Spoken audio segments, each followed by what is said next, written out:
Back from, visiting the parents, back from fucking napping a shitload. Time to finish up Doom. Chapter 15 of 22, so we got a nice little chunk left. We'll see how long it all is. Always some back missions and boss missions, so I actually don't know. Truly, I mean, I imagine we'll have like 2, 3, 4 max chunky missions, which is just fun.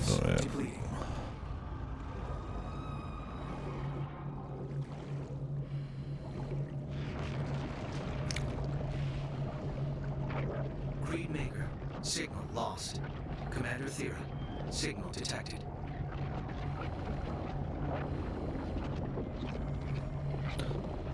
Only hold forwards.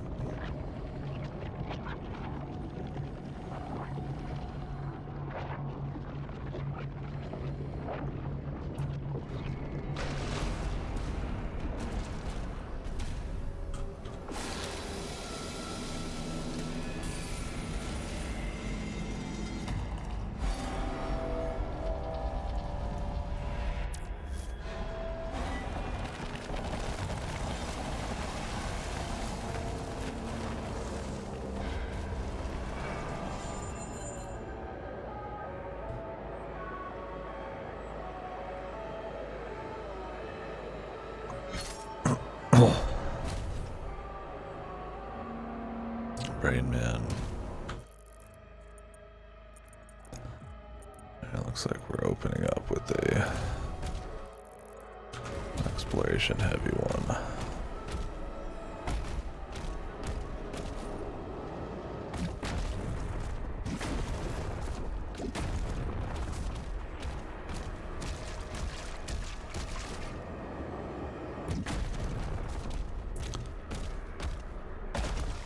So be it.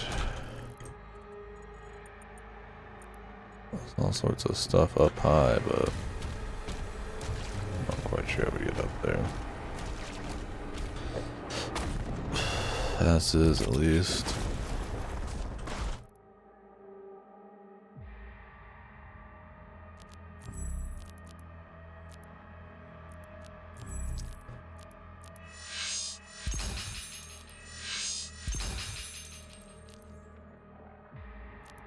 Those are pricey, man.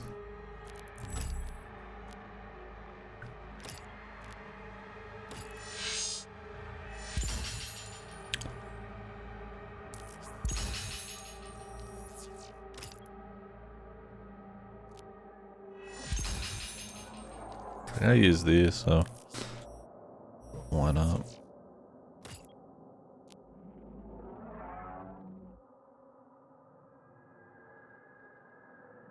Why are the videos getting like laggy?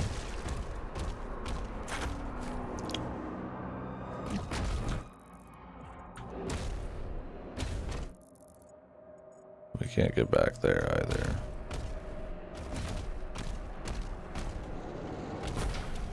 More randomly locked doors that I can see through. Pretty annoying. She wasn't always that way.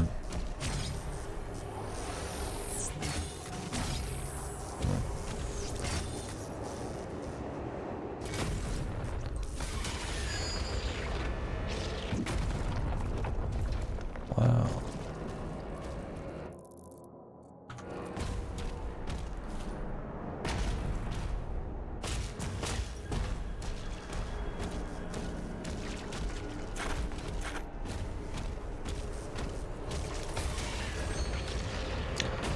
So yeah, when we left off, we followed Cthulhu into Cthulhu Land.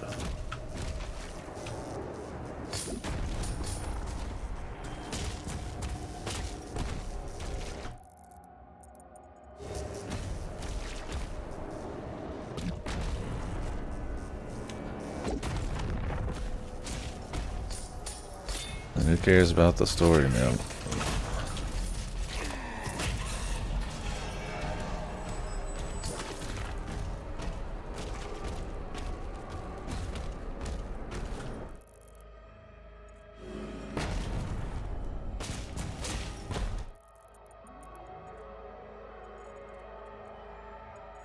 Actually, looks like there might be something back there.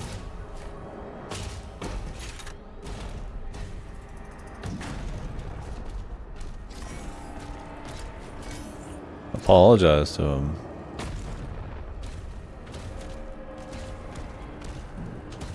Why is that? What has he done to earn my forgiveness? I guess we'll be back over there soon.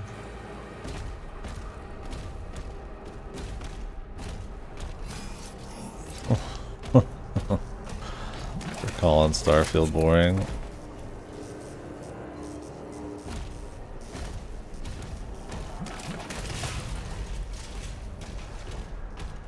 I guess this is his game too, huh?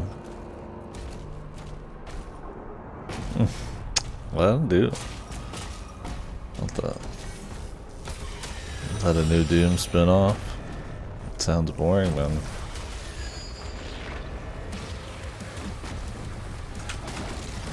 What the?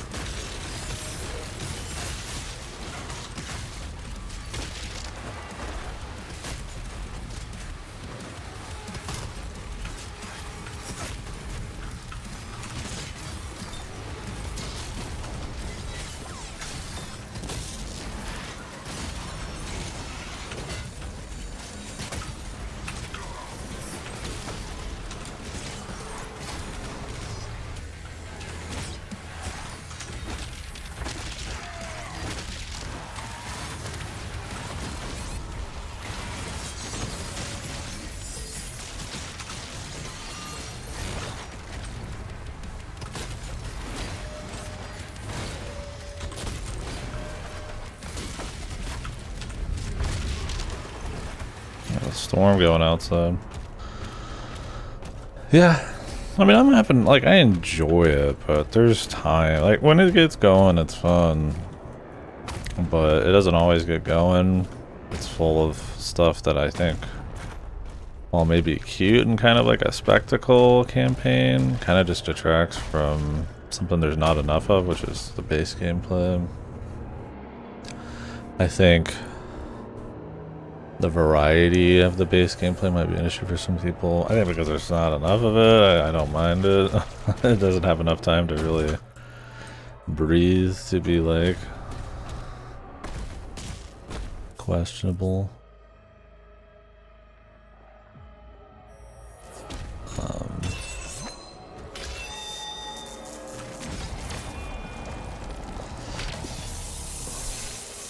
I think the music's very boring, doesn't get you going. I want to go back, but are we gonna end up there again? That was raining huge, loud as fuck drops. Yeah, it's supposed to be a lot of storm right now coming in, I think. I don't know if I'm getting what you had or what, but oh well. That's at the beginning. I could always come back if I want. I don't really need any more upgrades anyways. The old one has returned. Woe to all who stand before him. Talking. Yeah, the story and all the talking and stuff's kind of whatever too. I liked it when Doom guy just didn't care about the story and that was the story. It was more fun.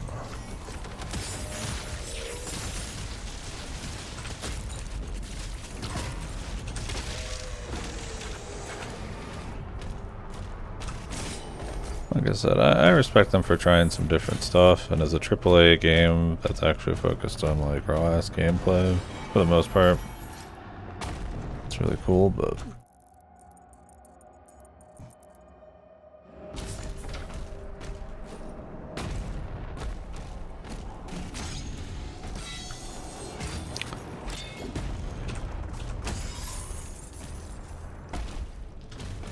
and I mean, maybe some of it's taste stuff, but I imagine this will go down kind of as the more oddball of the three for sure. Wonder how it's been doing total with Game Pass and everything and the PlayStation releases.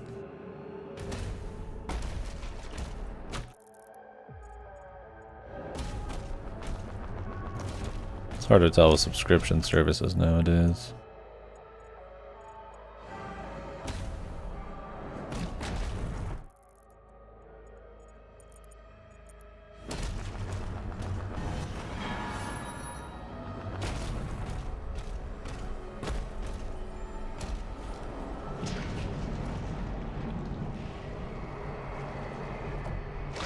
It's got nice art.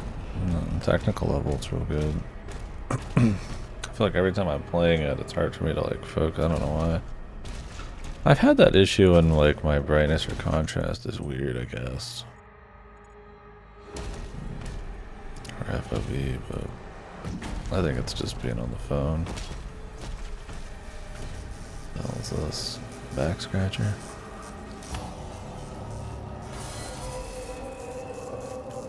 The Dread Mace.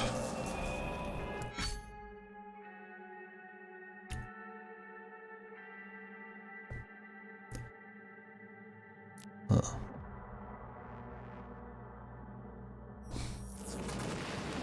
Cool.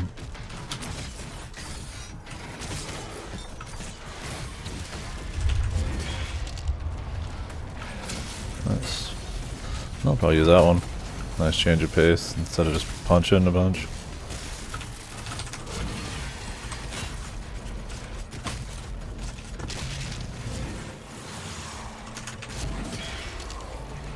Jesus.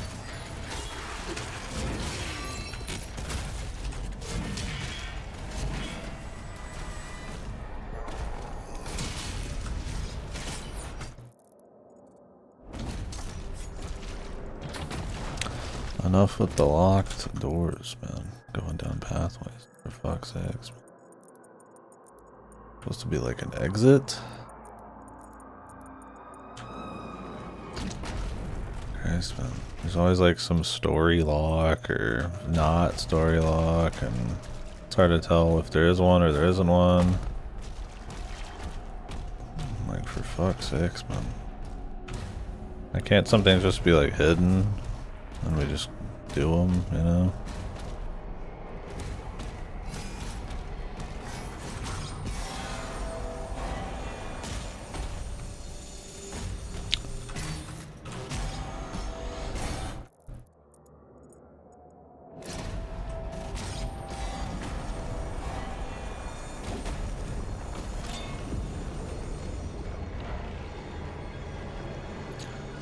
I'm always wanting to like show off every item when the game already tells you where everything is anyways. Just kind of makes stuff more confusing.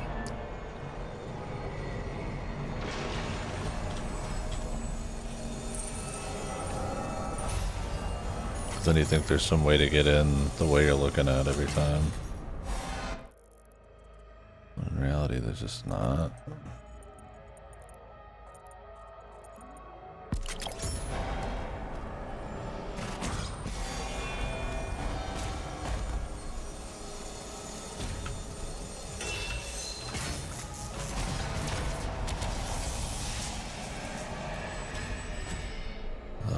These ones.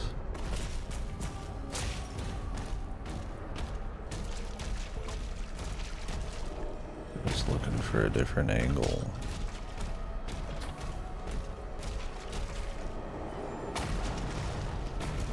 Yeah, it's a good time though. I mean, I've enjoyed my time with it. It's a tough act to follow. The last two. There's stuff to like here, and like I said, I respect it. So.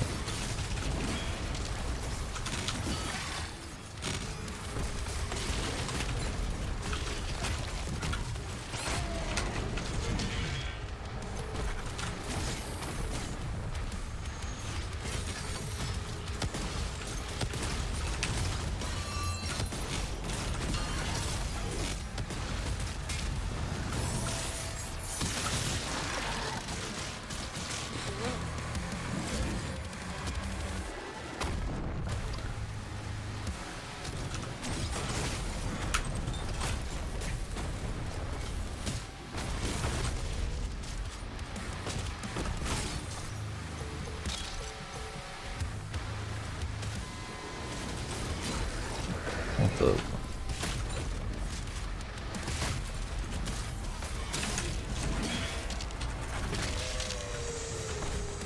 That gives you max ammo every time, it's pretty crazy.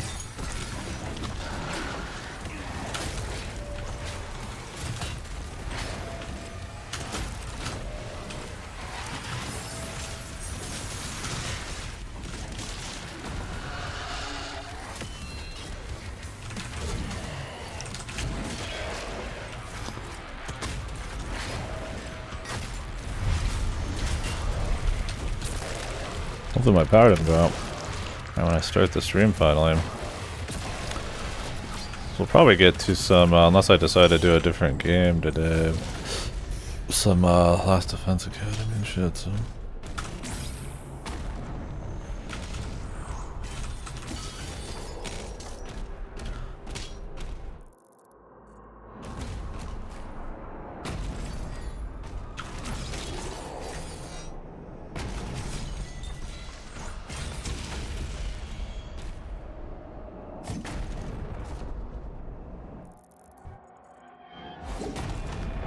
Covenant with the Dark Realm is sealed. Now their strength is our own.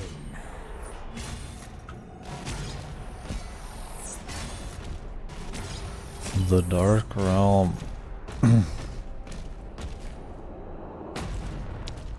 What in the fuck are you talking about, lady?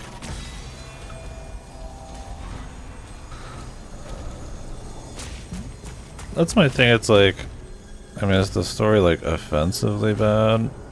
Like, probably not. But it was at least fun in like 2016, right? Because he just like didn't care.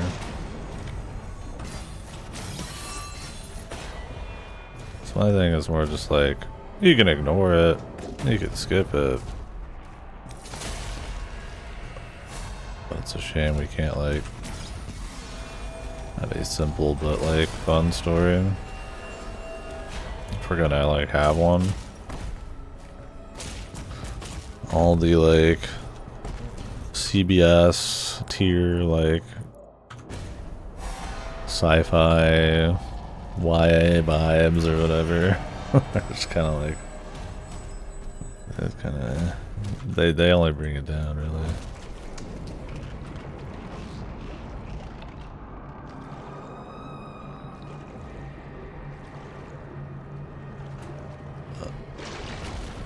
We'll just enjoy what we got, man. Don't say too much about what I already have, unless people want to shoot the shit about it. About the individual sequences. I don't really need many more upgrades, if any. I'm just kind of doing them just to kind of explore and do them. I do think the pace of the levels is kind of a big issue. I don't see a lot of people talking about that as much. I think that and like the map opening and all that kind of stuff is kind of sucked. Like I said, the lack of like proper encounters and how spicy they are between each other. It's like, I mean, swimming around as Doom Guy, you know, it's like,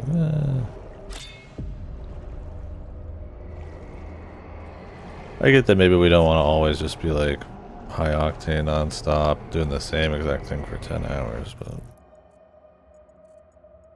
I mean, do I want to just be swimming around as Doom Guy? I don't know if we are going back to that area. I feel like we should be from the looks of it. And for the record, I'm not calling it a bad game, but I think the 2016 and Eternal are pretty special for a lot of people. This one kind of misses some marks, so.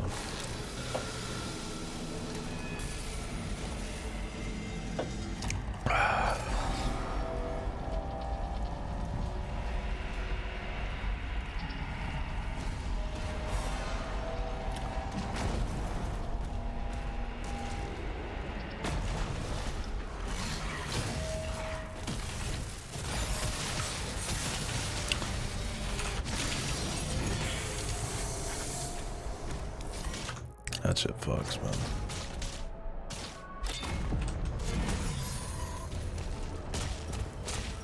It comes back really quick. It's not even upgraded, man. It's crazy that you have to turn on auto sprint.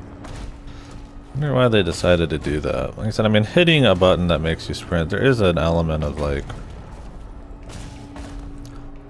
you know, oomph, right? Like, I mean, like Sonic, you're like gonna boost, or you're gonna, Mario, you start running. And there's, I mean, there's control, being able to walk, but you don't need to walk in Doom at all. So the control part's not a big deal. So I don't know if it's to like, because people are used to like sprinting and stuff like more typical shooters these days, like COD or something.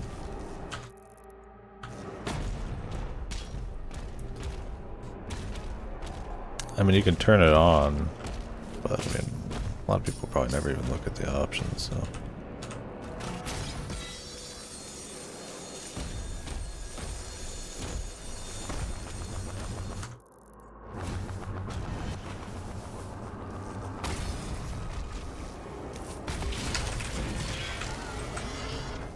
Those guys take forever to kill, man.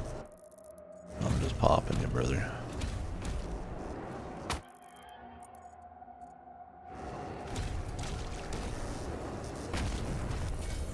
I'd like to clean that out. These are all like one ways though, even though they don't really show that.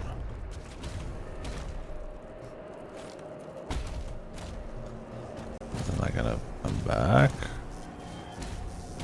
I don't know how the level design's gotta be. This one's like ultra linear, right? Whatever, dude. Maybe we're going back.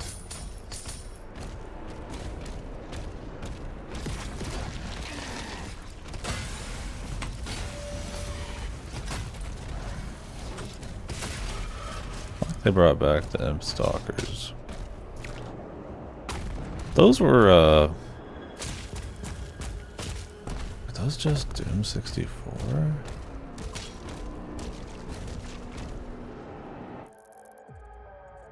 I don't remember. Might be. Yeah, this gets me back out here. How do I get to this? Probably some hidden path somewhere. There's the pinky, invisible pinky guys, but that's a different deal.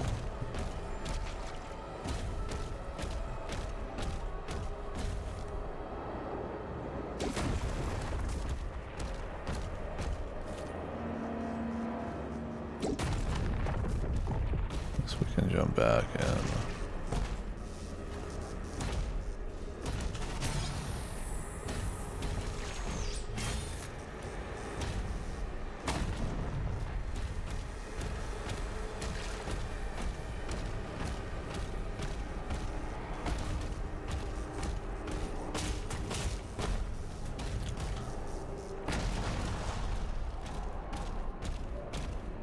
It's always useful when they're like, oh hey, there's something here, and but actually you have to activate it like in 10 minutes and come back. It's like, alright. No, we're just not.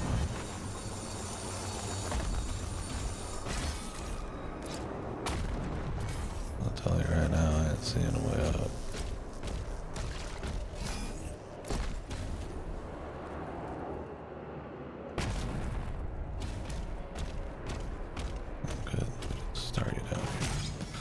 Okay, I don't need to spend more time on it.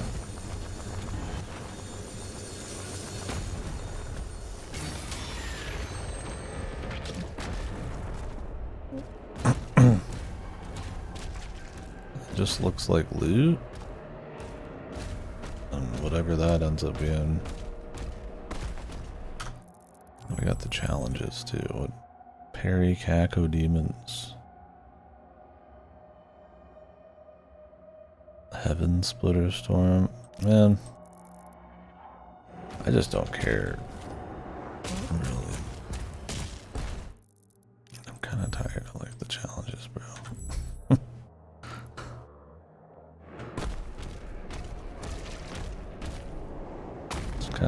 just kind of keep moving, I think.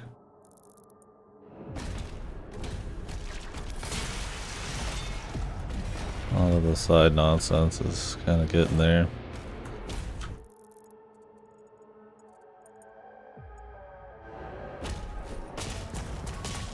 And it's for guns that you don't even need to use, so.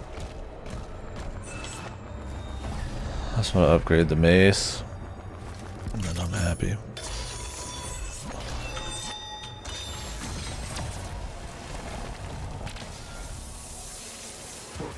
Activated. Supposed to parry the Cacodemon.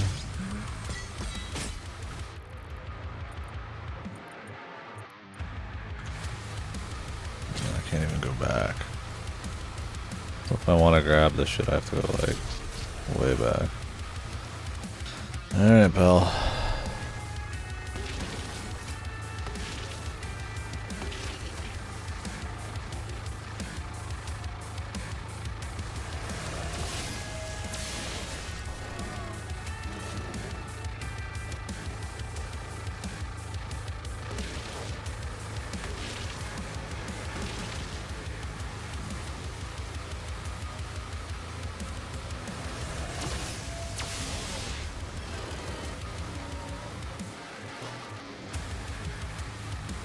Taking some damage.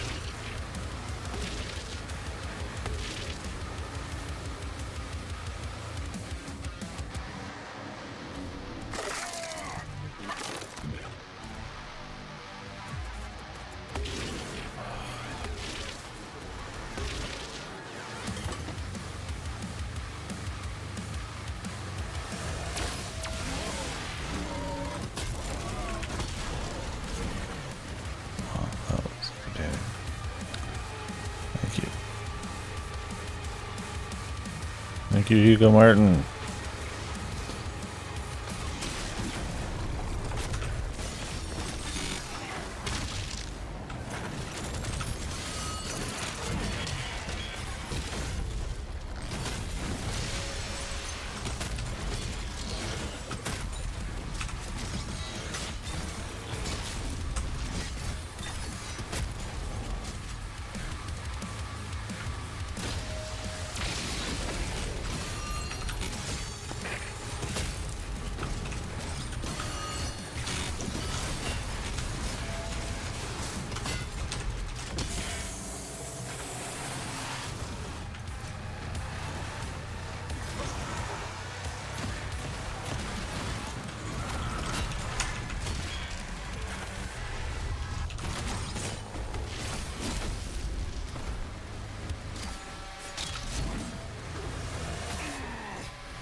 Fucking Cacodemon, bro.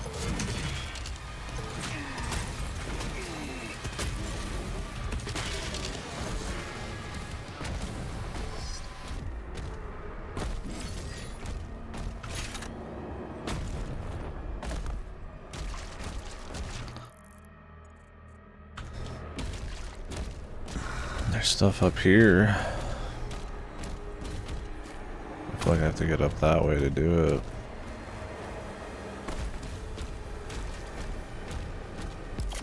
Unless that's the whole thing, is we're actually gonna just come through this at some point. I don't know, I think we have to get in from below.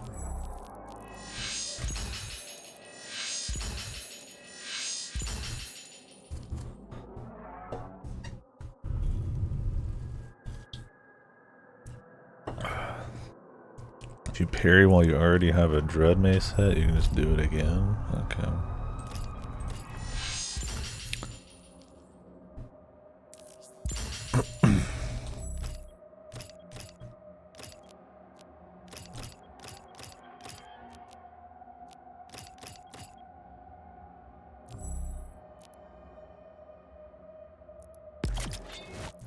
I don't even think I need money anymore, do I?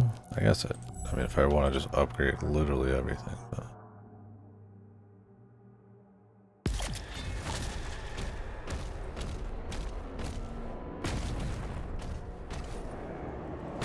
think we're good.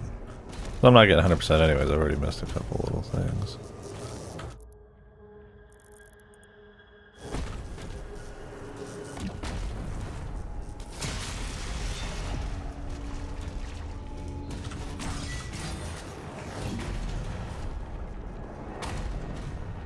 I'd like to make sure I do all the encounters because those are just fun, and then obviously like the real upgrades. But at this point, I think it'd probably be more fun if we just busted through. I've got the idea of what their level design is. Not like going crazy for too many more doses of it.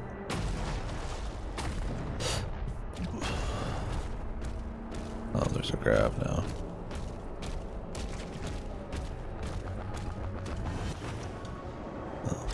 It's free.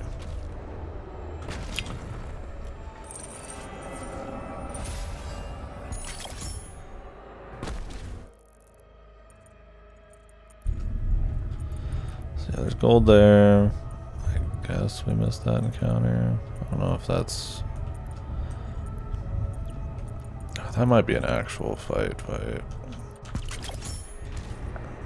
I might bust back real quick to get more armor. Those are the only ones I actually want.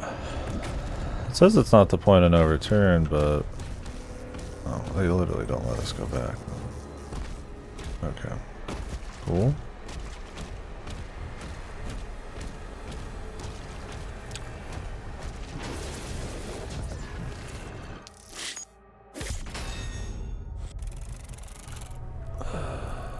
Do I want to go back to that level for one upgrade?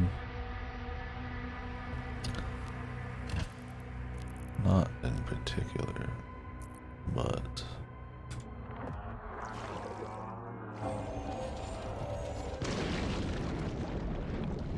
I guess it'll be quicker this time. This is like super dog shit. There's so many like one-way trips. And sections like this really, I think, kill replay value. I'm swimming through an auto tunnel.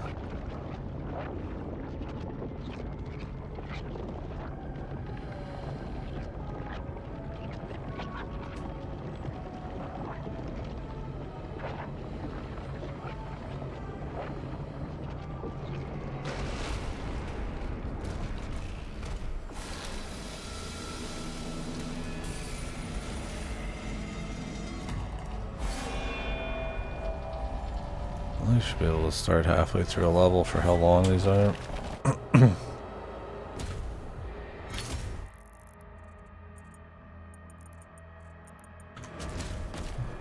Some weird entrance there, man.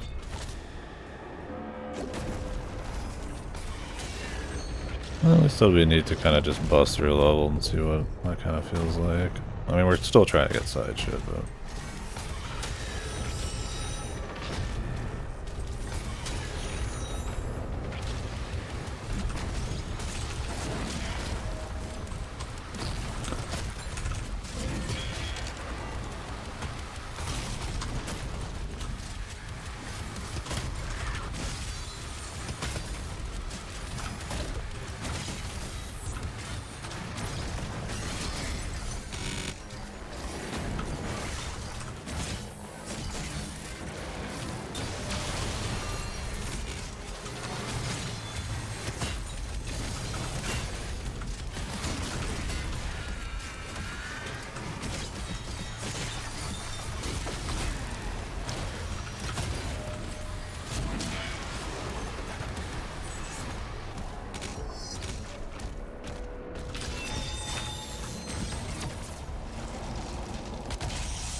The old one has returned. Woe to all who stand Shut up, lady. before. Promise you have to do this whole part.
Getting 8 people stunned 3 times, if it happens, it happens. If it doesn't, it doesn't. That just sounds kind of like a pain in the ass. Oh, there's some momentum there. Cool.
Is our own.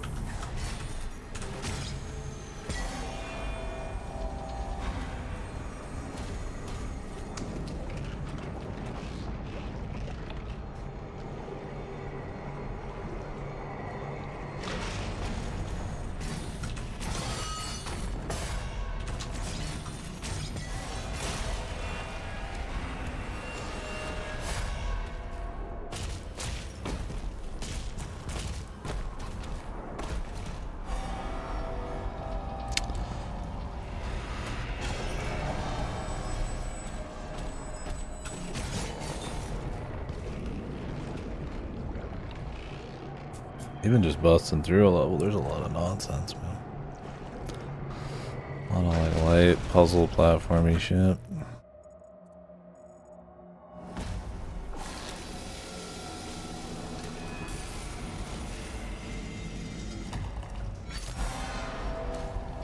Swim. We made the swimming physics and animations, they're gonna fucking use it. I think you're supposed to be caught up in like the atmosphere of being in like an eldritch place. Like, ooh, I'm swimming to a crazy eldritch land. It's like, okay.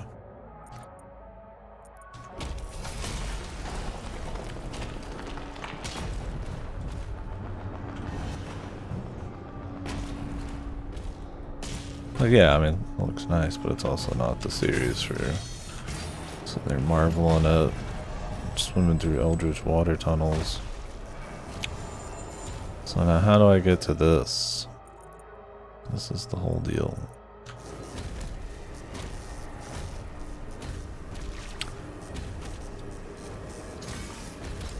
It must be from down there somehow. Maybe there's like a second grab left.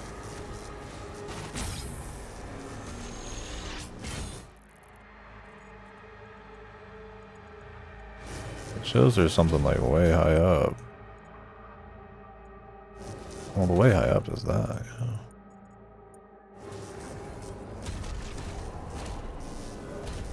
Well, I don't see anything else, so we must have just missed it down here somewhere.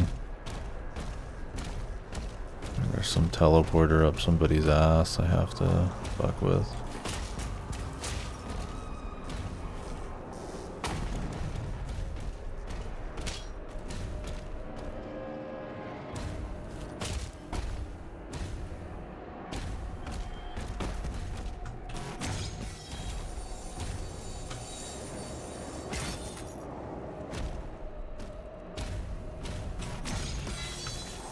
Yeah,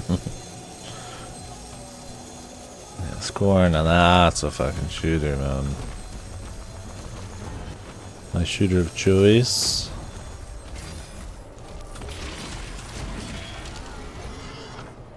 Scoring, of course.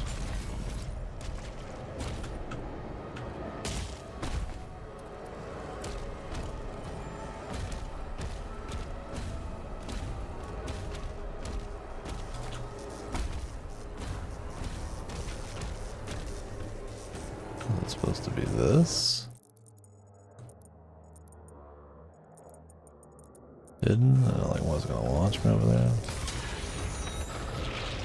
So many one ways, man. I gotta be careful. But I think that's the idea.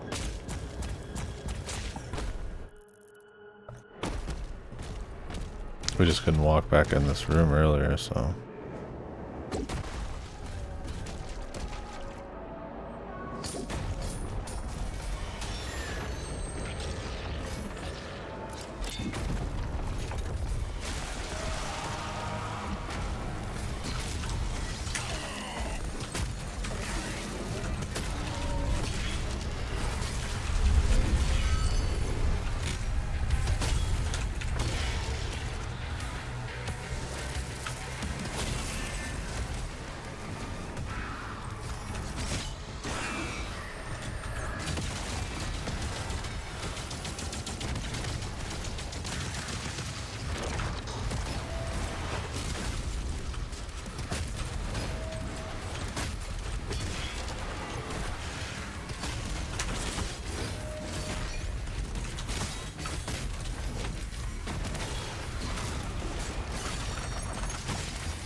Stun those guys.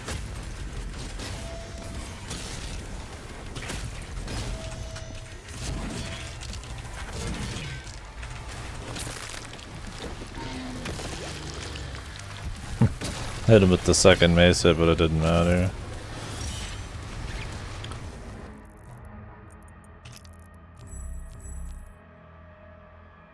Yeah, I'm not doing that challenge. You can suck my fucking nut sacks. Nut sacks? I had multiple because I'm such an alpha gamer. I have 2 or 3 nut sacks depending on the day. That's just how it be.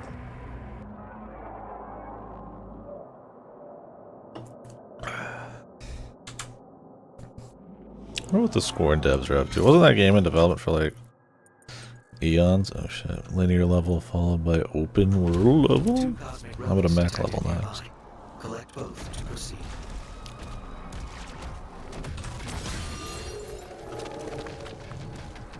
Wolf killing so I can get shards?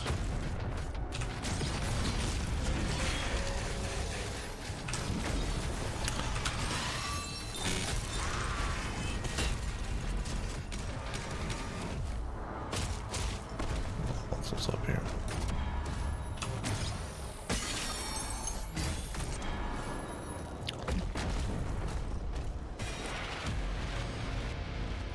Wow. There he is. These daggers seem really strong.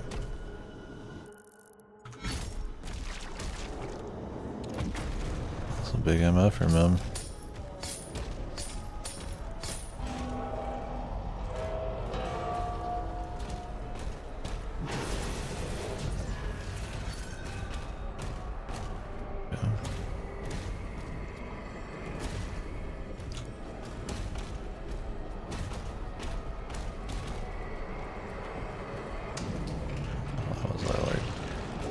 Slide on the surface there. That was weird.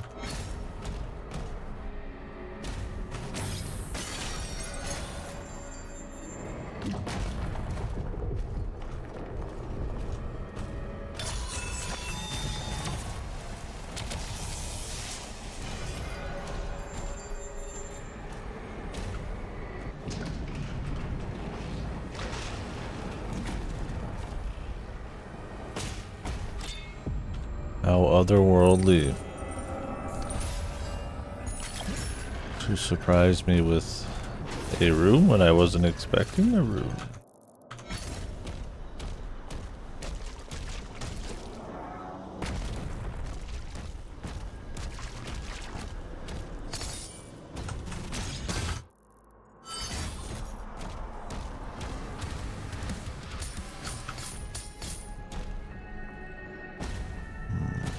Brothers 5 here.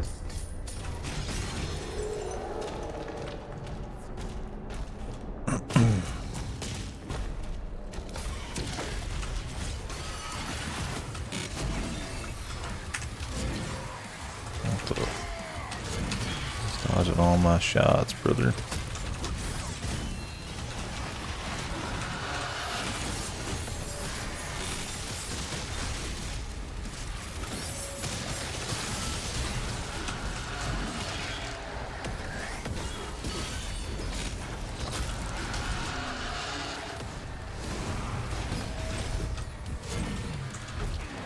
Stuff for the straight more of his goons.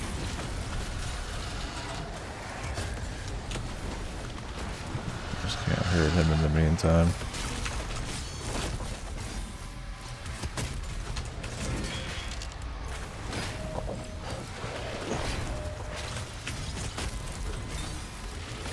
Yeah, good deal, dude. That like fucking ridiculous.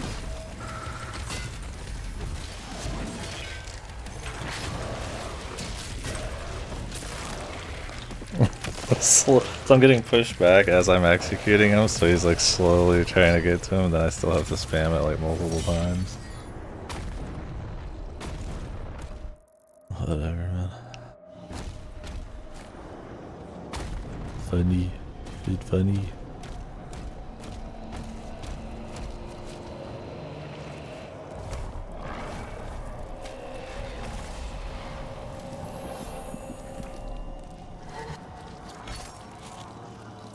Relic acquired.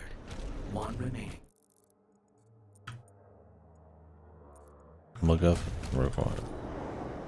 The time of ascension is now. How many MacGuffins do you collect in this campaign, Shall we bro? be shackled to a dying cosmos? Like, a MacGuffin hunt can be fine, but it'd be better really if like they're more like self-aware about it.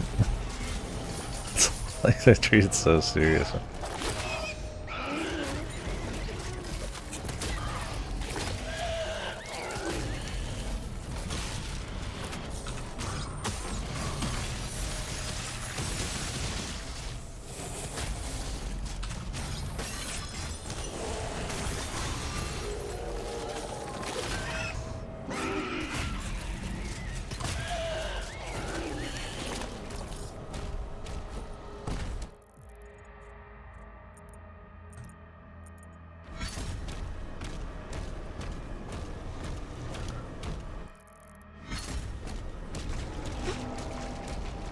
Every chapter is like a new MacGuffin.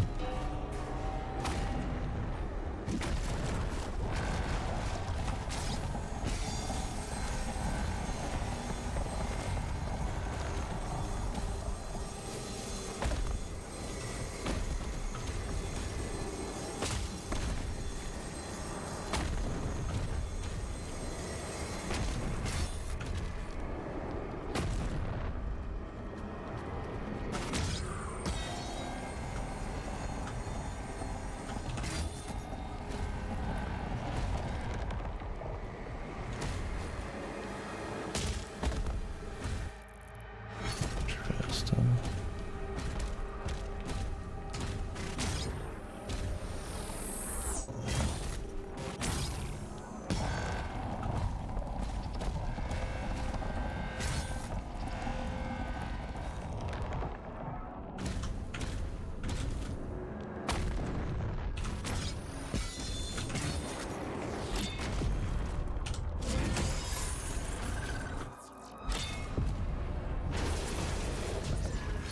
That up. Hopefully there wasn't one of those wolves in there. Otherwise that's gonna be a pain. Wasn't really stopping to smell the ruses.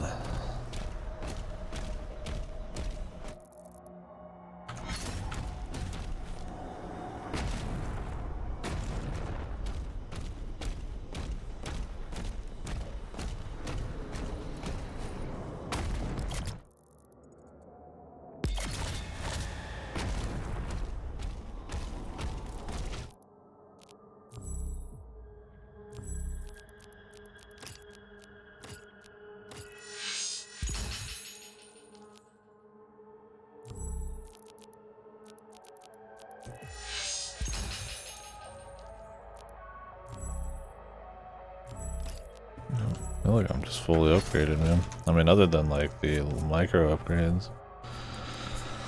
The rest is gravy.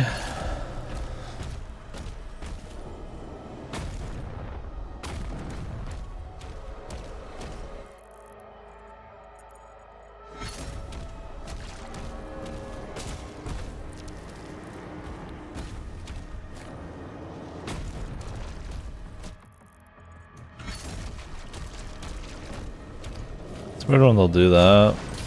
They'll say there's an enemy.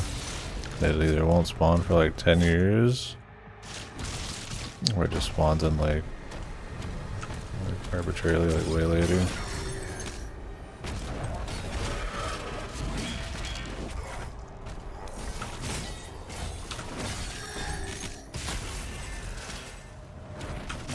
That's some goofy story moment.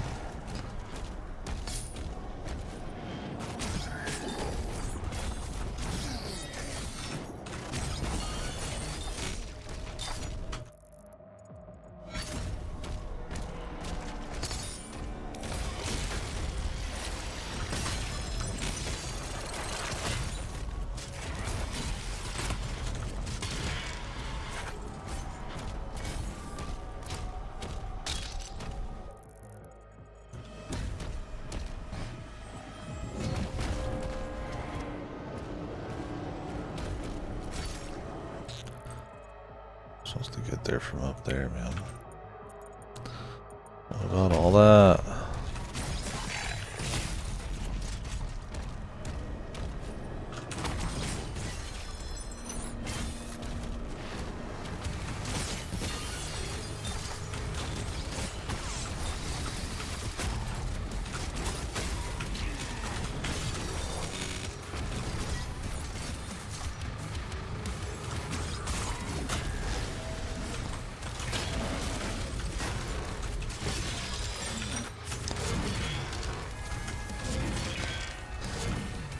Are these the most unthreatening cyber demons?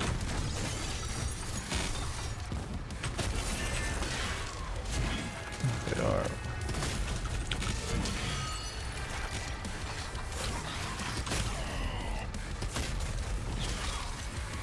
I thought they were just barons, but I think they're cyber demons.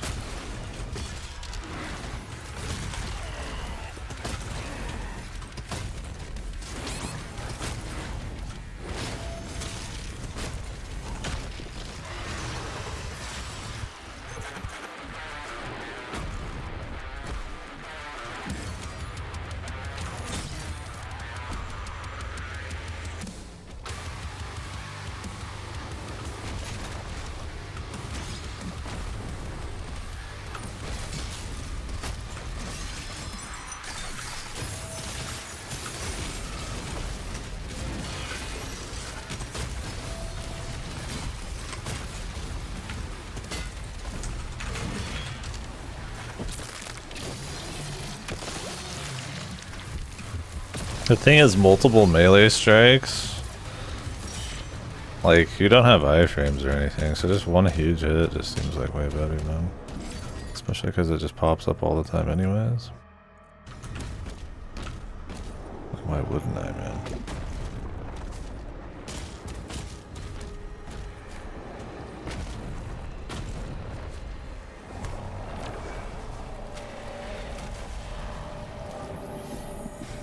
These look like toys. Both relics acquired. I'm collecting a fucking toy.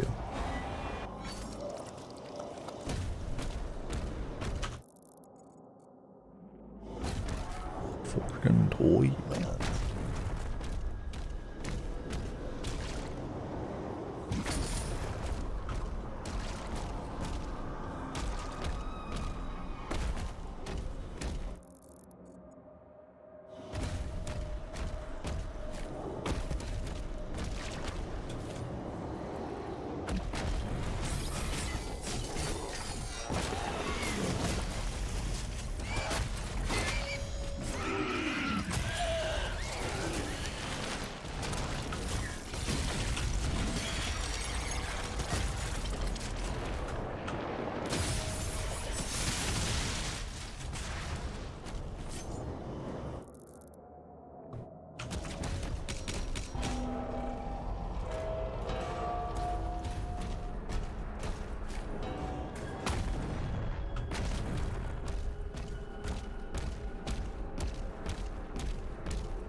Millions of times I've seen the infinite corridor you have to turn around in, man.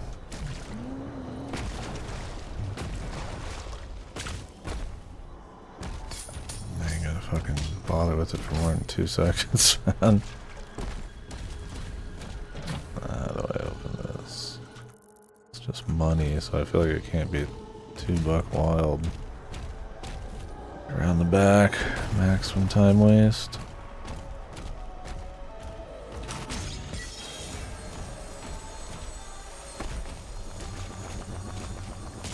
I think if there was some way to just like bust ass out of combat, that would really help these exploration bits.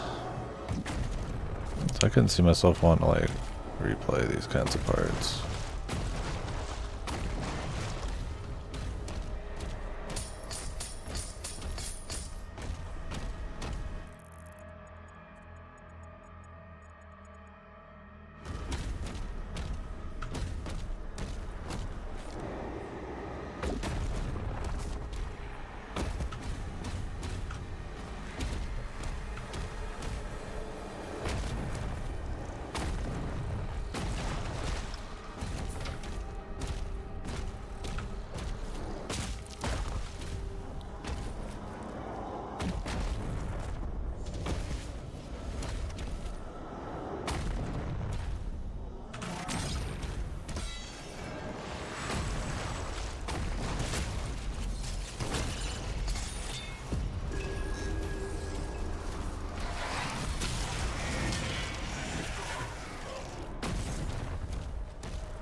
I still need to find the last of the little wolves, man.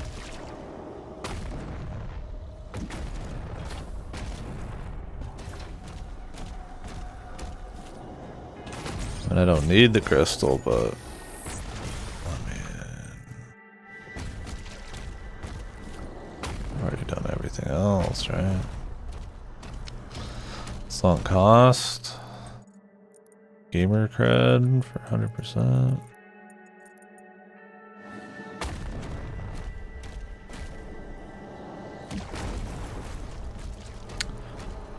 Shows a fight over here, but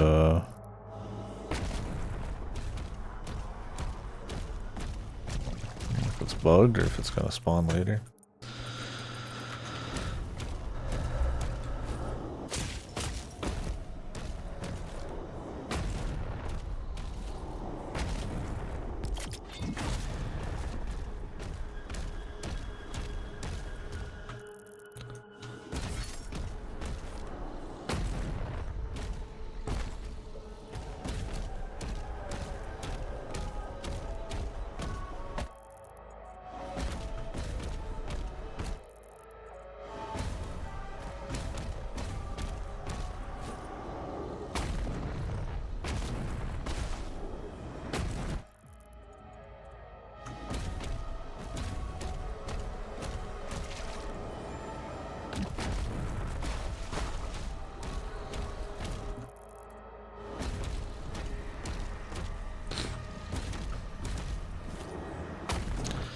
These are the only things like not on the map. You just have to eyeball them. There's still one more somewhere. They're pretty uninteresting. Do you guys see it? Do you see it anywhere?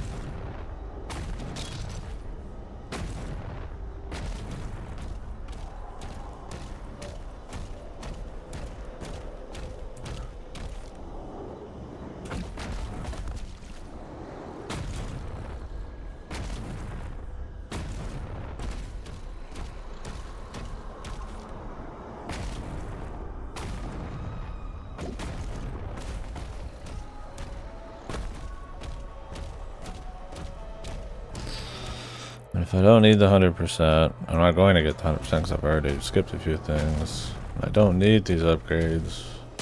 Why bother? I guess because it's like the last thing here, and these are like big items. But I don't even get anything out of them. I really should just skip them, but it's like, I find it in like 2 seconds, then I mean,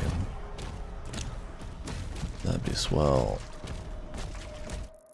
I mean, it's possible it's in that one room. I would hope it would just be sitting around.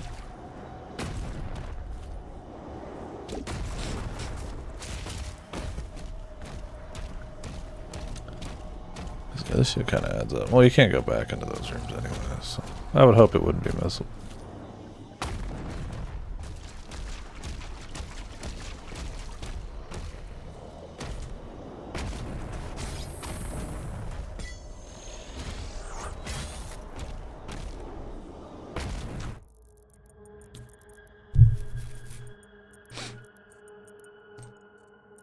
The relic key.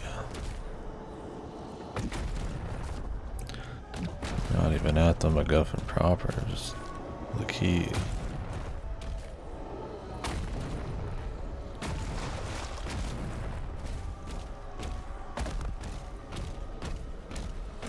Oh shit, thank you, Ripper.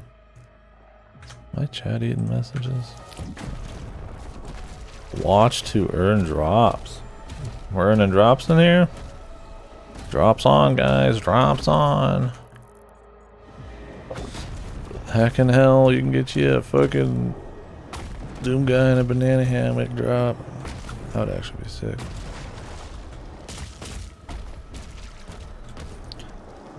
Heckin' Horkin drops are on.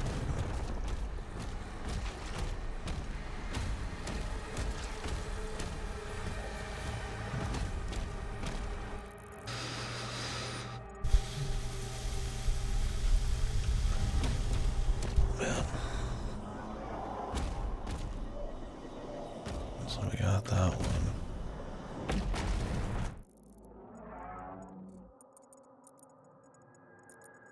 Is there like any weirdo spots on the map?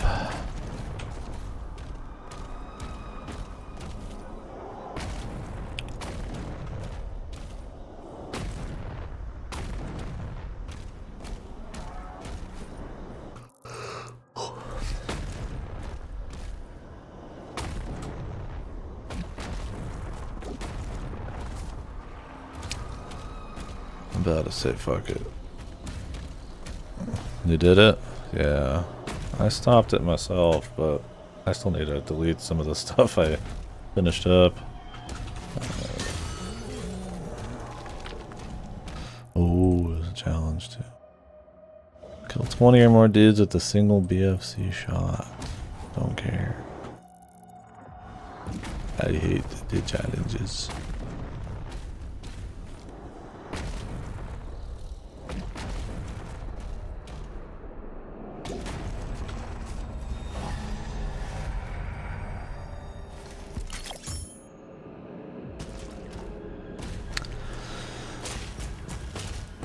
And once I delete the rest of the backlog, I should be able to freely use that space to cut VODs if I need to.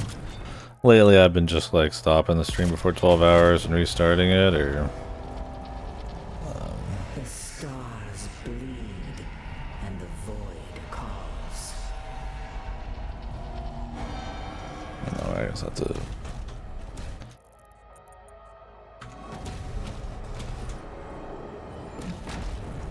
And restarting it usually if I want to go past 12.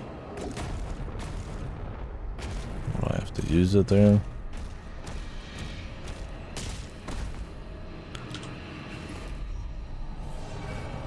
Connect.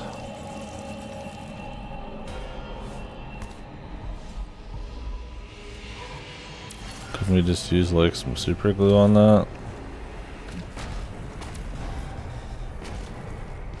I guess it was on the way, man.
is going on, man? Like 20 enemies attacking at once, man. Not much you can do about that. And that guy needs all of your focus. That's some of the weirdness with some of the enemies. It's like, you kind of have to stand in front of them and just deal with them for a while. Kind of reminds me of the Marauders in Eternal a bit. They're just like less enemies, so you don't have to worry about it like they are. But like you kind of have to like dance with them for a while. And if they have multiple parry timings, then if you also have like shots coming in, there's like really not much going on you can do about it other than run to the other guy. But dudes like this gap close pretty fast, so it's whatever. I mean, it's not like you really end up game over and ever in this. You might have to use like 1 or 2 life sigils, but you get like 3 or 4 fucking maps.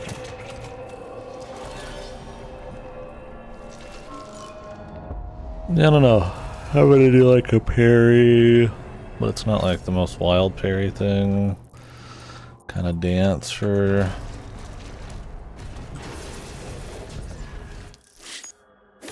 like a minute every time you run into a dude's kind of.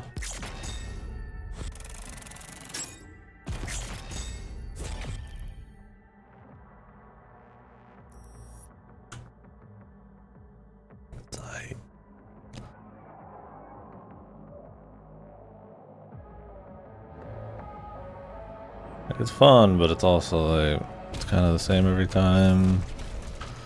Iffy. Yeah. Okay, this one's like, just linear.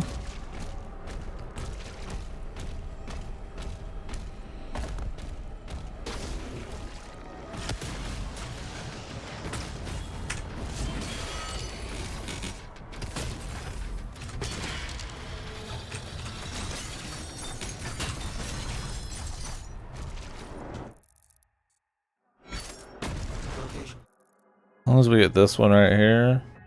Oh, you guys can't see my cursor. This game has like capture cursor still needed. Okay, yeah, there we go. As long as we get these 2 ammo, it's all good. No reference data available.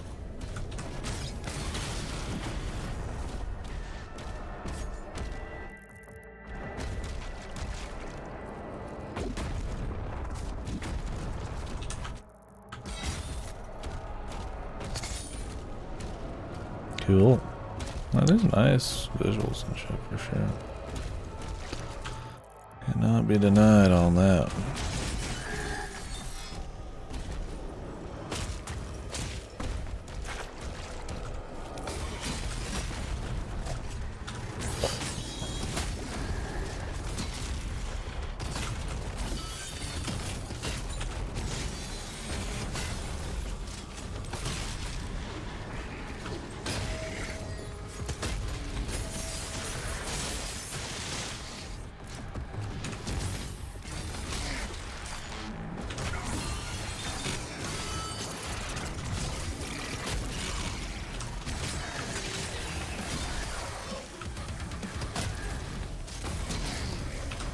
Time for Dad Rock.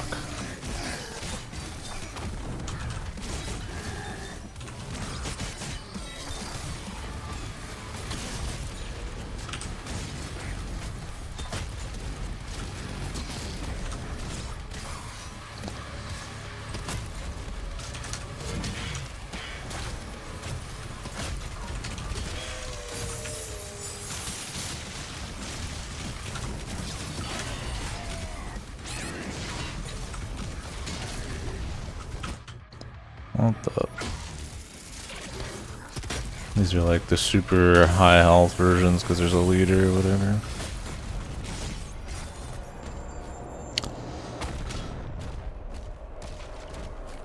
Alright. I don't really want to run over there, but it's close.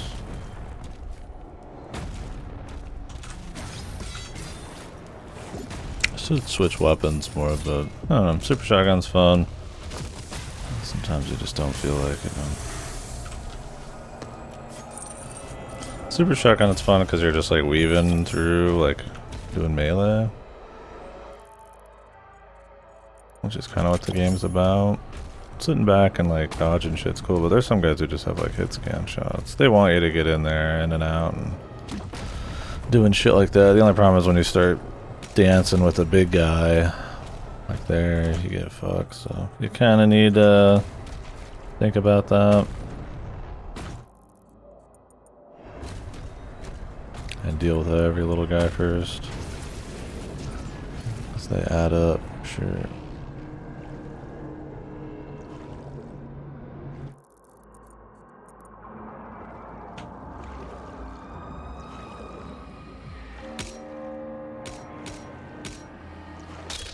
The dance of bands.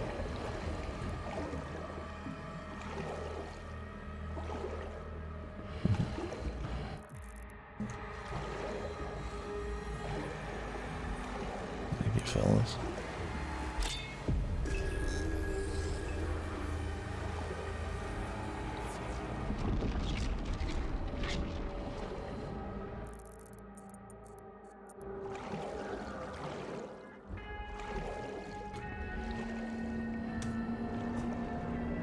Thalassophobia bros. Are we okay, man?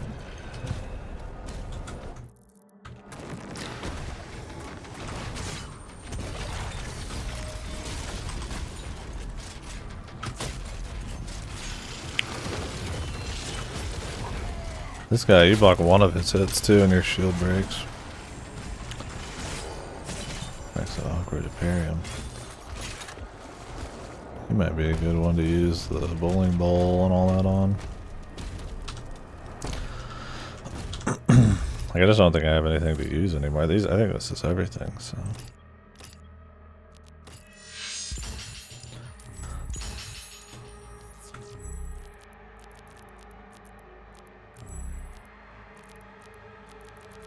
Yeah, these are the currency spenders, man. To justify it all.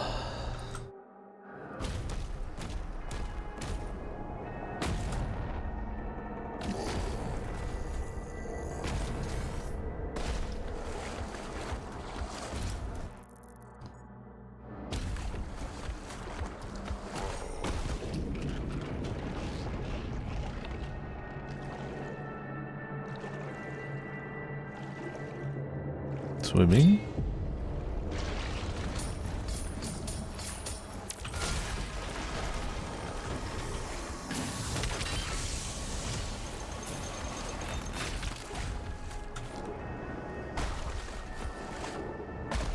Need to use that more.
Oh really? There's a hotkey that simple to fucking unban someone?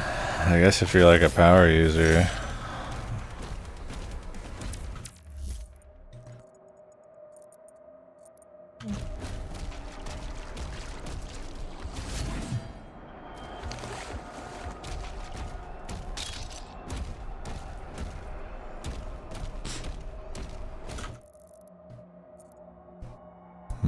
It's probably an FFZ setting to have that. I don't think Twitch has hotkeys. Or maybe they do now. I don't mod. Well, I mean, I ban people when I have it, I just click. Because it's always so slow. Not quite sure.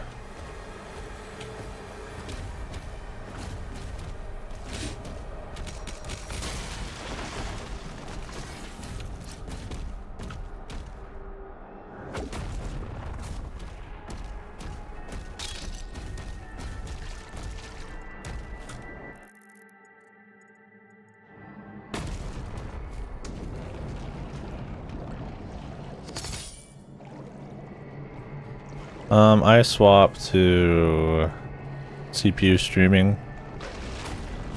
The times 264. I know other people still have crash issues. I've been okay. I haven't had any again. But if I try to do GPU streaming, I think the combination of just the bad drivers and everything else is just too much for it. It eats shite.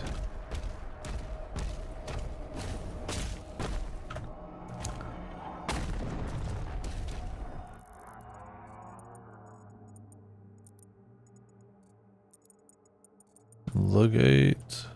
Activate the gate.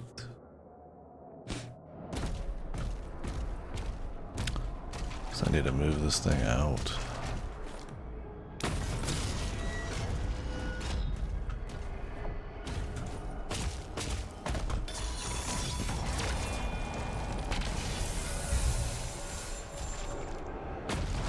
Yeah, it's been fun. I haven't done like super long streams since, but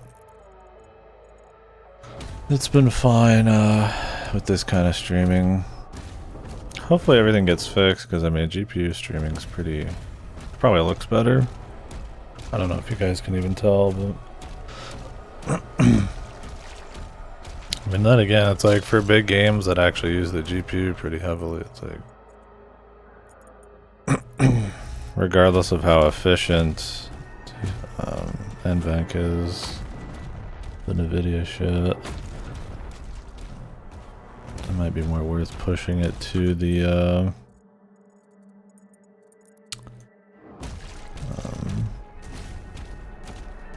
CPU. Everything else I would put on GPU streaming, but I don't know if some of that's more like dual PC shit. That might have been part of the issue, is that I'm just like cranking the GPU a little bit for this.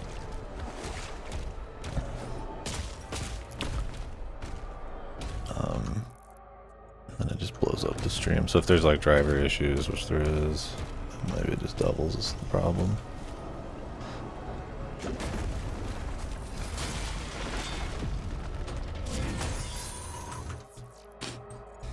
I want to get that crap.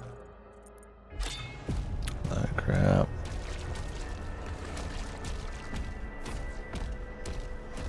Yeah, I think it'll be fun for the rest of our playthrough here. I don't got much left. Then I'll probably switch back to GPU streaming once I get to more 100 line. I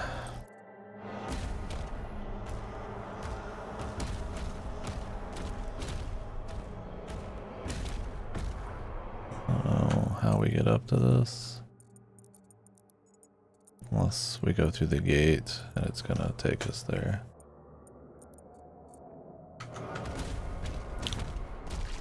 Which it might.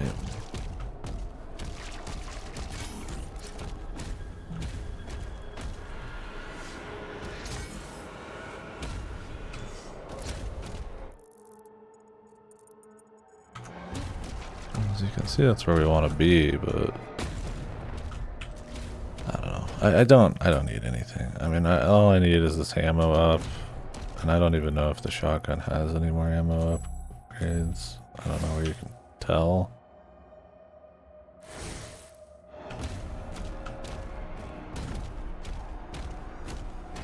What's up, man? 3 games. Clear Obscure Doom. You gonna be playing 100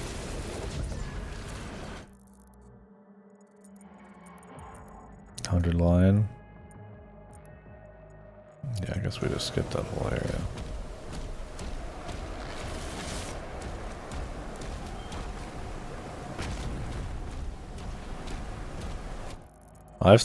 I'm not even like probably a fucking 20th into 100 line. I just took a quick break for this.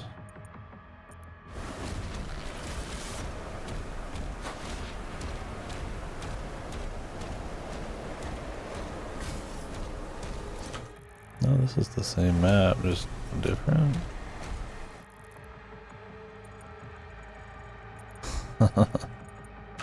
Yeah, still don't play enough though. Oh yeah, shit's changing. There's too many games to play. It definitely affects the feel when it comes to slow games or slow shit in games. It's not the longest game, but it's got a nice chunk of stuff for sure, man.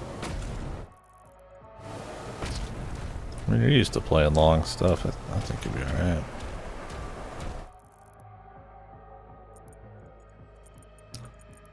Like, is this gonna be story shit, or can I get there right fucking now, man? Like, fucking hell.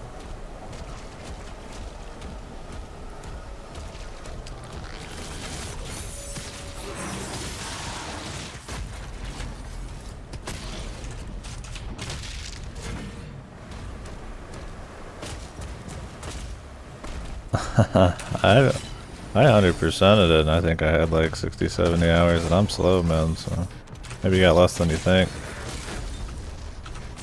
Then again, I had a pretty fucking jacked build.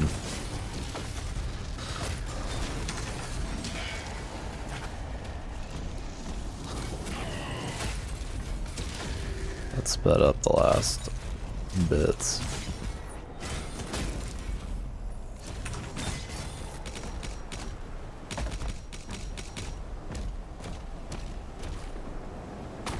Yeah, where you at right now, man?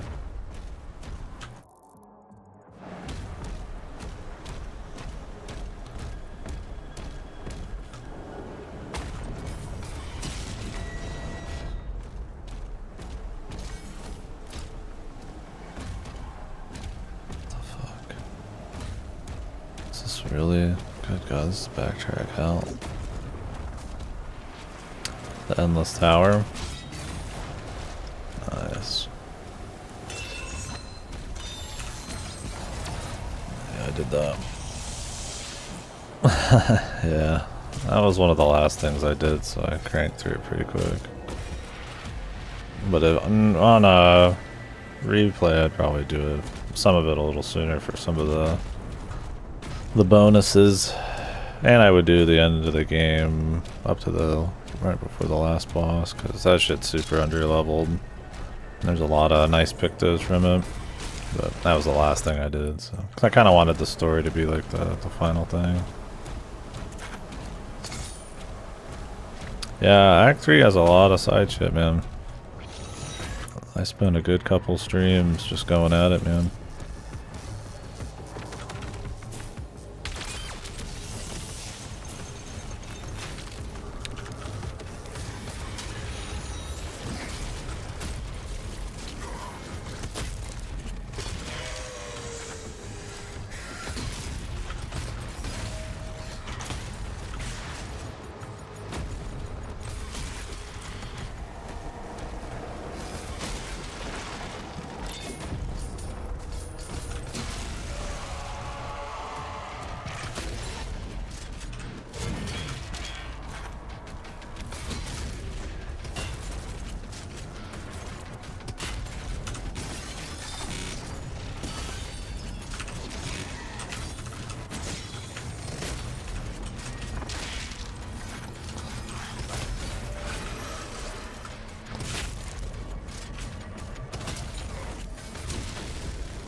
Yeah, I did some stuff I shouldn't have done early without damage cap, like some of the ice area shit, but it was fun. I feel like I got to see all the aspects of the game. Like, I did a lot of fights that was like pure pairing. I just cream cornered some fights. I stopped pairing in the last third of the game because my build was so crazy, so got to kind of explore a little bit of everything. So that was fun to kind of do it all.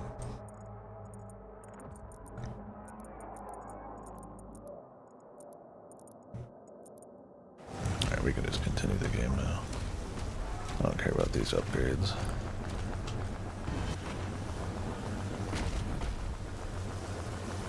Oh yeah, the story, honestly, if you do any side content or have a brain on your shoulders, the story is just a joke. It's pretty much tailor-made, in my opinion, to be like balanced towards skipping all pieces of side stuff, which is why there's so much side shit that's like harder. So that's fine. But yeah, if you want like a challenge out of the story, you pretty much have to just like save every bit of side stuff. And the thing is, while most of the side shit is in Act 3, there's a fair bit that is before that, so you'd be over leveled for that shit too. I one-tapped the final boss. Oh yeah. And my build was not big number build. It was a mini hits build.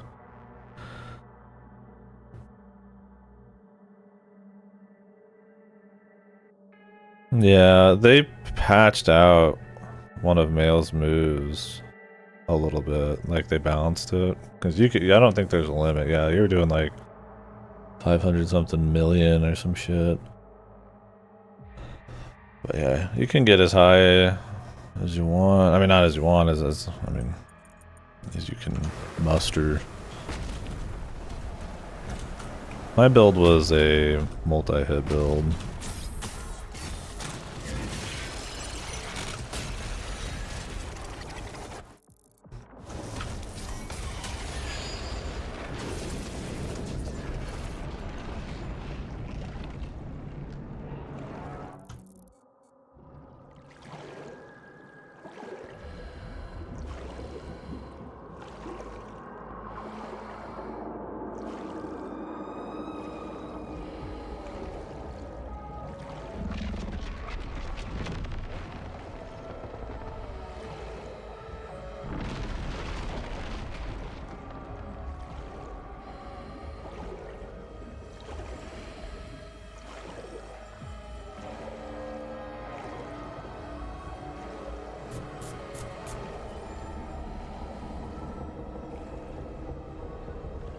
I could get some big numbers going, but it generally wasn't the goal.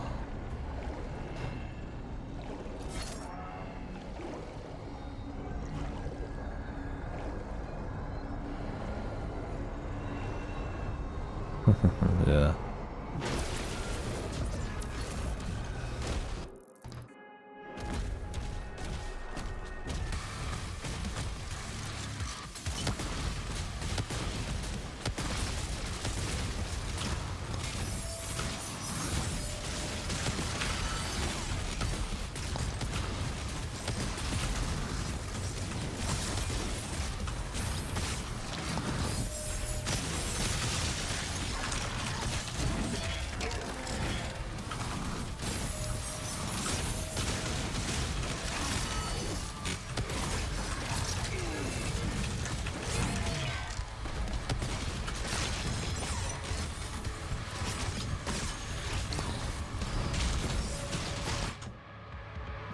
Fuck, I didn't even die. I'm like mid parry.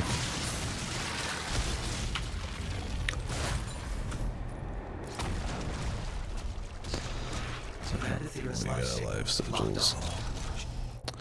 Speaking of, there's probably more to get.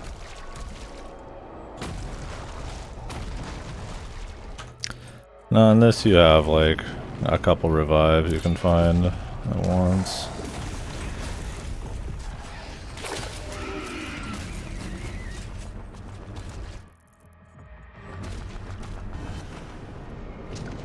built into the flow of it.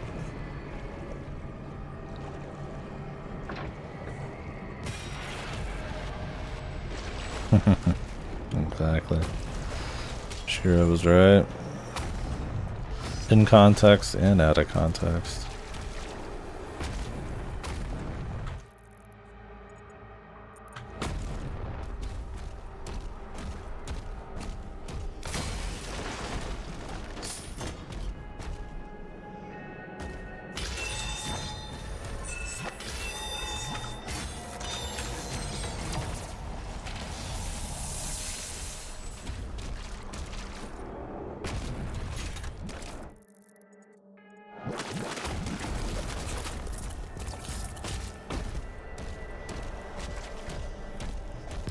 This one kind of plays with a little bit of that sort of level design.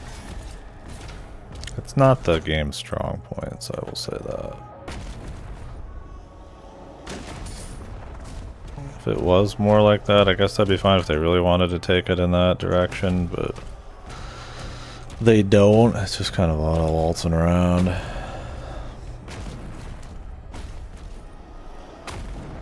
It's not like there's like a whole lot of crazy exploration mechanics. There's just like a couple little like your God of War type of knockoff brand adventure mechanics. Yeah, well, I mean, stuff like Metroids, I mean, bread and butter, so.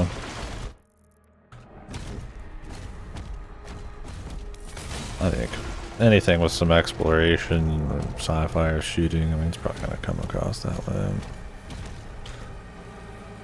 This has 0 upgrades, let you get to different area shit. This is just raw, like, just map exploration shit. Not like old Doom though. There's a bit more like perma upgrades, but they're all just kind of combat shit. Like, I don't need anything right now, I'm just kind of doing it for fun. Where the fuck am I, bro? There's no map in here.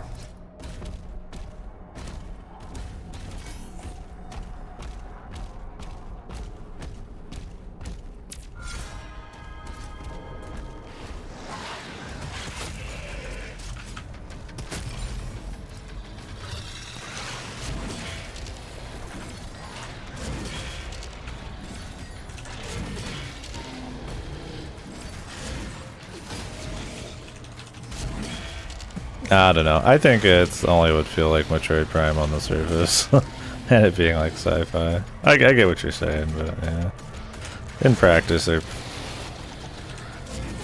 only superficially similar, I feel like, at a glance. But I get you. I do. Yeah, no, I mean, I understand the thought process there. But yeah, I mean, you play through them and it's nothing to like. As much as like every platformer is Mario or something, right? Like, yeah, that's actually new. You can put the old Doom guy face on there too, which is funny. It's a cute little nod. Funny enough, even though this one seems like it'd be the most campy because it's like medieval eldritch sci-fi with cyber dragons and all that stuff, I feel like 2016 still takes itself the least serious, but also comes across the most badass. He just doesn't care about the story in that, and like that's what kind of makes him cool. And this, it's like it takes itself like some like seriously like it's some fucking sci-fi original shitty TV show. It's fine, but it's pretty much just non-stop proper nouns and MacGuffin hunt. And you could skip the story and shit, but it's cool when there's like a fun vibe to it and shit. Did we not pick up the key up there? I don't need anything here. Frankly, I'd rather just skip everything. But I also kind of want to see what their little side shit is. Prepare the sacrifice. Prepare the sacrifice. Of course, the sacrifice. Is there a reason we can't get through this? No, it just takes 10 hours. I don't know why this ancient old derelict ship has a fucking like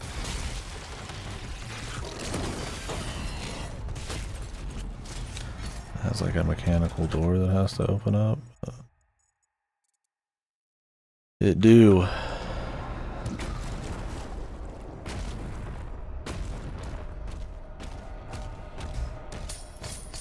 I figured it'd be like a story lock, but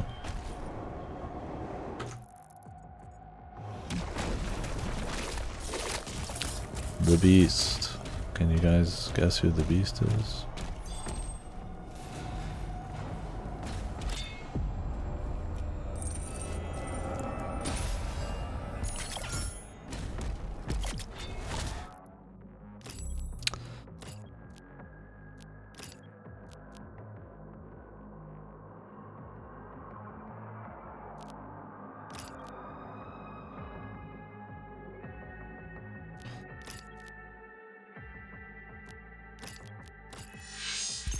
I won't use these, but I'll get them anyways.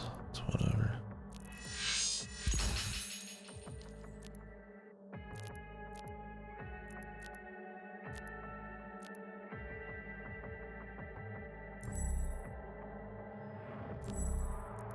It's a good game. That's solid.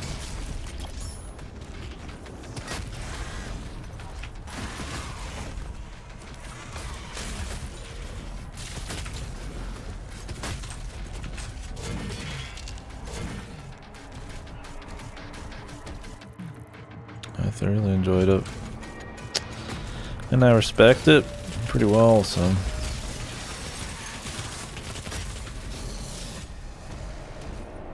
just as like a ex AAA dev made game, I don't know, aggressive price point in a genre that some people think is not mainstream viable. Which, I mean, depends on what you consider mainstream. It's not FIFA, COD viable, but. And then it felt like a game somebody actually wanted to make. Tried to do a couple of fun little things. It feels kind of, it reminds me more back like the PS1, PS2 generation of JRPGs where they're just willing to try little fun things and create their own little worlds and stuff. But more for like a modern day because of the graphics and shit. Which just kind of seems like more of like a backhanded compliment to the industry on that. Like where the industry's getting the backhand and... But, because it makes it seem like it's only cool because AAA sucks now, but I don't think that's necessarily what I mean by it.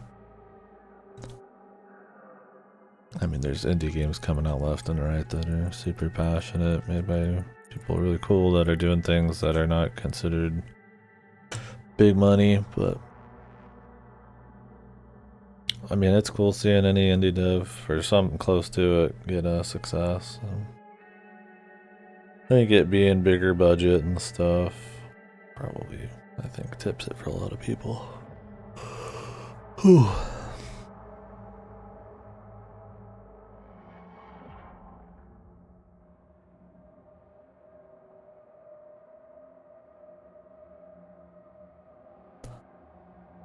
Yeah, I would say FF7R is more like action with tactical pausing, where Clear Obscure is more, turn-based with QTE reaction stuff like Paper Mario, right? Or Dragoon. It's nothing you haven't seen in JRPGs even decades ago, but it all comes together in a pretty tight package. I think one that people... very palatable for a broader audience that I don't think people have seen much of, so... yeah, it's just very clean. It's very well executed. And like, you can pick and poke at like all sorts of stuff with Clear Obscure, but it's one of those where just like at its core, it's just a good time.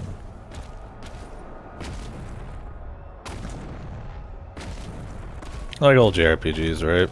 Like even some of the most beloved ones, like you could be like, this is shit or that's weird, but it's more about what shines through than it is like the perfect execution of all the feel of it. Alert. Unknown entity approaching.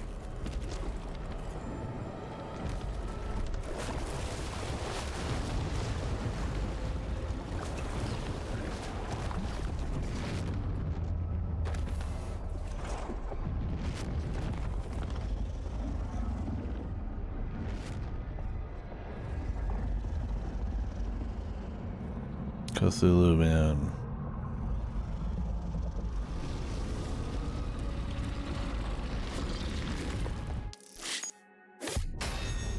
Eaten by Cthulhu. I can't think of a worse choice for the enemy to do than to eat Doomguy.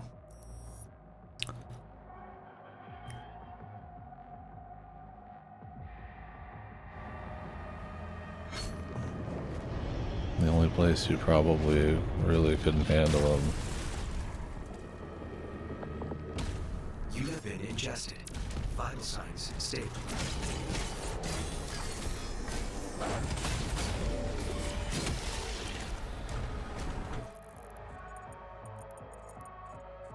Surprised that would have been pretty much just non-stop.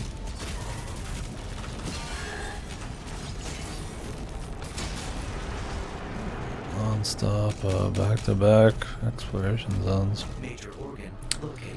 Maybe we're waiting for the mechs coming up.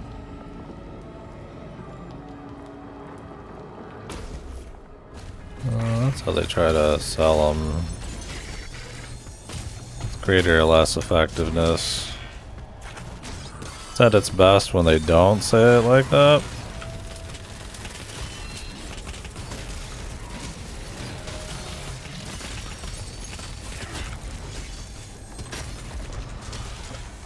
Like in 2016 where he's just badass because he just doesn't give a fuck and he just wants to kick some ass. It's at its worst and stuff like this in Eternal when they like go out of their way to like talk about how badass he is and treat everything with like way too much sanctity, like the super shotgun.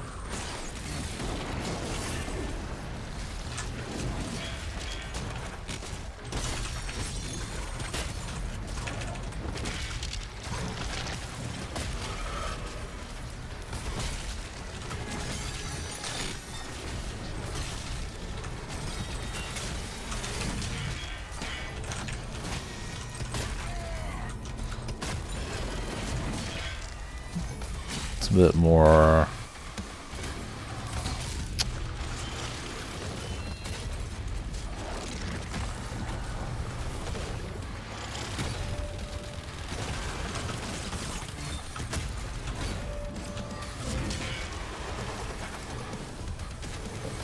less subtle and because of that way less effective. Too much lore, too much superpower gods, too much Avengers bullshit.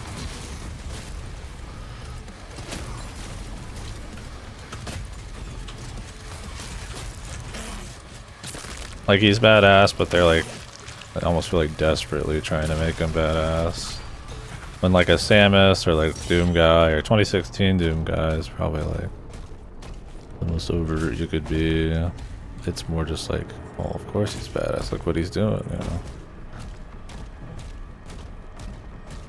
Now it's like he'll occasionally say shit.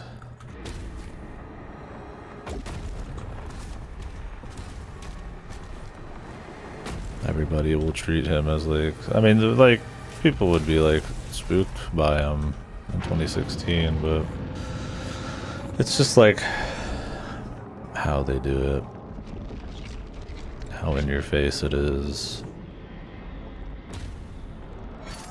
how simple the character is and shit that they kind of like start fucking with.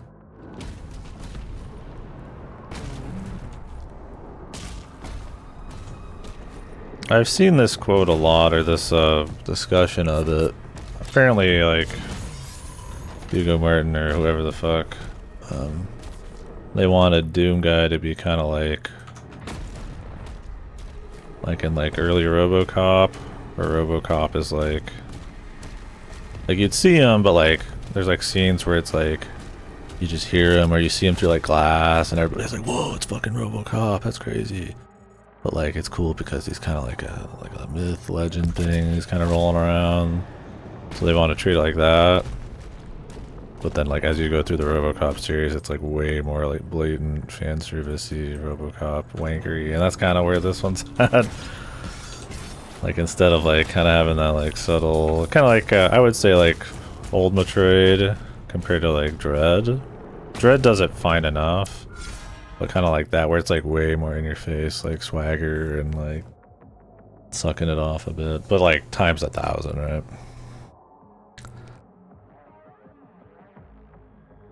Play RoboCop. I mean, I don't know about the RoboCop games, but the first movie's great. I have not watched the others really. I've not heard good things. Nothing out of it. I mean, it's entertaining. It's a funny, but also kind of like engaging, sort of action, cynical.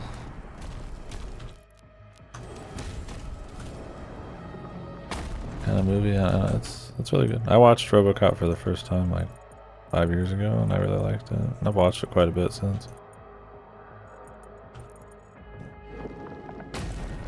I mean, not everybody's gonna get something out of everything, but I could give two shits about the legacy of it. It's more just like that's a popular comparison.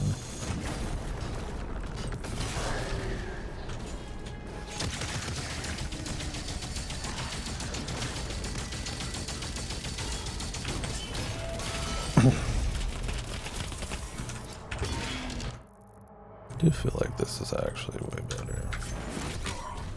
Well, that's like cool. I mean, the arcane daggers are pretty cool too. So.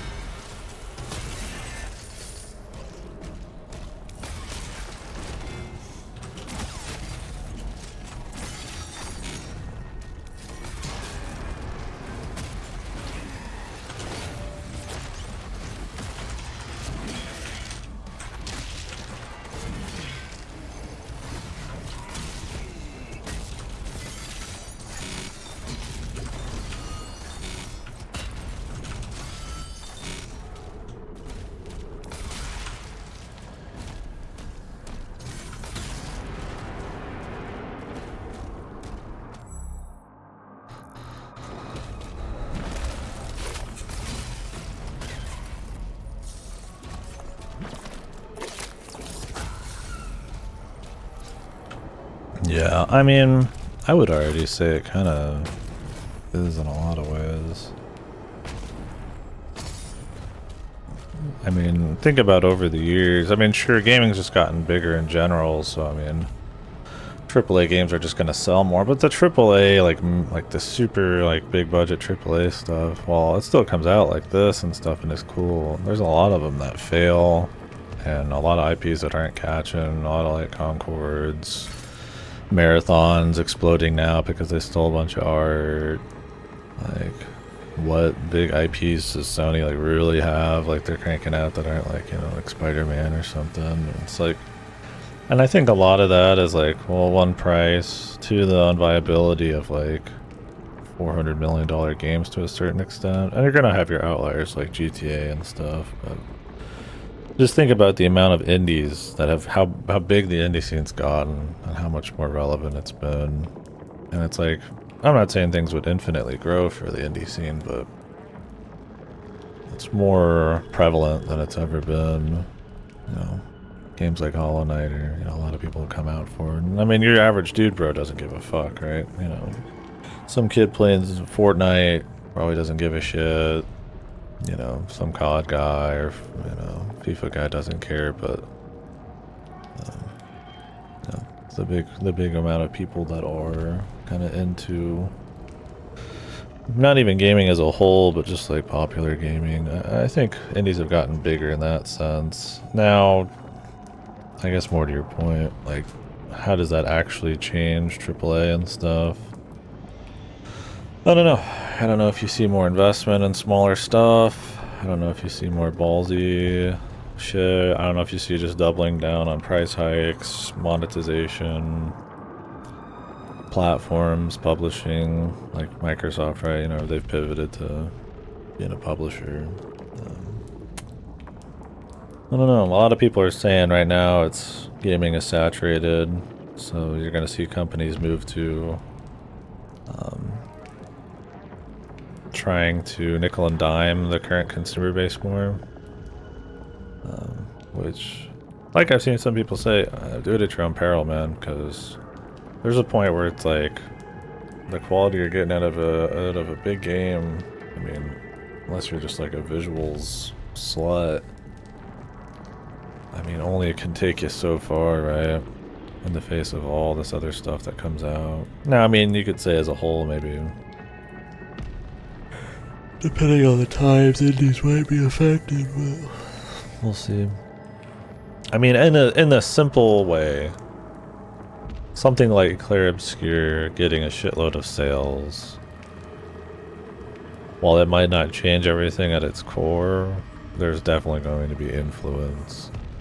We talked about it before. I mean, will that influence just be way too many fucking turn-based games having parries? That's probably all it's gonna really be, but maybe if you're lucky, you see a bit more investment in smaller AA or indie stuff. But who knows? Or we don't. There doesn't need. Maybe there won't be investment. Maybe it'll just, you know, AAA bullshit will just not be as relevant.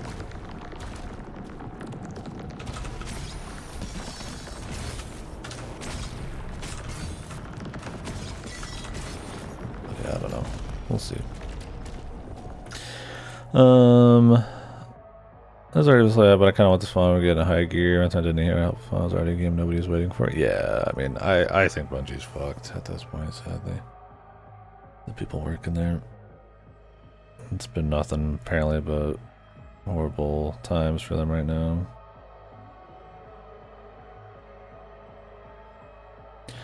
I mean, there's still really good AAA stuff. It's just as a whole, especially in the West, it's, you know, can sometimes be very uninspired, very by the numbers to appeal to the masses, and, you know, stuff with very little teeth that's not pushing the boundary. Like, this is AAA, but it's good, right? It is a game I respect because it is like a gameplay game just trying to be fun. I mean, it's not the best of the new Dooms, but that's, you know, not because of lack of intent or something. FromSoft, I mean, makes AAA money, but their budgets, probably like Nintendo's, are probably smaller, but yeah, I mean, you get games like FF7 Rebirth, which are very passionate. I don't love it as much as most people do, but I mean, like, they exist, but I mean, for every one of those, you get like a bunch of Ubi slop, and a big thing is like, you just don't get a lot of output, right? Like, shit comes out really slow.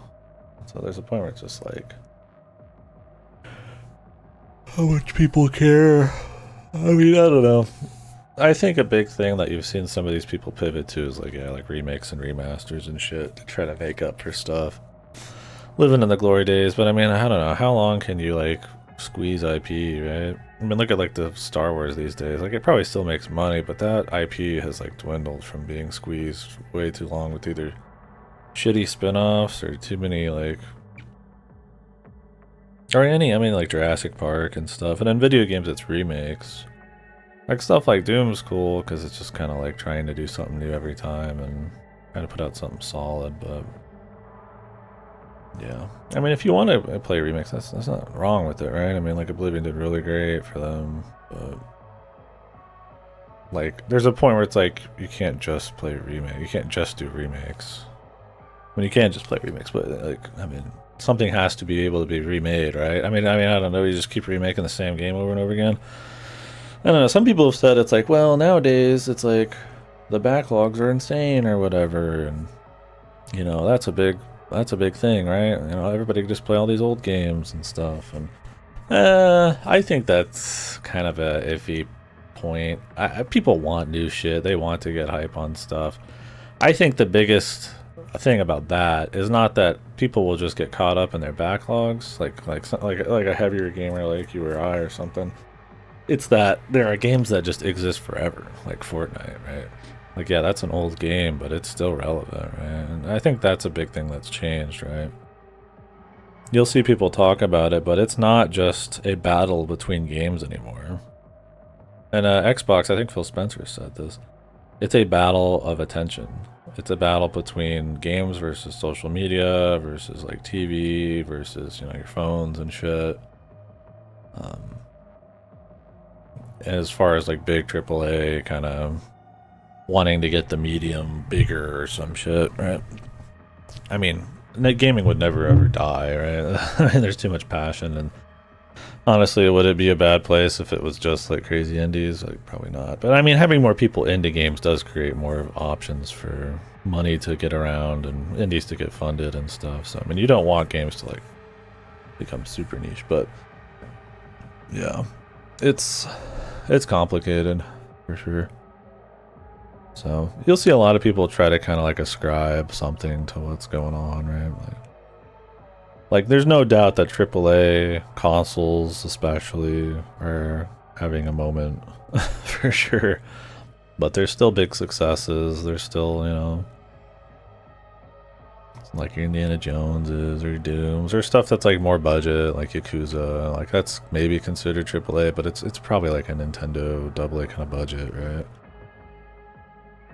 But yeah, you look to like Ubisoft and how they're exploding and stuff like EA, where it's like, you know, either hyper focused on certain IPs or completely reliant on like sports stuff. And obviously there's going to be tectonic moments like fucking GTA 6 that'll shake the whole industry, but it's kind of different. It causes AAA to completely die, fall in parallel economies. Gamers don't have to engage with them. That's fine too. What I'd like to see is good AAA games. I mean, that's in a perfect world. I mean, you want. I mean, what is the pipe dream ideal world? The Paradiso, man. It's infinite budget for something extremely passionate with teeth that doesn't care about mass appeal. That's impossible, even back in the most ancient of days. I mean, you still gotta make some money back, right? I mean, if you remove the budget, maybe you could just kind of, you know, you can go all passion, but, you know, if you don't care about making money back, but you can only do so much then, unless you're like a very, like, fucking philanthropist. It's like, got you funded somehow, but I mean, that's just never truly gonna happen. But you would like if, as a whole, the culture was more about promoting those kinds of like artsy or challenging or just really interesting or niche, not artsy in like the deep kind of way, but like, you know, just special stuff, like, you know, like sure Doom, you know, or like an indie that's like doing something crazy, you know, stuff that's like trying to push the boundaries, right? Like it's not just, you know, focus on being able to get its dough back and shit. And the thing is, you'll see stuff like Elden Ring that do really well for itself, and it's clearly not just trying to, like, you know, market to the masses, but I get how that's like a hard thing to be able to, like, oh, we're just gonna have our little Elden Ring moment. That's where you see trend chasing and people pulling the wrong ideas from shit and making hero shooters way too late that cost hundreds of millions of dollars, like Concord, and exploding. And so I don't know, it's yeah, in a perfect world you have technology and money to be able to have any kind of like vision you want, but that's not gonna happen. But at the end of the day, it's like you would hope that even if somehow AAA died, there'd still be enough money and interest for people to be able to make stuff and tech people and stuff. You know, there's enough incentive to kind of keep upping game tech to allow for more vision to kind of come out there. So sure, I mean, it has a form of mass appeal, but I mean, it's more than, I think, more than like traditionally you would expect, right? I think that's the thing what AAA is kind of missing, is they're used to what's safe, like stories and graphics and somewhat open worlds and stuff. Those are safe bets. But there is an appetite for sometimes difficulty, you know, just interesting art direction, fresh experiences and stuff. And like FromSoft will do kind of shit like that. Obviously, they've built up a clientele or an audience on Souls and stuff. And I mean, it's not as big as FIFA or anything, but yeah, it's like So in a way it's mass appeal, but I'm talking mass appeal in like a safe, like you'd put hundreds of $1 million into. Like, could you see EA put $300 million into something that looks like Elden Ring? Like, probably not. Because they just don't trust it, right? It's not like the tradition. You know what I'm saying? Like, yeah, Elden Ring has more mass appeal, but it is not like inherently what I would consider traditional mass appeal, right? Maybe it is mass appeal in a way, but like how it's perceived by the industry, right? Because you would say Baldur's Gate 3 is absolutely not mass appeal. It's one, it's turn-based.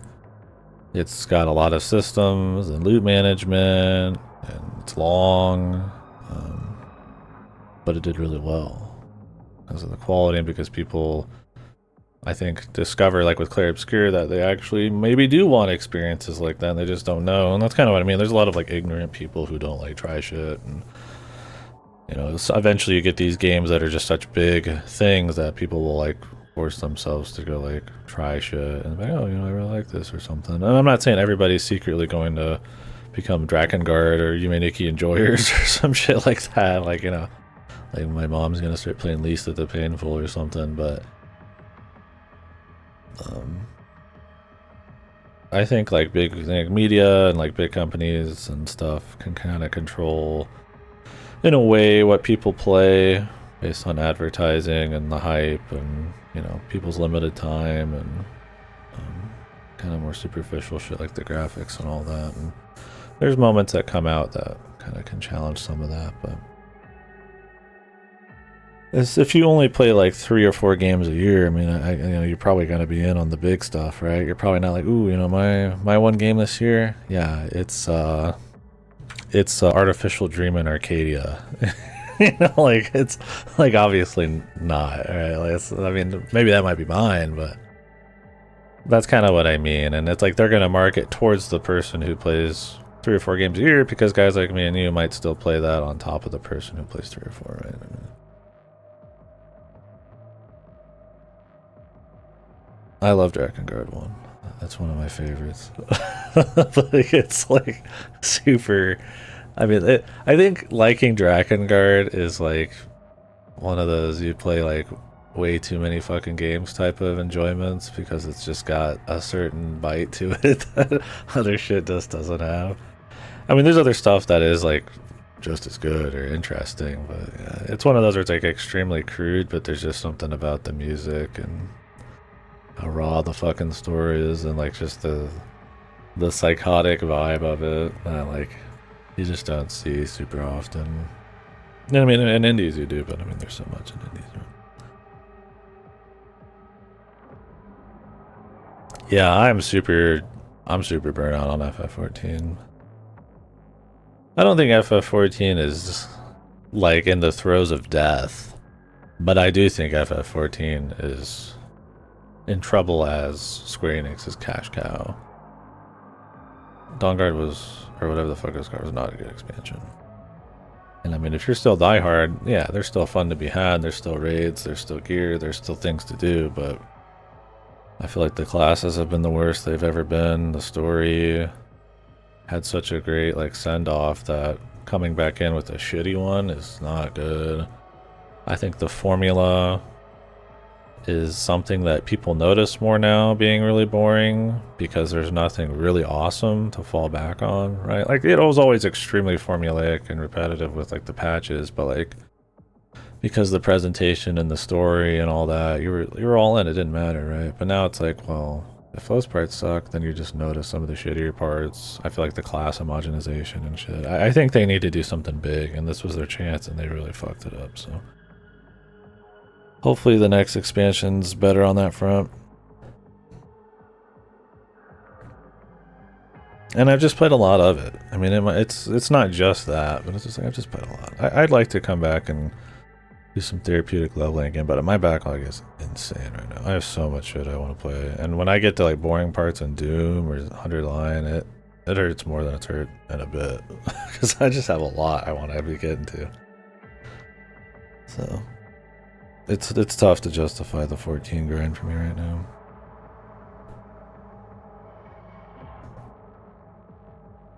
But I mean, I always want to skip stuff, so I mean, I'll come back for around the next expansion. Viewing my consoles is just hardware. Sure, I mean, viewing your consoles is just hardware. That's fine on a consumer end, but I mean, obviously, it is the business for like Sony and Nintendo and stuff like that. And, you know, the eroding of it, the eroding of physical games, how that changes consumption, the vice grip on digital storefronts, and how companies make their money, which means, you know, like if Sony loses consoles eventually, like, you know, what do? They're trying to dip into PC, but it's like, you know, what happens to them? What happens to their IPs? That's what affects you down the line, what kind of games you get and stuff. I need to go to the bathroom, shit. All of a sudden.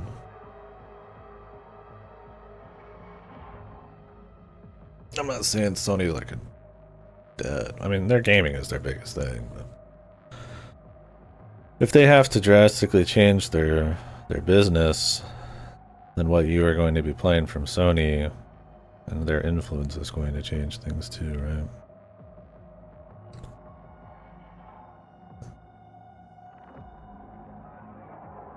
It might not be like a huge deal, but depending on who you are, but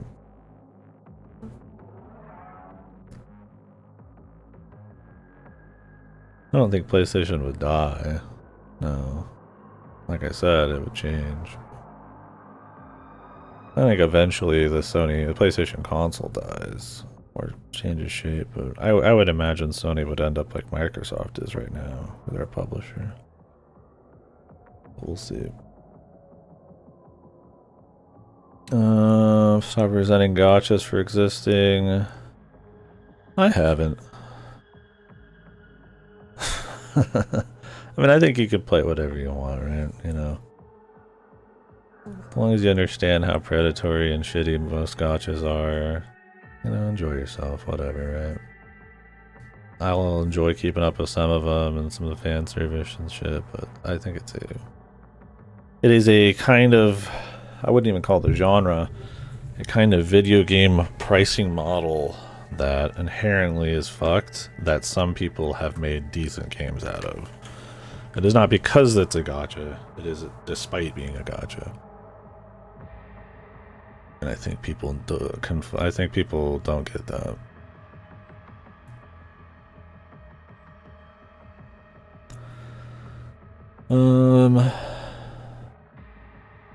Well, yeah, they have a week. The console stopped working for them, so they started doing something else. I mean, when Sony stops having consoles work for them, they start doing something else, right? They don't just. I mean, they could do a Sega and roll over, but I mean, even Sega became a game thing. Like, Xbox still has consoles. I mean, they just raised their prices by like $200, so they're just kind of prepping for the next wave, but they don't care as much about that. They've got their Asus rebrand Xbox coming out soon, the handheld. But they're pivoting to like digital marketplaces, Game Pass, publishing. You know, consoles for them are, yeah, more or less done, so.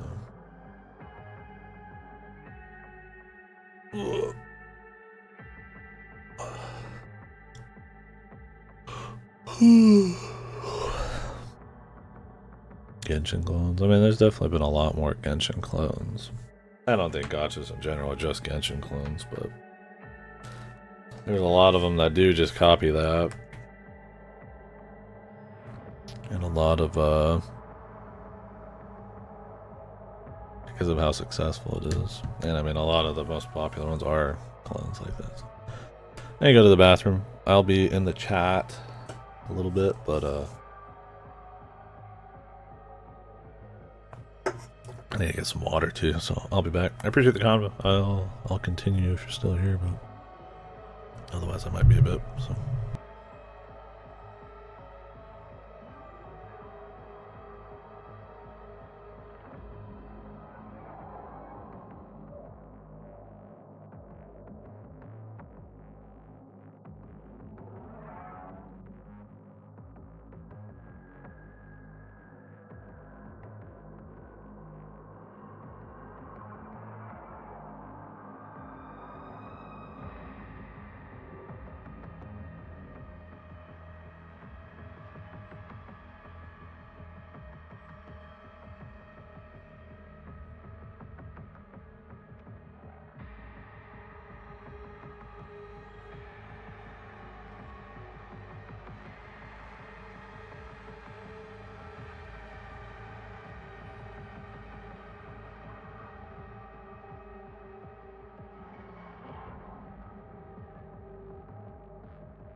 Might still have to go to the bathroom, edit up.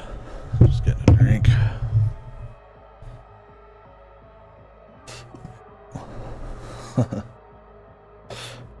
Yeah, definitely easier, but I mean, most indies still fail hard, and a lot of people put their whole lives into it and lose everything. But fundamentally, it's easier to make the game of your dreams now than it was 20 years ago. And I think that's important.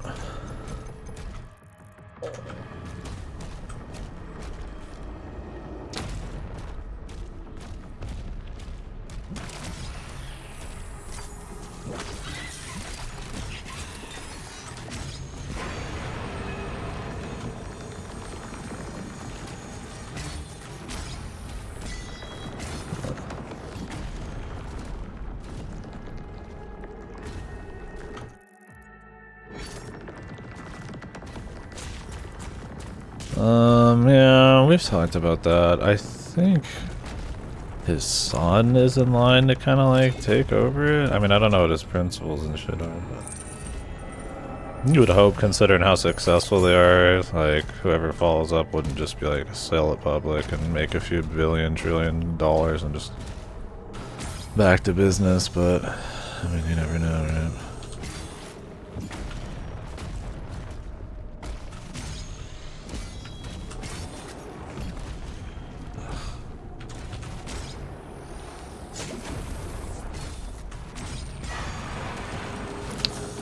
We'll see. I mean, it's not just Gabe there at that place, but I mean, I don't know their culture that much. I've watched a few documentaries of them talking, but that's about as far as I've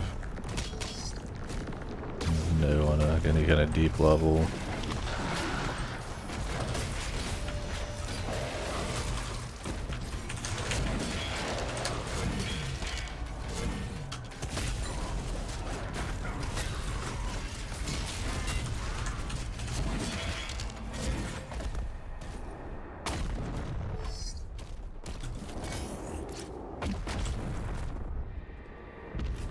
Yeah.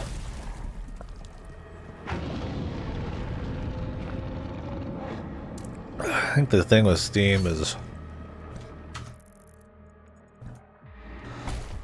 they've always made very like consumer centric, like a buildup of consumer centric decisions, and had like a very big base of like quality games and all that to work off. I mean, even Gabe, I mean, he came from like money from like Microsoft, didn't he, or something? Like, I mean, Steam has so much going on in it, right? It is not just a storefront, right? I mean, I can take notes, special controller support, I can stream through it, it's got pretty much whatever the fuck you want, right? You know, they've played into, you know, lots of popular genres, or created certain genres really popular, like, you know, them pushing MOBAs harder, and FPS and all that kind of shit. It's like CS and all that stuff, and it's like they don't do a lot that's like really like overt, but they seem to take a lot of like either experimental steps, but nothing that's like gonna destroy them, right?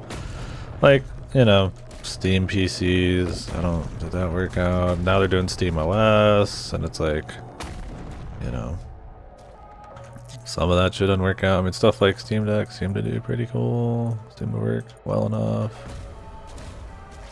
They kind of do little shit like that with all the money they have from the platform and try to stay like relevant through it. And, I mean, at this point, just having Steam be really good means they can just kind of do anything they want. I mean, the cut they get is like, what, 30% or something?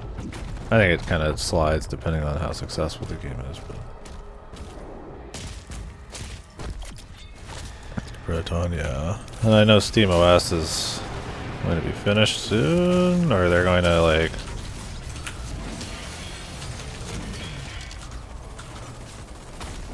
be putting it into like different platforms and shit, which is just like some kind of Linux or whatever. But I mean, you know, if that ever actually became like a really big thing, I mean,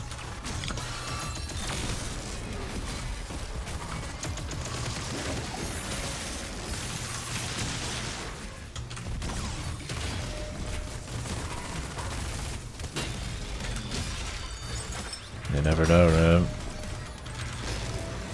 I mean, they had the foresight and willingness to risk shit. I mean, they were almost bankrupt multiple times. If you ever go watch the Half-Life documentary, they talk about it. I mean, Gabe was about to sell his house like multiple times, right? But I mean, he had good people working for him. He had, he feels like a sociopath sometimes, but an ability to disconnect from the fear, man. He just kind of went for a lot of shit that they thought would work.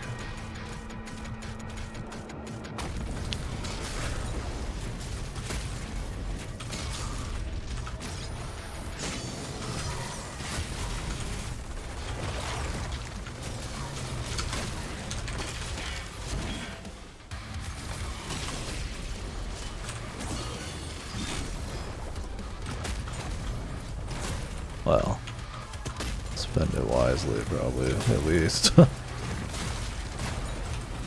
Thinking of all the failed Google shit and Meta and all that stuff, right?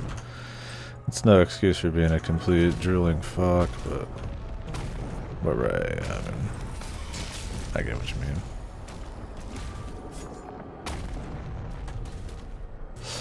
I don't know all the workings on at Steam. I mean, sure, some of it's just fucking luck, but they made the right calls in a budding industry and have pretty much put themselves in such a dominant place that nobody really can compete in. Or at least they could, but they just don't have as much know-how or resources. I mean, because when you look at like Epic, and it's like they should have plenty of resources, but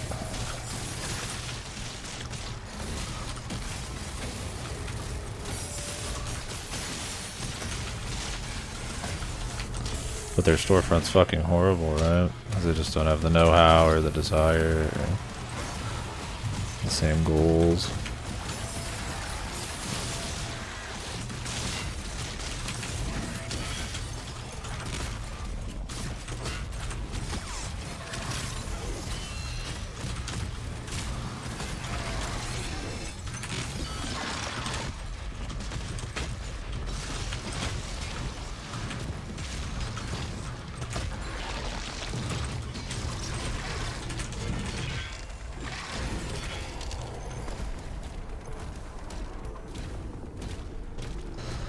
But yeah, I mean, not all of Valve stuff works out. Look at like their fucking deck builder, right? But their deck builder probably didn't cost them a fucking shitload, and they have just a shitload of money to go for shit.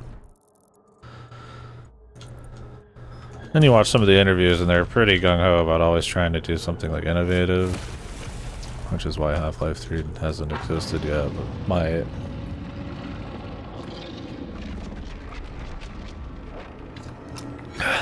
Give me like a couple hours, Adri. Probably be swapping right in there.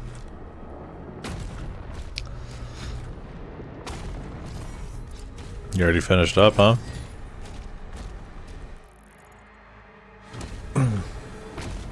Did you bust the main story through?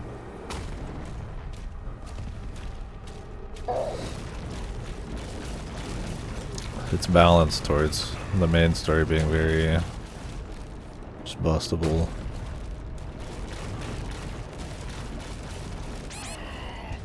Am I supposed to be running through this? This is kind of awkward now.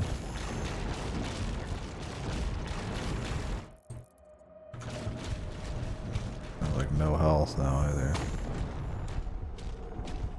I feel like you'll like 100 line too. I mean, it's really long, man. There's that to think about. Oh, I can just finish the level. Let's stop wasting time in this.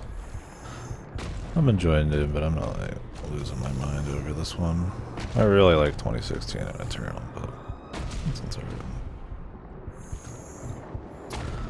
don't need any upgrades anymore.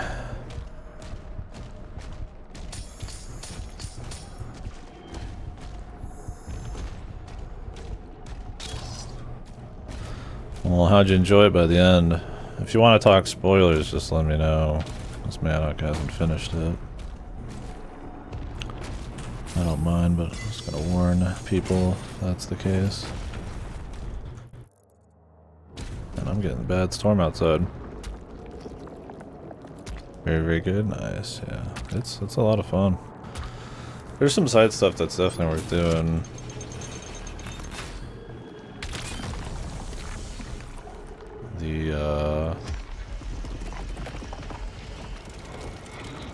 I think the big one I really thought was really cool was the giant straw tower one or whatever for doing Mail's S-Link or her social stuff. That's one of the cooler levels. I'm surprised it's not a main level. Yeah, I would recommend people to play expert on it. I think if you have a penchant for like going and looking for side stuff, you get plenty of challenge on normal. But if you don't care about that, then I think the main story is pretty easy to just bust through. So.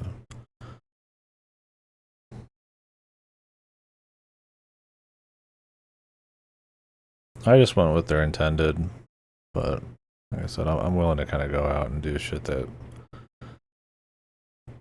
a little underleveled, so I feel like I got a good experience, but by the end of it, no matter what I would have picked, it would have been a cakewalk. It's very easy to break it, so.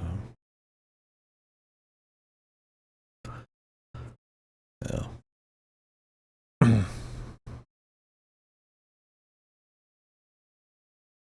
I mean, you can have an intent, but respect people's desire for like a slightly different experience. Like, you know, you're okay with it. I mean, it just literally says it on there. That's the intended difficulty.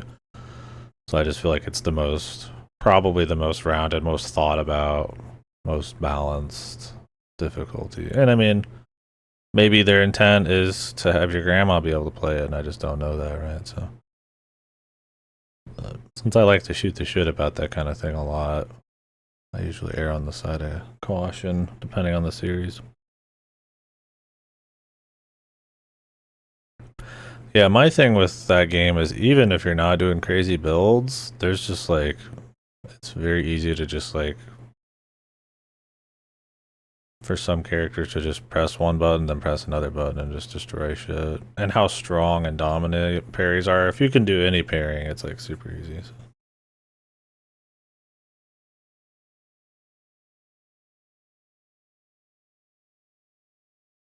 Yeah, I think I did the final boss at like 99. But I did all the side shit.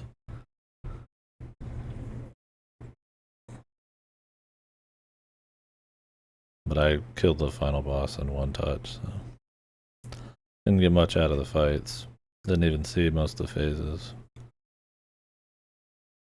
I think having their game be balanced around skipping all the side stuff is a little iffy.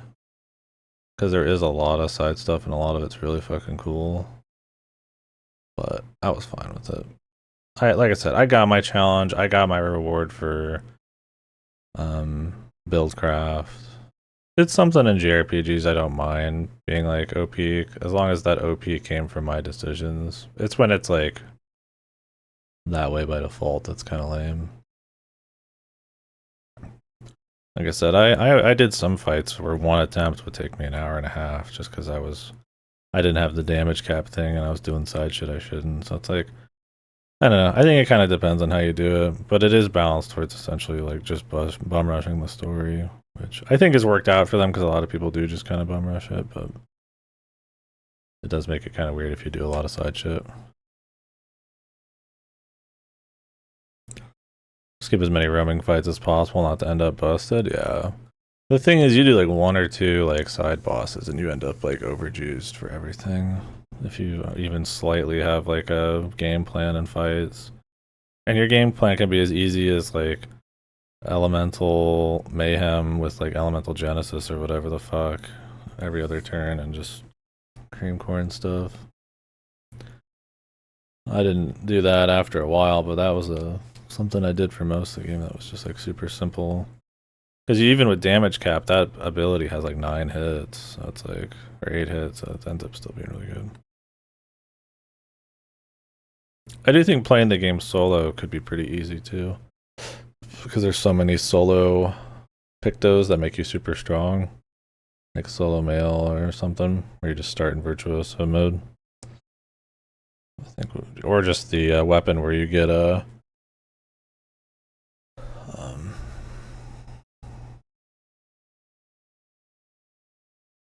on counterattacks you swap into Virtuoso.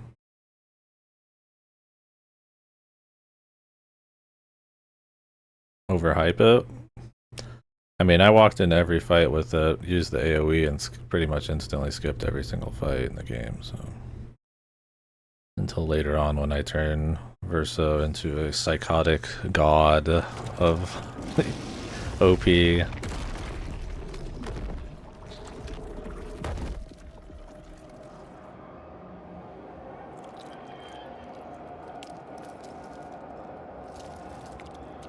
stats?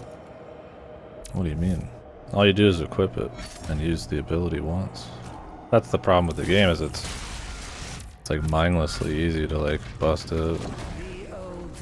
And I mean they've said it, and they're, you know, they've released statements saying they want you to break the game. I mean, that's part of the fun, but you know, there's an argument for how much you should be able to, maybe, and they even think some is too much. They nerfed Mail a bit, so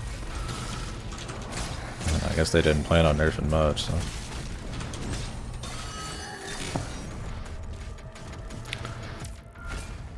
Ooh, we already been here. That was perfect.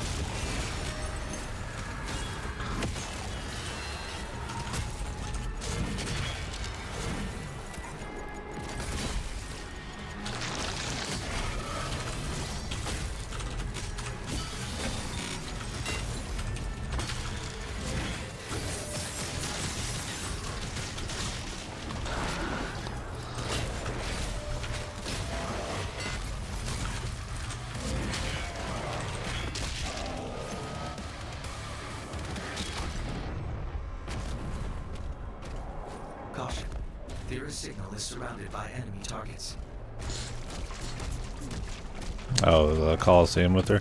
The thing is, if you go out of your way to do the Coliseum on the backside of that city, she's like obviously like the best at it, and you get the solo Pictos. So it's like, it's really not like a crazy, I mean, I guess some people do Gustav or whatever, but like running in there and getting that weapon from the main story is not really that wild.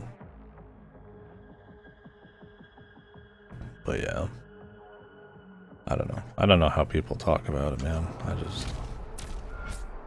It's useful. But getting through random fights is pretty quick regardless. Or yeah, you could just skip them.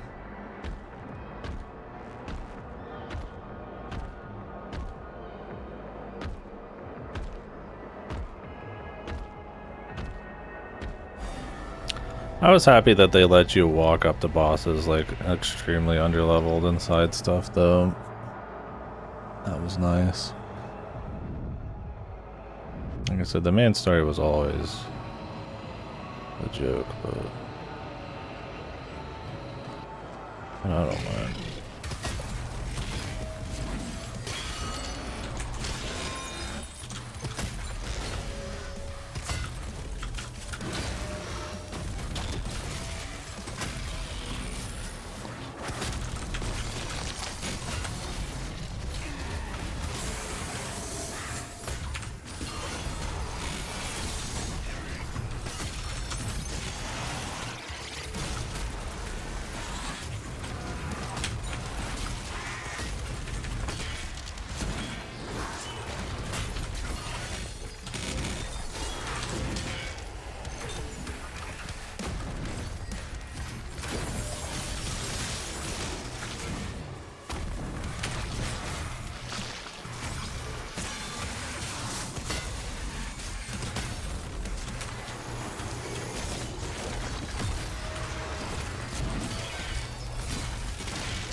But yeah, I didn't even have Mail on my team for the last half of the game.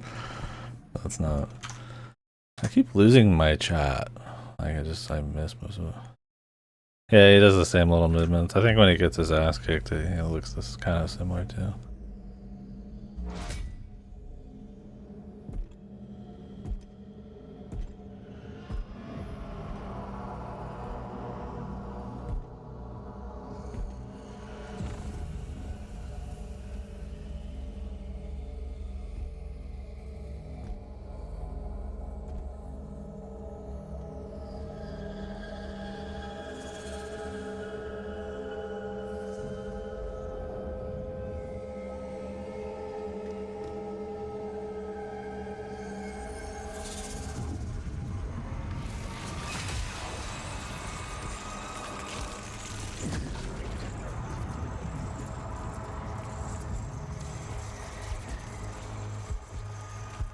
Her energy is too powerful. Even for you.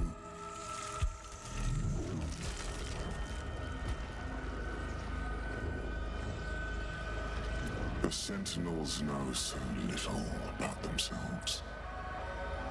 She has the spirit of an ancient Sentinel god within her. A wraith who are descendants of this realm. Here, her energy becomes fully realized.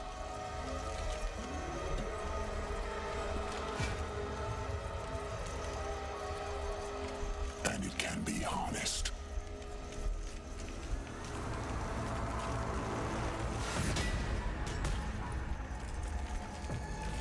We should kill him.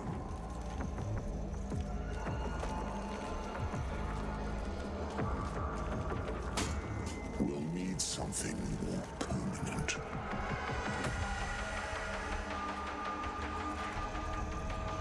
Etrigos, Zarath, Maziker.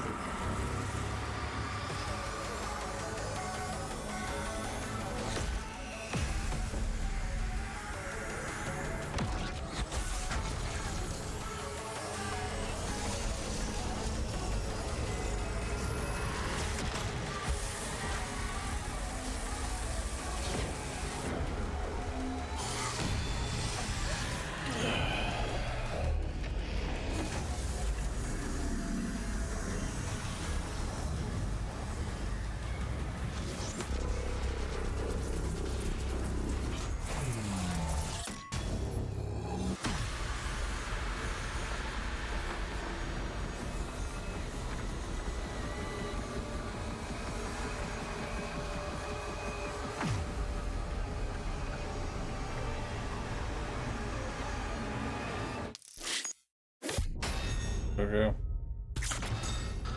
The MacGuffin has changed hands.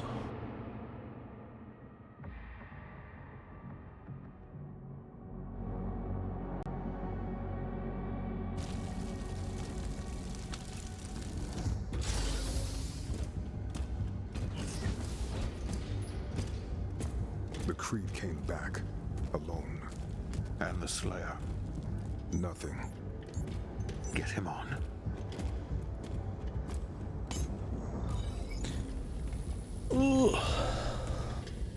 Bishop Creed. Where is Thera? The Slayer came, and there was a struggle.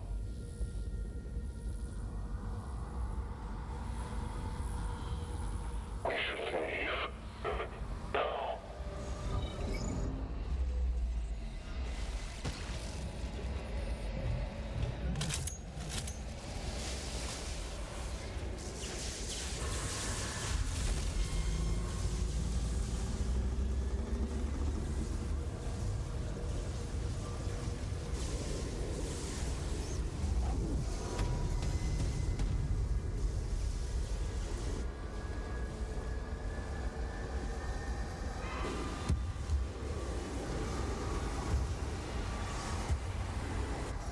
Everyone out, now.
Okay.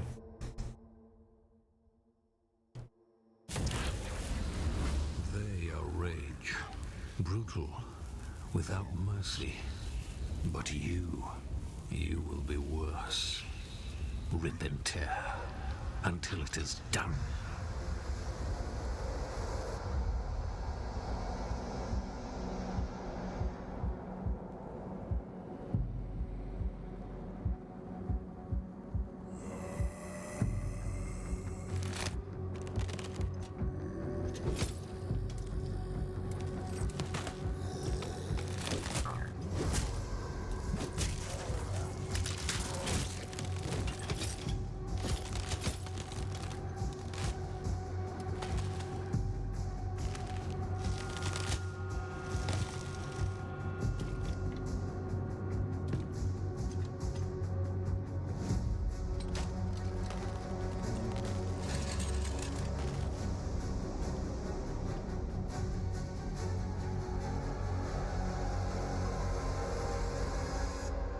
Zombie Doom Guy.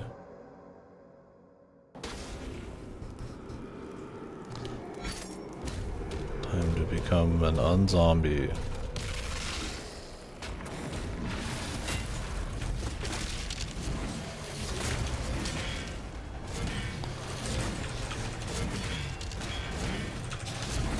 The old school berserk.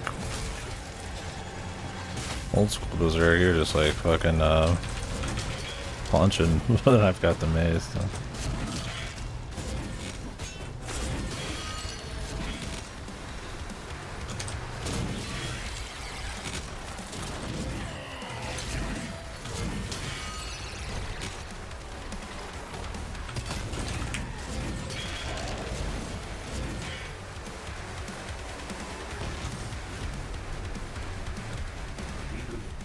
I wish Mick Gordon did the soundtrack for this one, dude.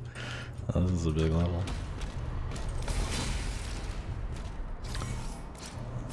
He's got like the zombie thing on the bottom.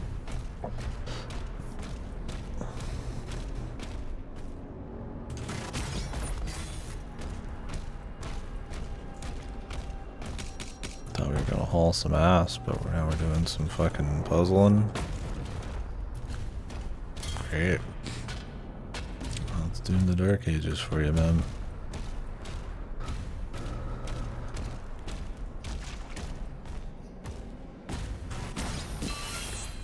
Nothing says being a zombie and then not being a zombie and then kicking some ass, coming back from the dead, like moving some fucking blocks around, man.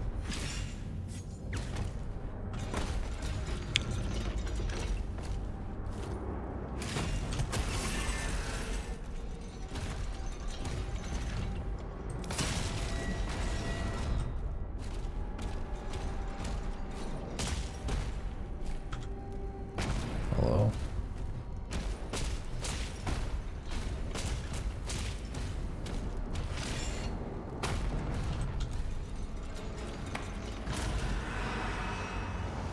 Yeah, I guess. I don't know. They just kind of infinitely spawn dudes in this game at times. Regardless. So there's an HP buff and an ammo buff. Signal detected. A beacon is emanating from the mortal plane.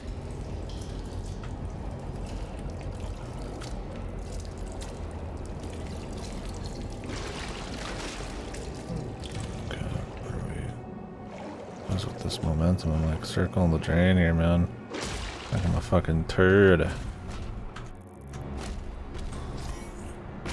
Scanning. Vessel located.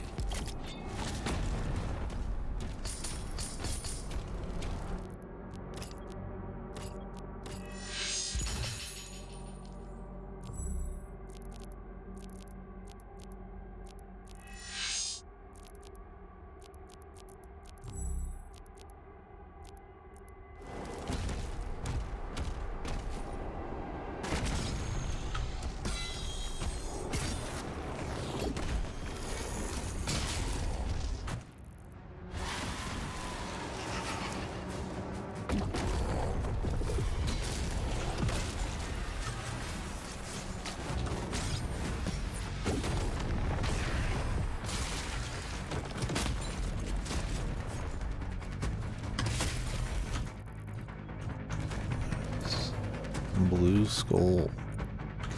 Okay. There it is.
We got, man.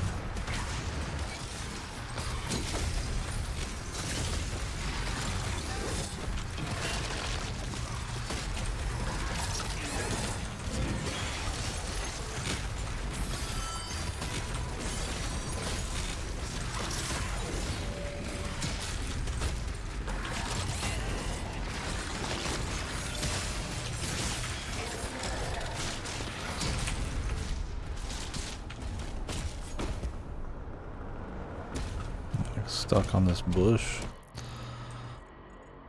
Alright. Well, we gotta go all the way around to get to that.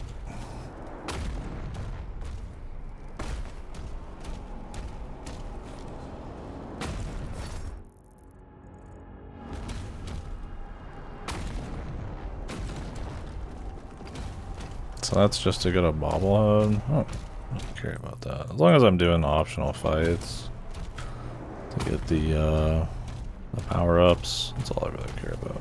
Which we don't really need, but I mean, it's fun to get perma upgrades. I don't care about upgrading stuff I'm not using.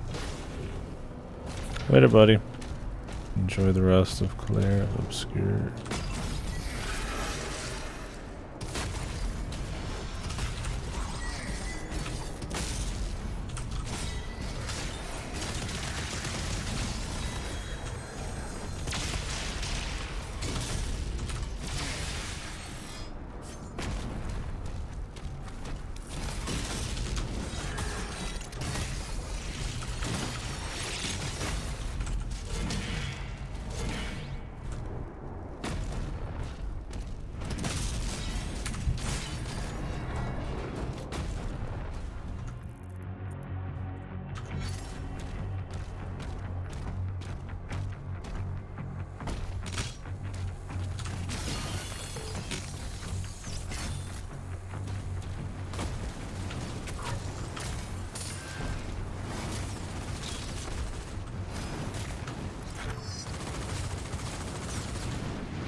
Loot. I don't really care about this, but it's right here.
These guys are like extra health. No wonder it was getting a little weird. There's like a leader back there, whatever.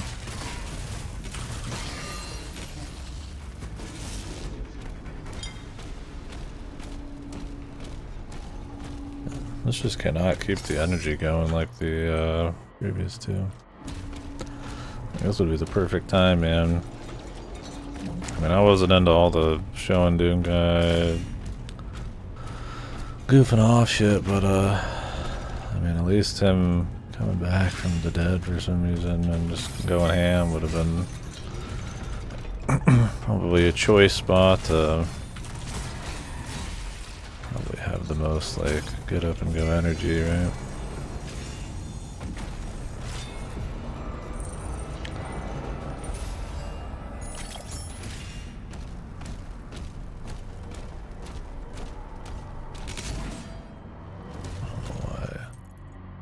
Melee just happened there. That's weird.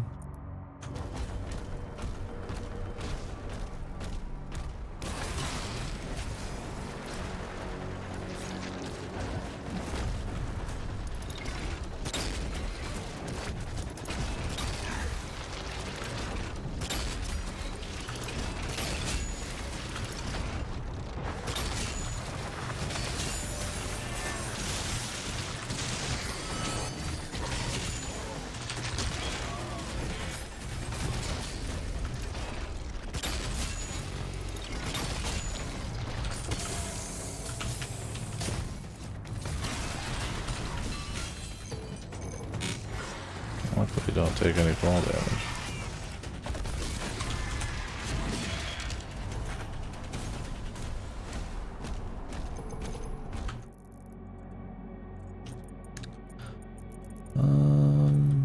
I want us to go that way, but probably the main story path.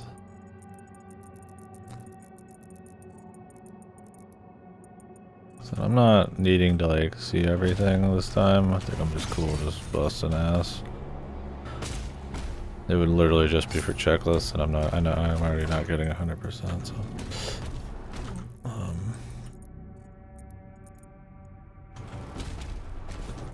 I would just want to get the health and the ammo one, which I don't like care about a shotgun ammo one anyways. So.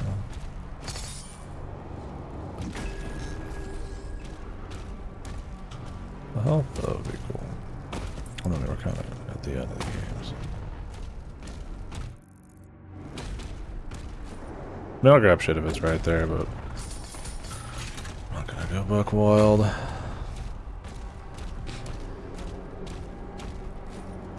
Arcane token identified.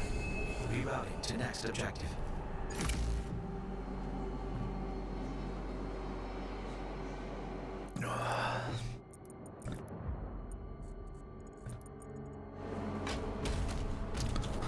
I guess this is literally right here.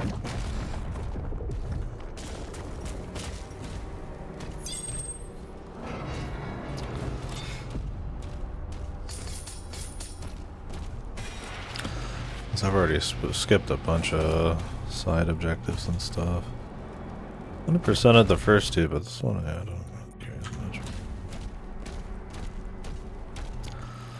No leader this time.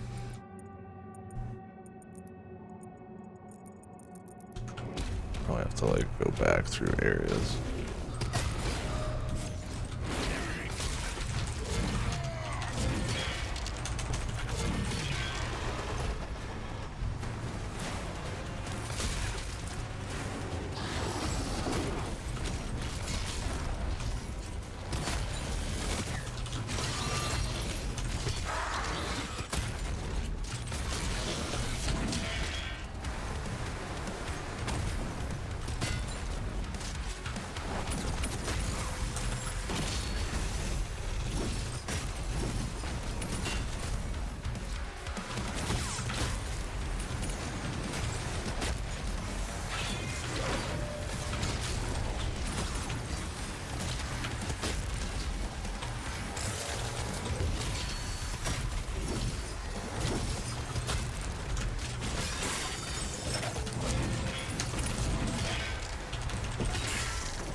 And then you destroy these guys and it like despawns everybody, man.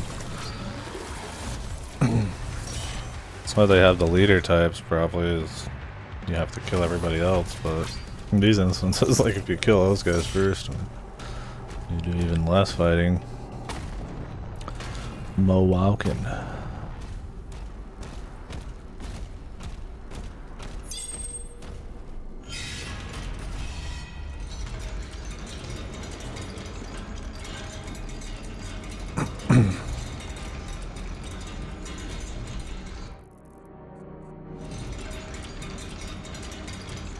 So I forget you can do slow-mo.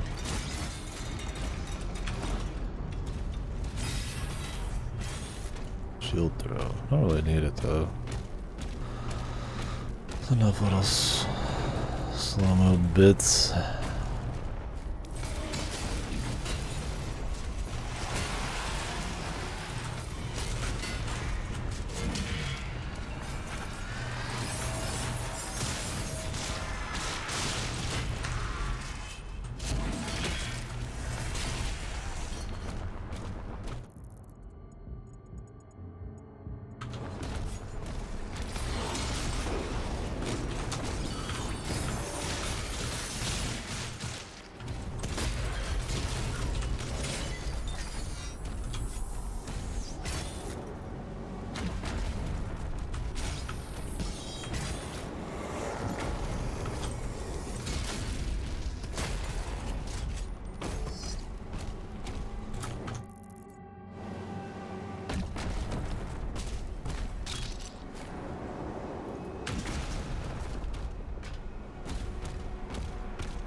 I'm just after the power up, the actual upgrade, which I got the health one, so the ammo one's honestly not even a big deal.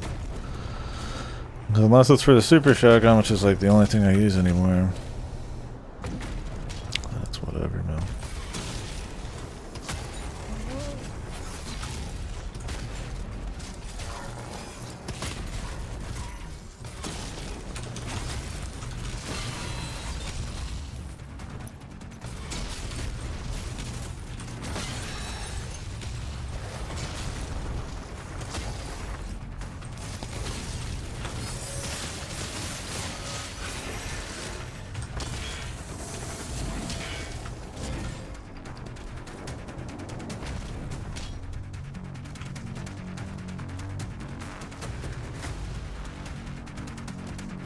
Someone we didn't kill, just sitting around.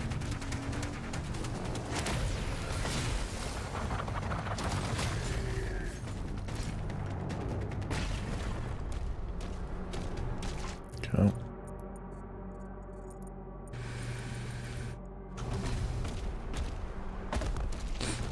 Well, it just pops up in the story. Don't have to worry about it then.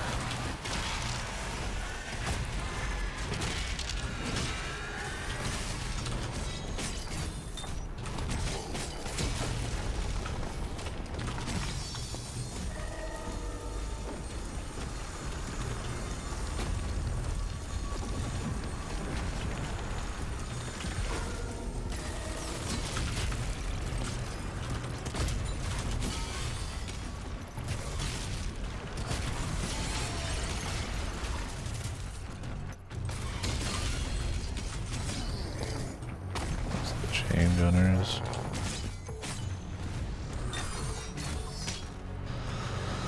There's a crystal up there, but man, I don't really care too much about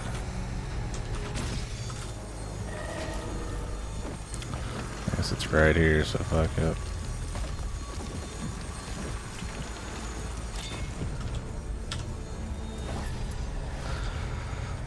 Upgrade some weapons I won't use. Get infinite ammo in this.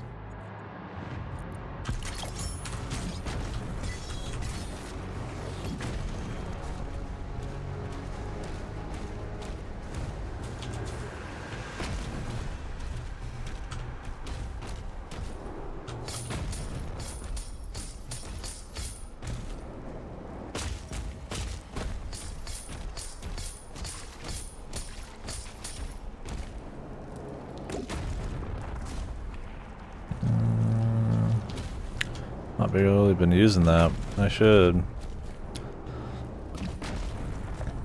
always be sitting at 2 just in case, man. There's any fight that's slightly got a challenge. But the thing is, like, I mean, you like doing the fights, and they're few and far between, so it's kind of goofy to just be like, I'm just gonna not.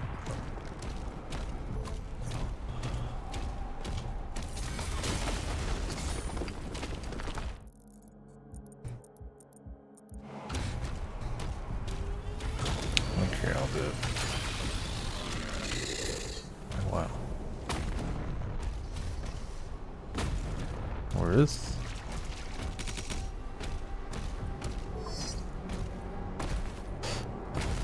I wonder if you could just crank through a final boss without. Probably not.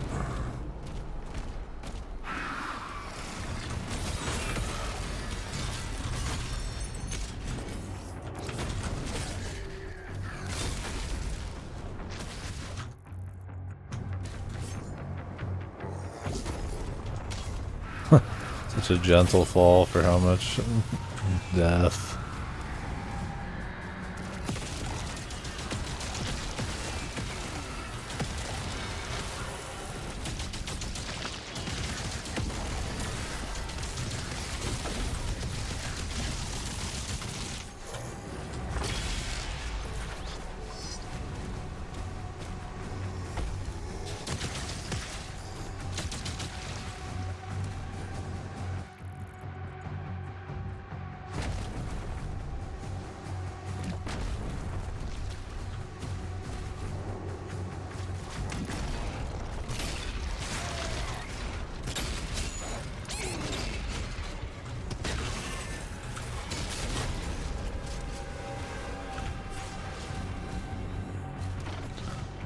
Put that armor.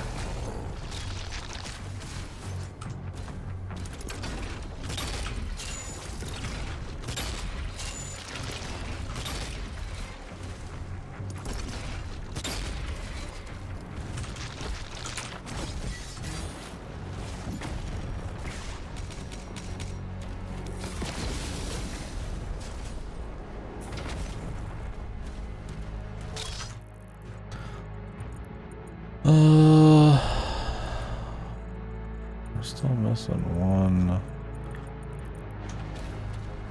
extra ammo, but it might be, like I said, still. That shit destroys me.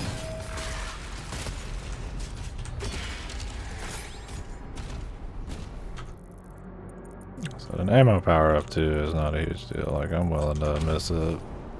I've literally just used one weapon and I've not had any issues with ammo. You get full ammo from your melee smack, so it's more just the fun of upgrading, I guess. More than I expect there to be, like, really a big challenge.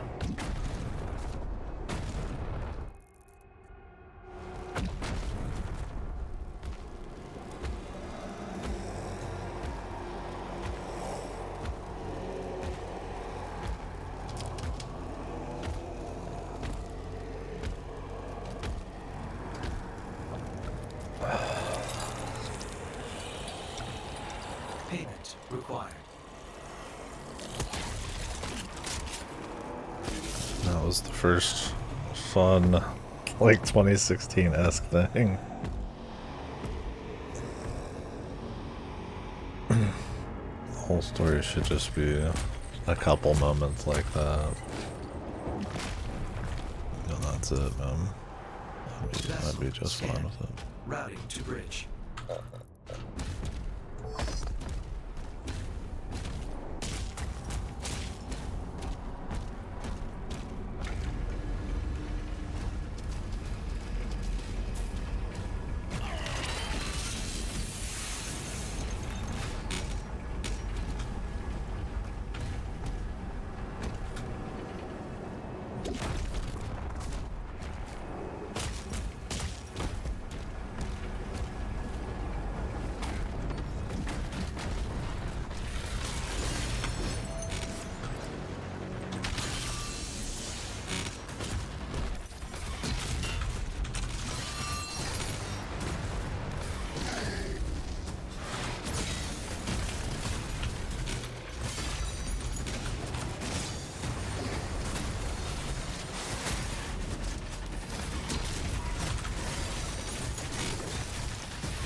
Berserk just is like super OP to use.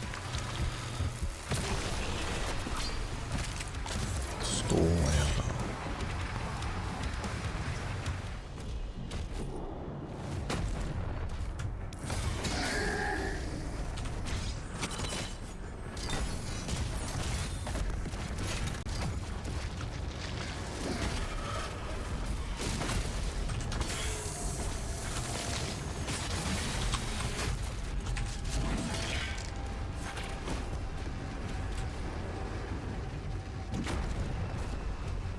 This is just side shit. What do I just have to wait?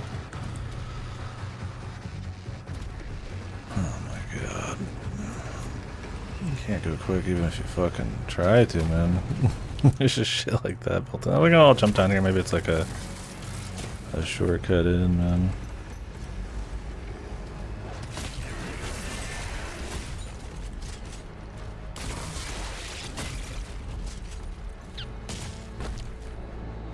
Speedy man, shortcut.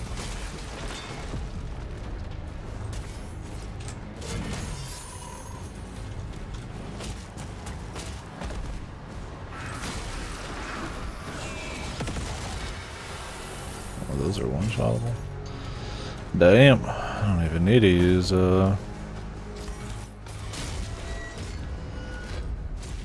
long-range bullets. You can just use your shield.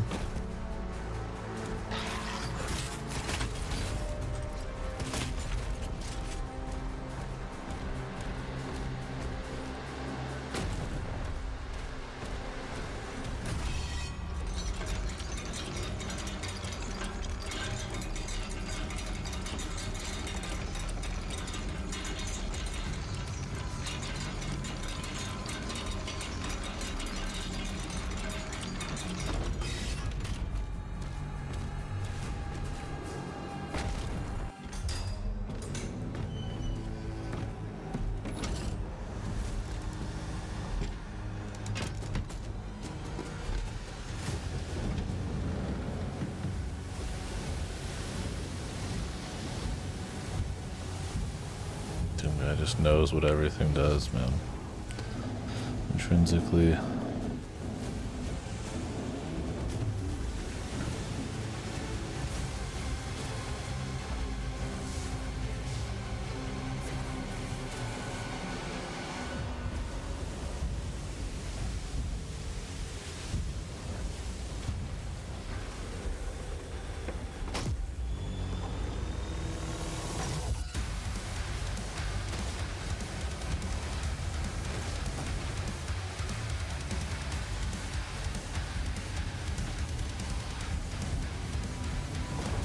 wish this was hype, man. The story just blows chucks.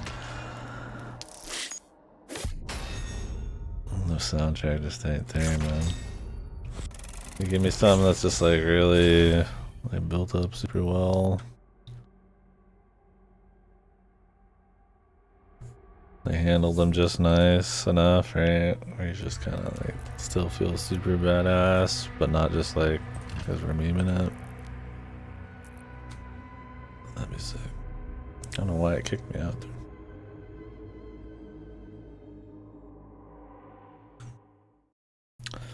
Oh, last 3 levels. Surely another mech mission in here.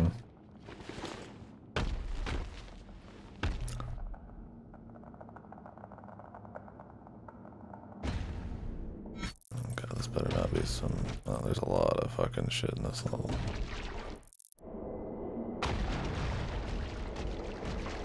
Goofy story shit.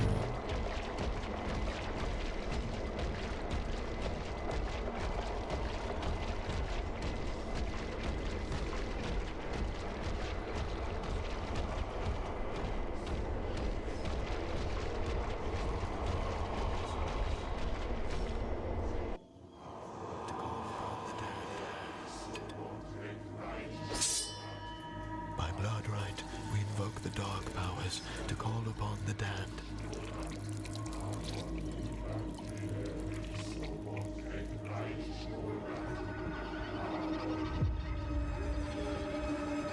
Makers are still not responding.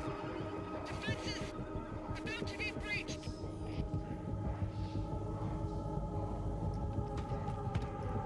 I'm going back. Who even are these people, bro?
So if they just summoned him back,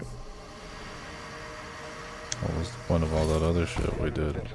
Did we have to get to somewhere in there to be able to do that? The Creed just surrendered. He's not responding. Who knows, man.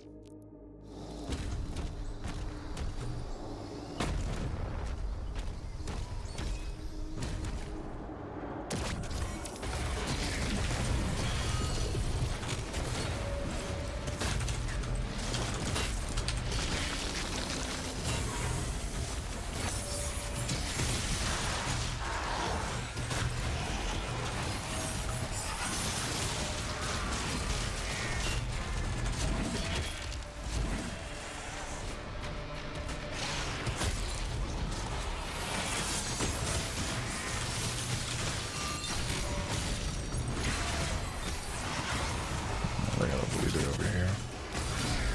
Can't touch him yet.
health.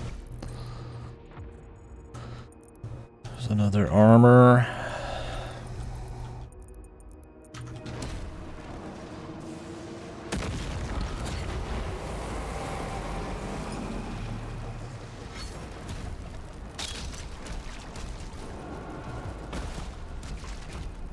He just took out a siege tower.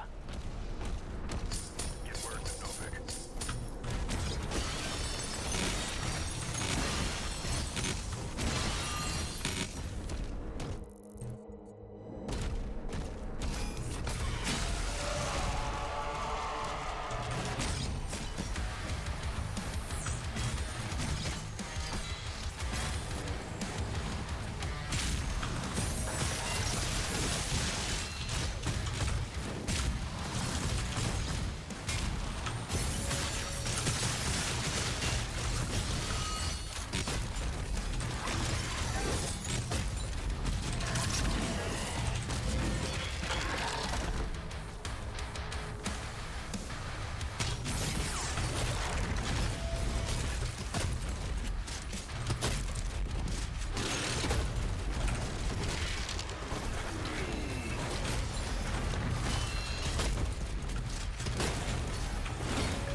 Demons are being routed.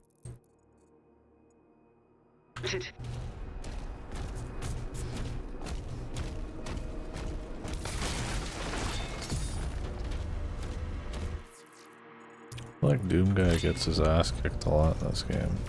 The story.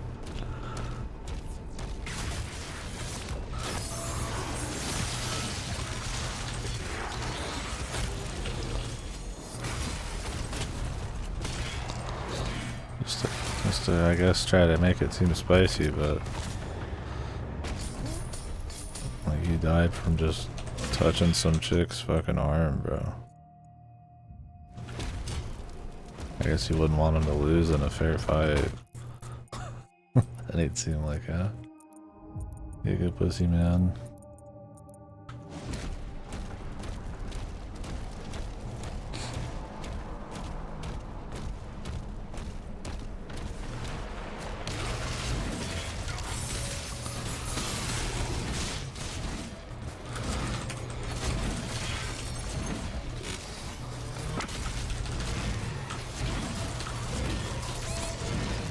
This guy just keeps fucking interrupting my fucking shit, man.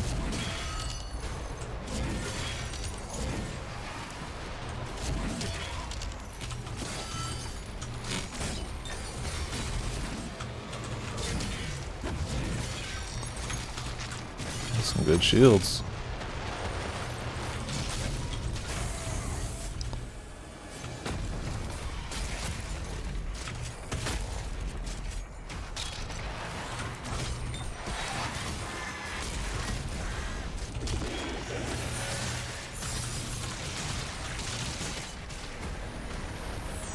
Enemy threat has been eliminated. Thanks for letting me know what I'm doing. He's regained control of the battlefield. The fucking dialogue and shit.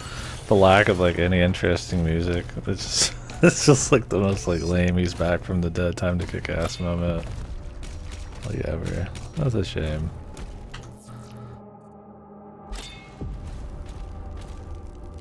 He's regained control of the battlefield, and then he's like, he's taking a dip to grab a few pieces of gold.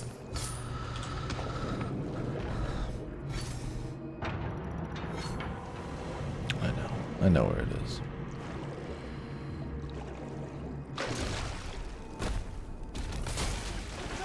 That's fun when you get going. You don't get going very often, sadly. Not like the last two.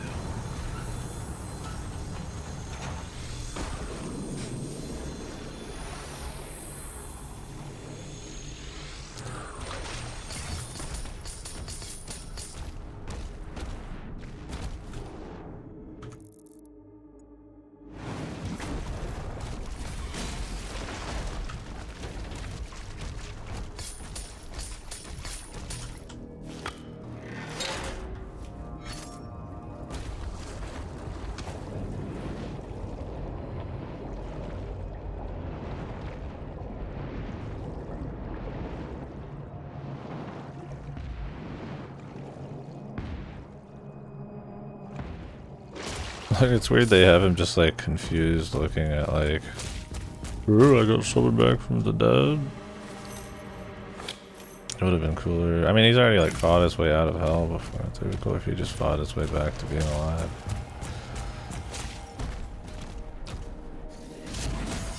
You're just kind of doing stuff and then they just sort of summon you. And you're like, well, did he do anything? Or did they just summon him and he's like, hey, where am I? It's like, eh. Holy shit.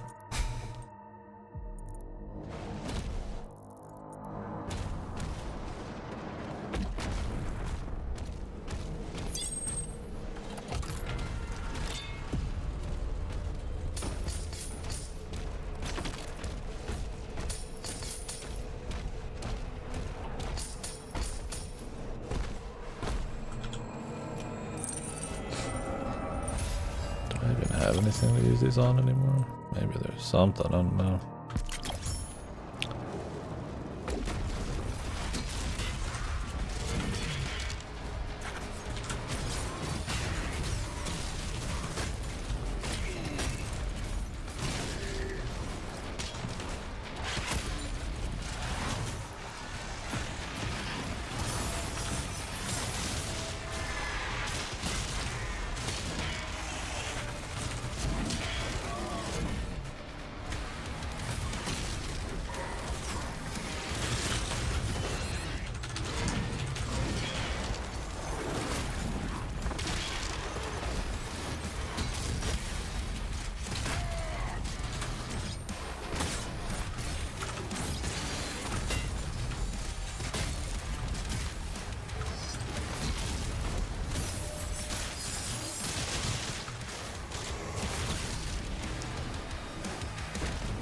I don't know if I can get through that shield without blowing up his like side guy here.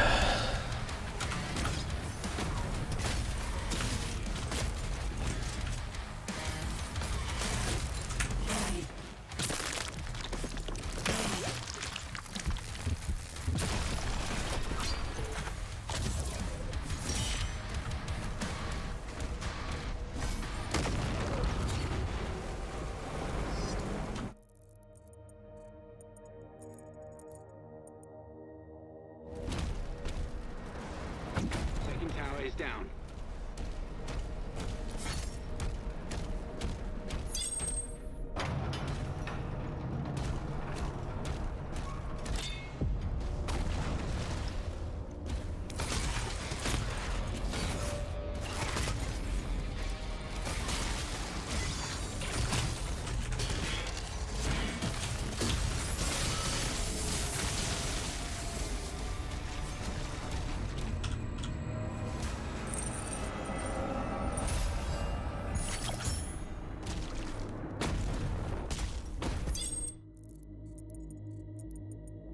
So it's straight over there. There's like one ammo left too.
casualties.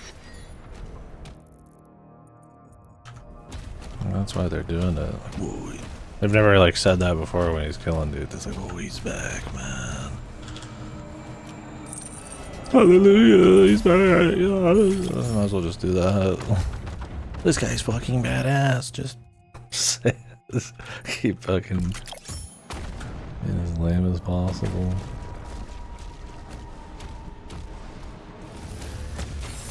The less is more for me, man.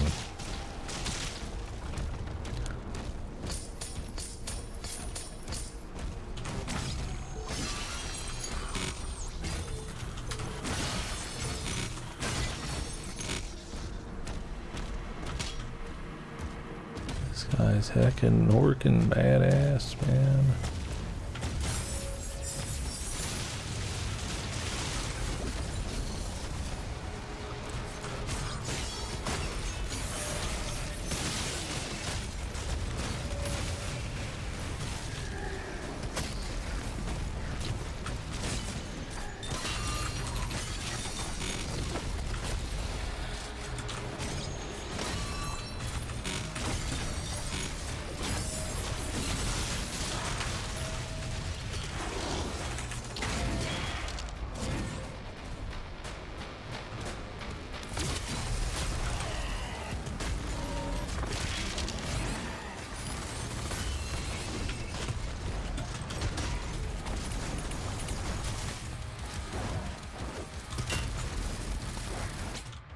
Of course, dude, the imp stalkers, the real threat.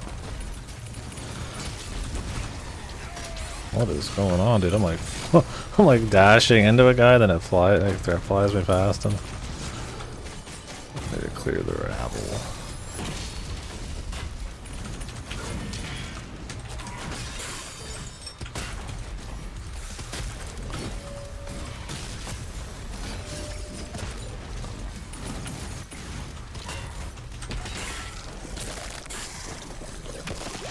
Bizarre. I feel like I was dashing through a guy, but I was stuck on him, but then I shot him and I kept going. It's hard to say. Maybe not.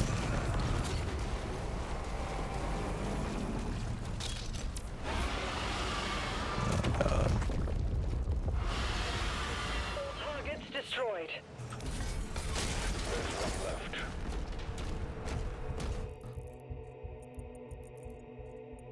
Okay. Well, we've got everything I need, so. Got all the upgrades, so we can just roll, man. Don't really care.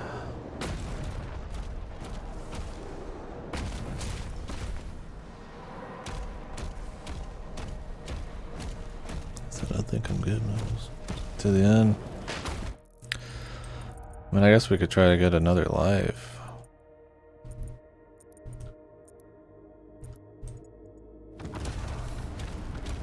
There's one.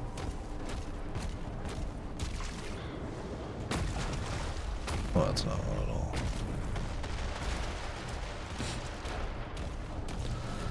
Not that I'm expecting the final boss to be like crazy or anything.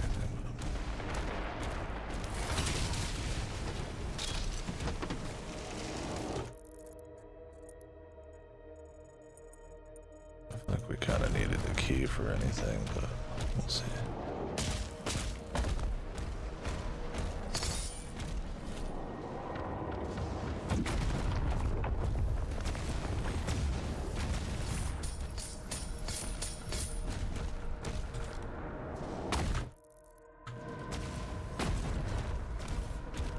Another one of these things, man.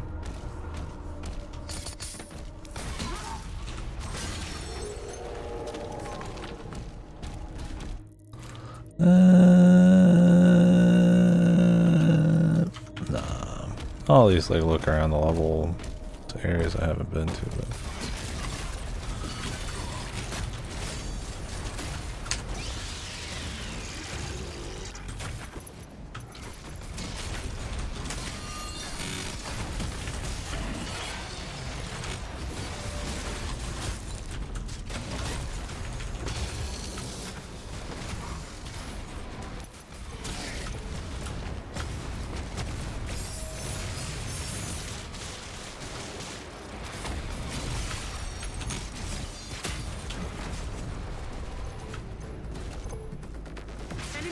have been obliterated.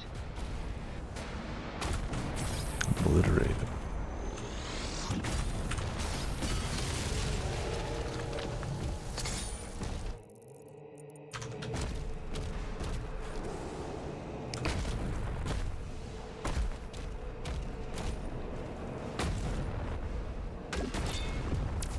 There we go.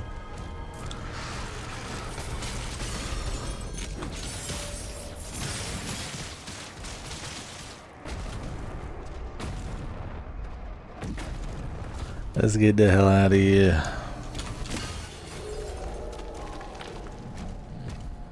Smack those for fun, but too much.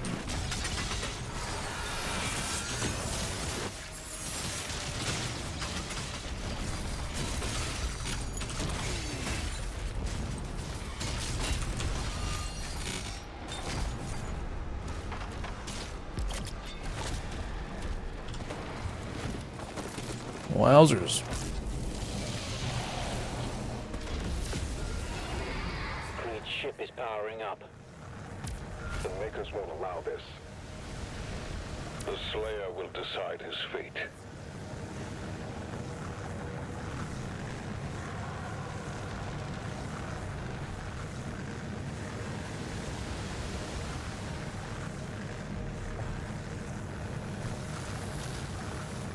Okay.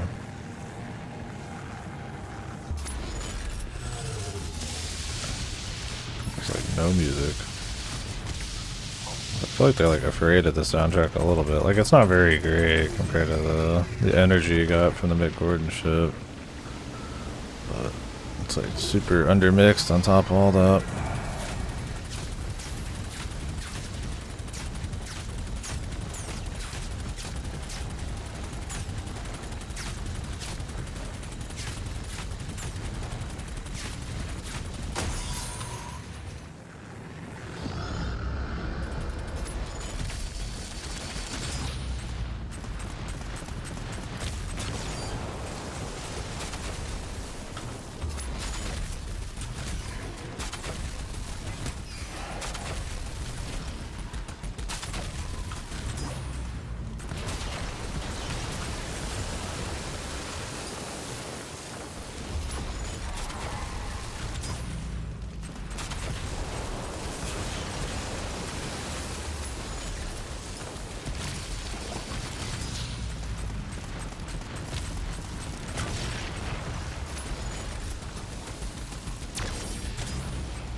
Okay.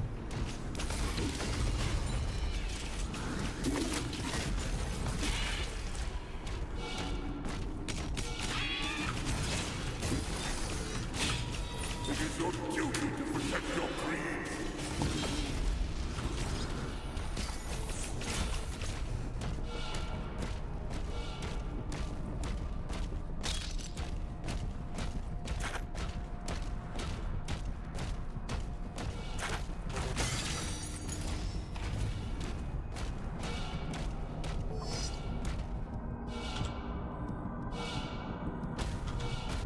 Princess Vic, please, help me. I could still be of service.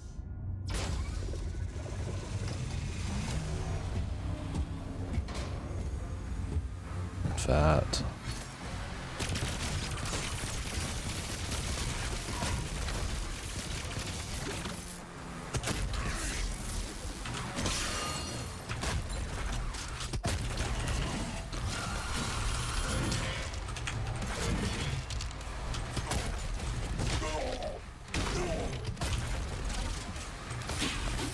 I only did what was asked of me. Who are you?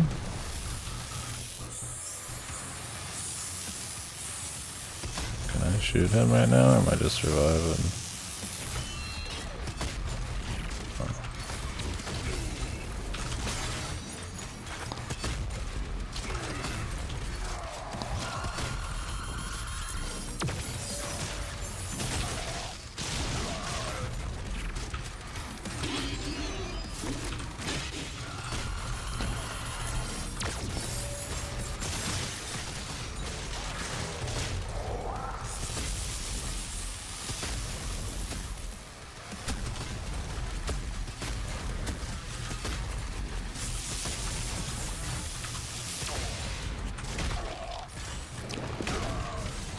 surprised there's not more of that type of shit. I feel like Doom 2016 had more like juking around, dodging bullets than this does, and that's the whole game. I mean, I know it's more about parrying, but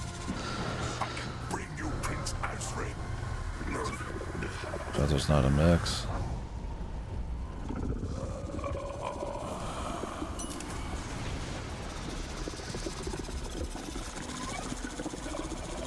Blob man. Always.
There we go. They really want you just to hold down the block there, man. No juking. I try to do some juke shit, but sometimes it's just not there, man.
Azuric is keeping her alive on his ship.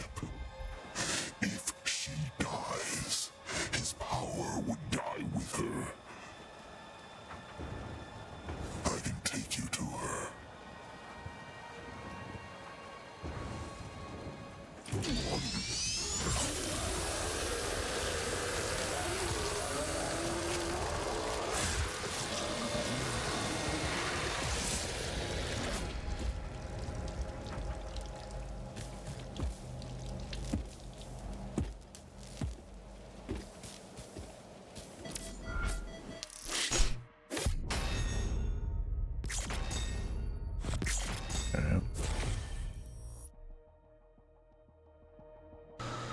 Mech fight.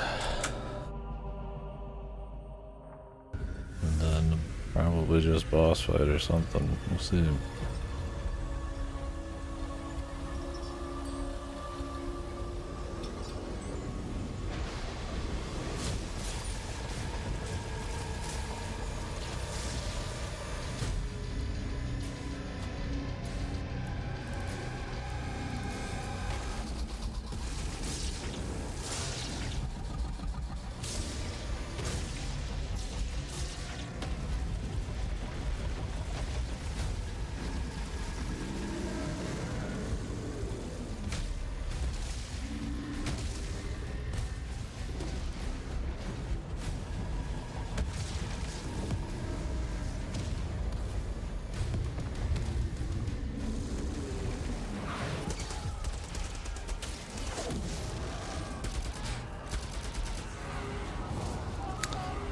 Who?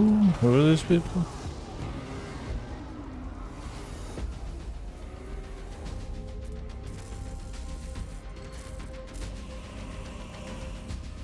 Oh, give me the other one. It won't be ready in time, sir. Refueling complete. Royal Atlan online.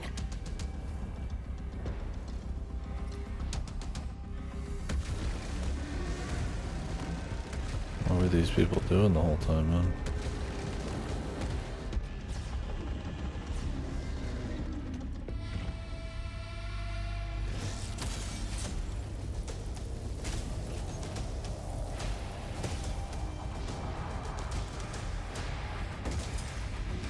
Just going out with one arm.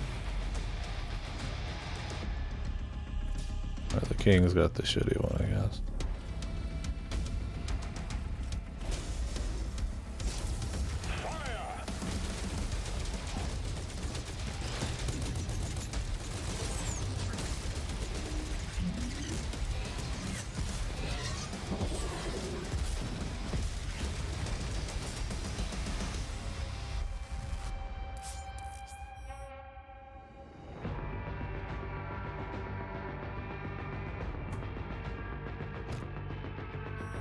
So it's just the same as before. Breakers are on and online. There's like another level, I see.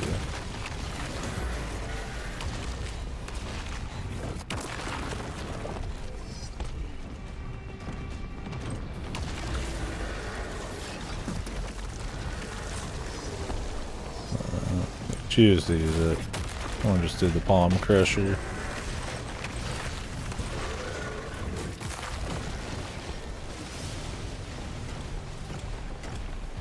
This one's quick.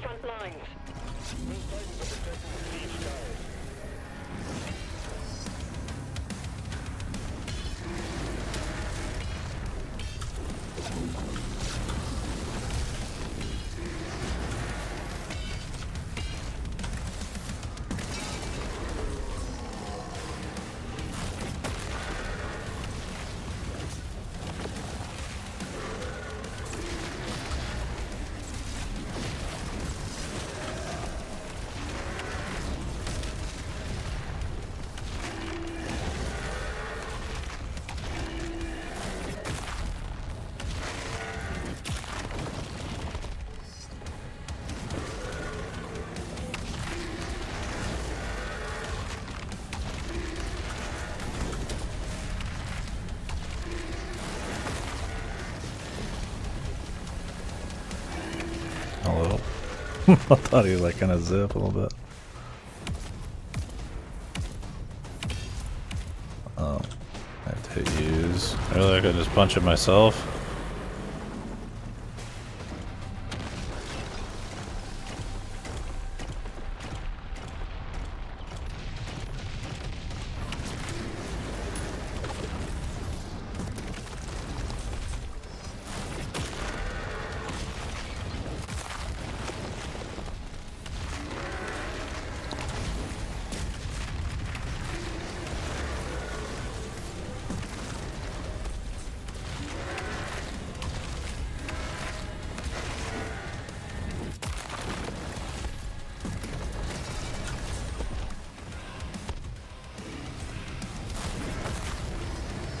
With the Latin choir, are you kidding me, man?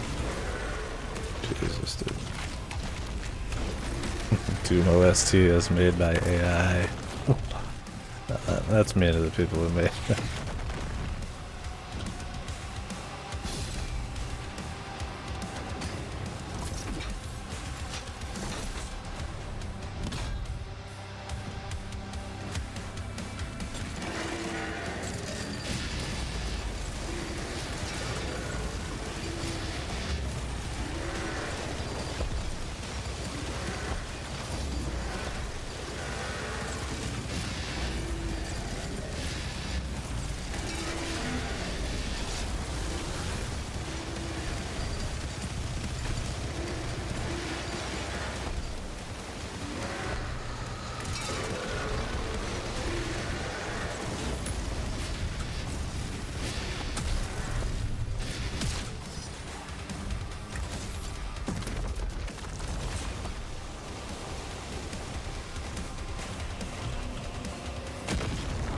having to hit use is so lame. Come on, man. Should let you just pop it, man. Jesus. Those games came out like eons ago to let you just break towers, man.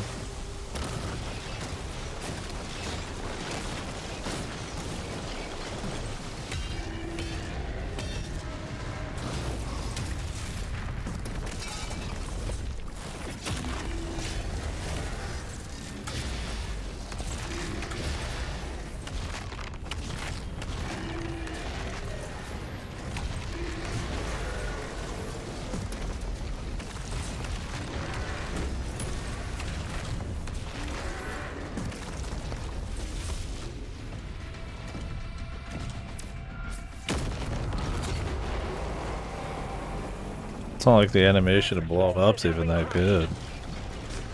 He just backhands it. Like, I'd rather punch it.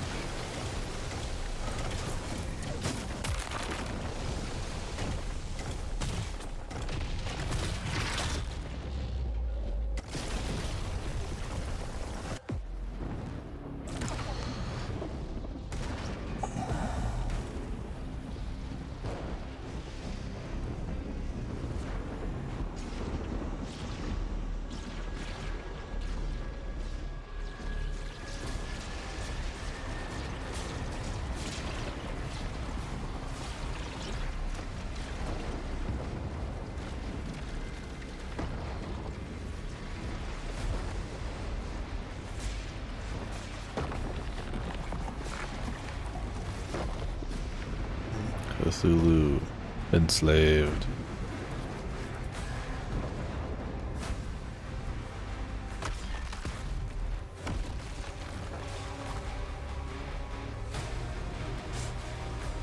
And they were showing this off, and it's like almost the very end of the game.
He's got no HP, man. Are we just waiting for something here?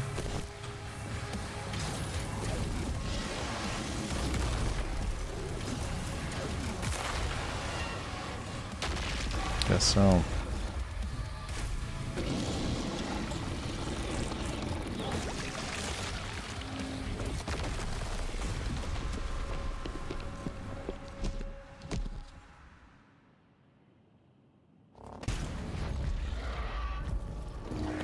Cthulhu, my favorite fisticuffs guy. That's what they're all about.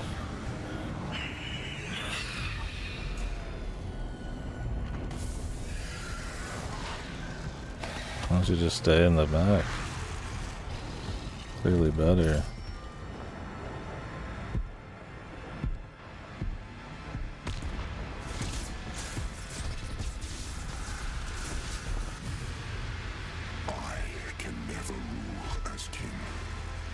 So long as you are the only one they fear.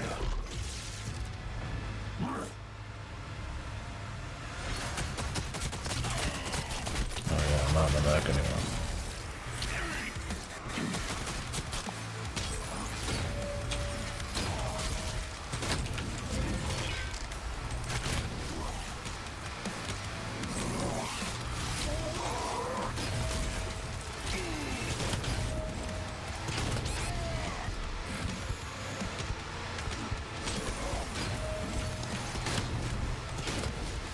The wrong gun, man. This is true power. Enhanced. That's right.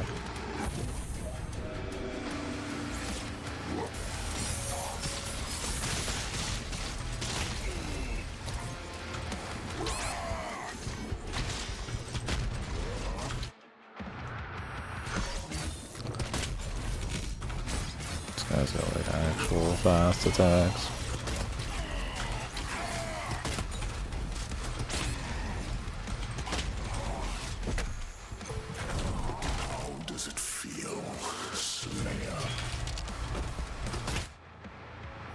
Oh, he just backhanded me for all my health.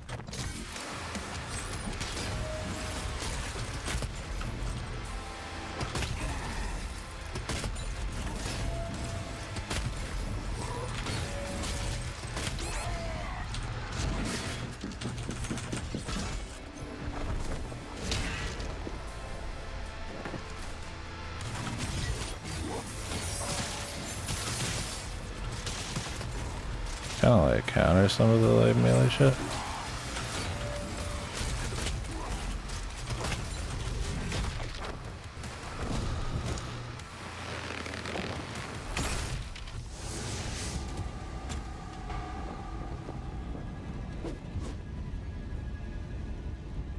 Like if you get really close, you'll do like the AoE blast, and that doesn't have a wind up. You just have to block that.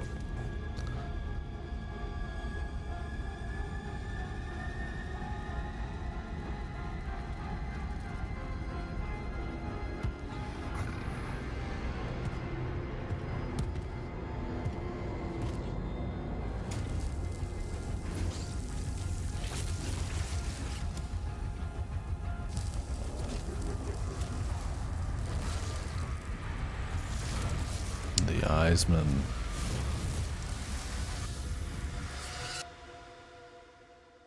Okay.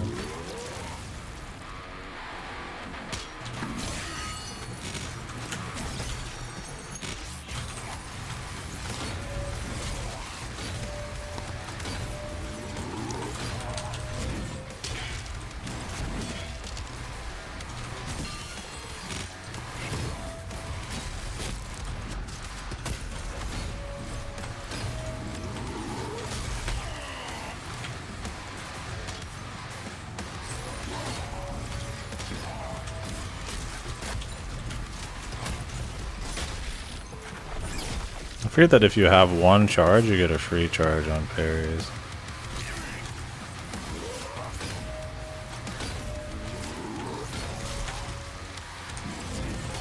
Or maybe it's only on certain parries.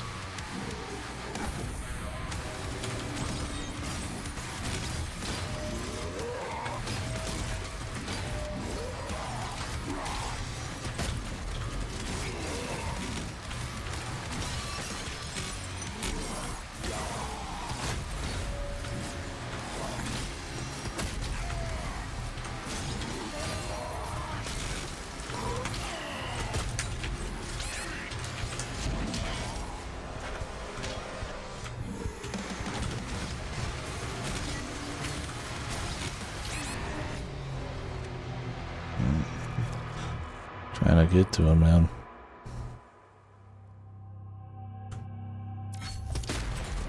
So just parry city. Quite a bit of damage too.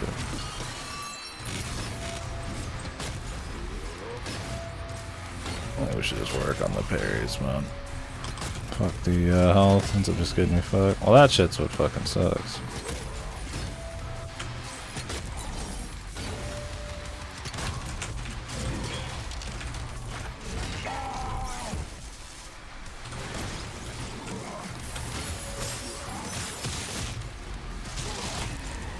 That attack is fucking bullshit. It's just like guaranteed damage.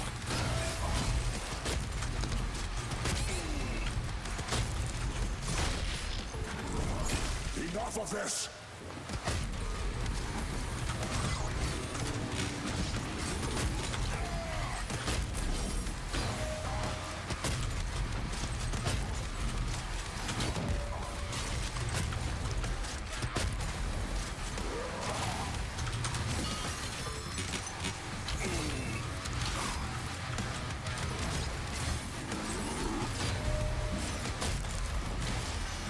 Can't space him either.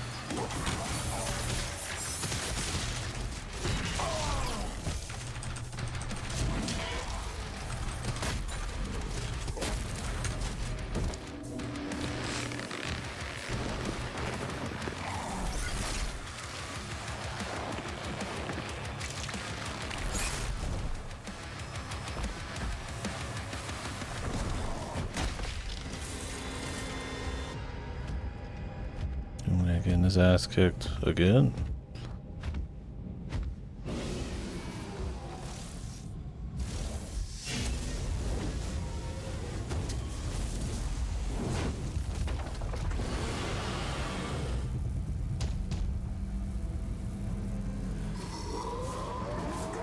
They love having Doom Guy get his ass kicked after he's gotten his ass kicked like 100 times.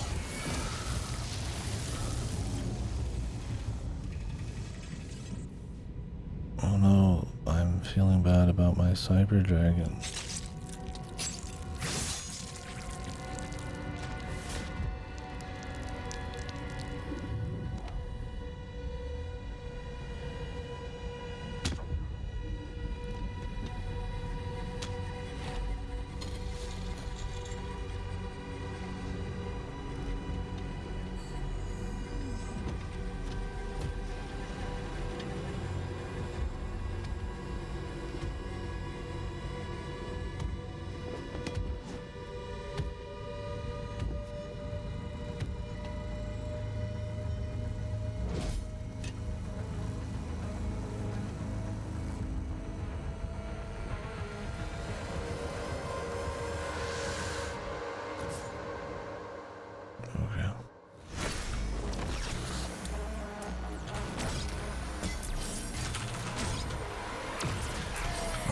Yeah.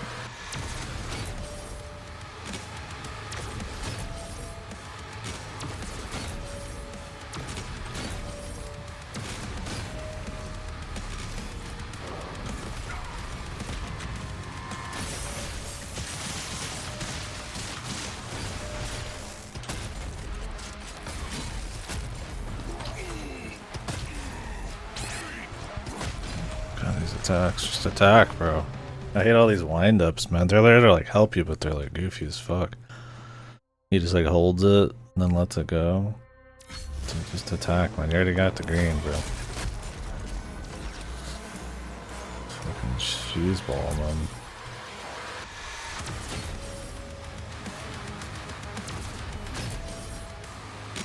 This attack is really boring.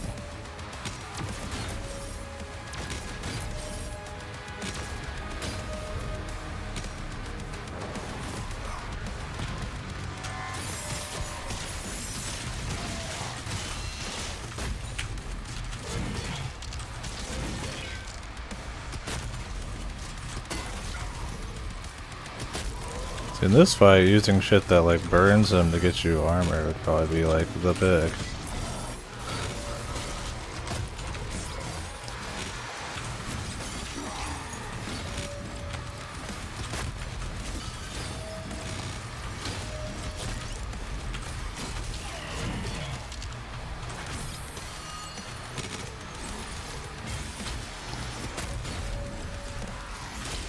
Fucking delays on his attacks are so long, man.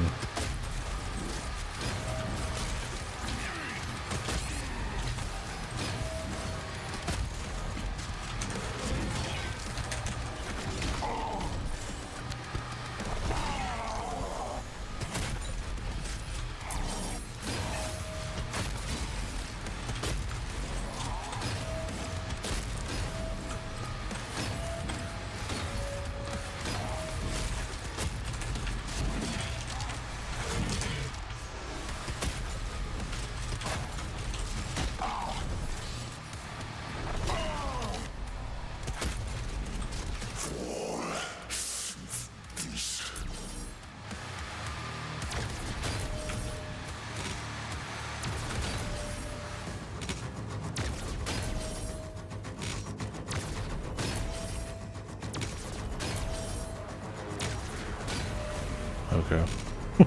Interesting stuff, man.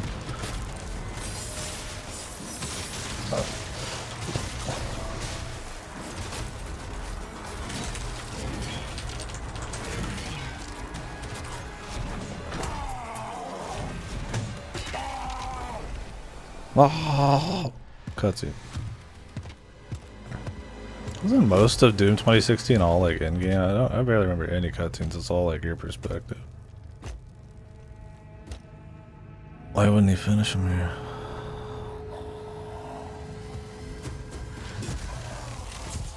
Okay, he's just taking his time. I don't need the cinematic mercy shit.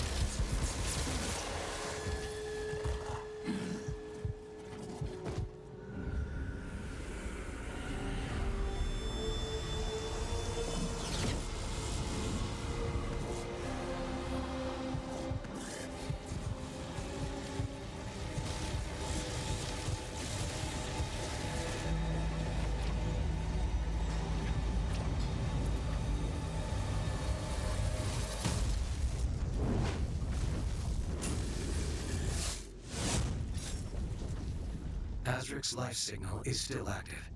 It is transmitting now from the Hell Dimension. What?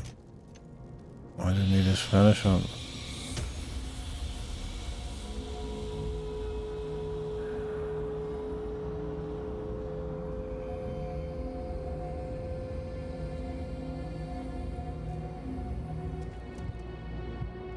I don't think it was in any other game. Maybe, I don't know. I didn't play the DLC for Eternal.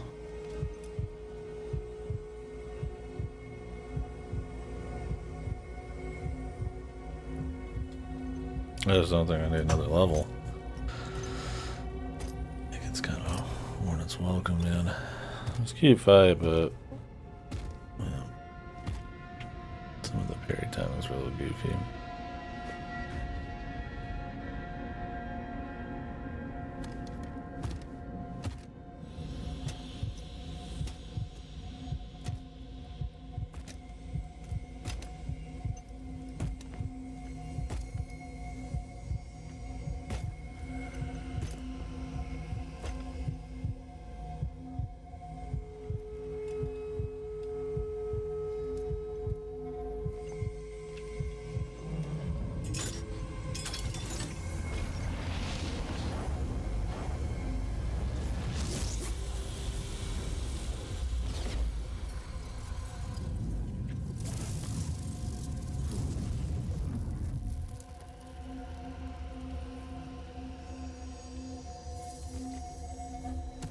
Fira.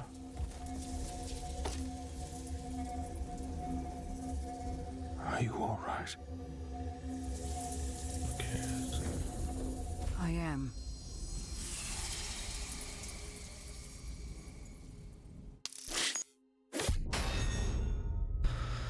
Final battle, and yet there's a finaler battle.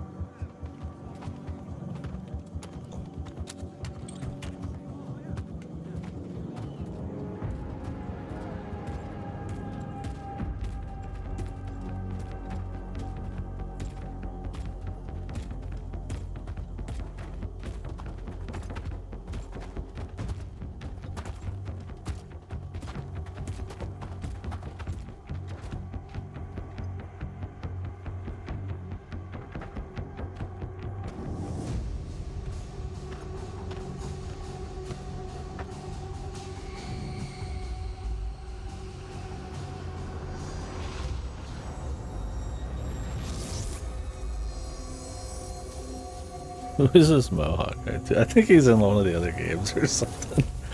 He's just here, and they like, it's like he doesn't say anything, but they treat him like he's important. Like he's just like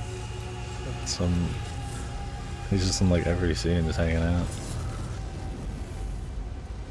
What the fuck was that effect?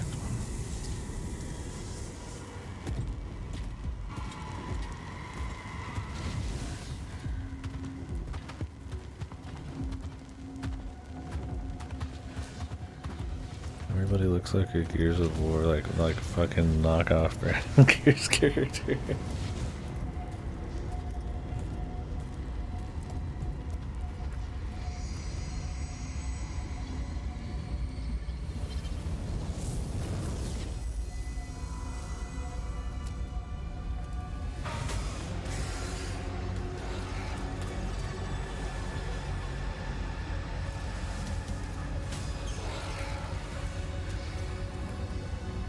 lead Azric to the Slayer.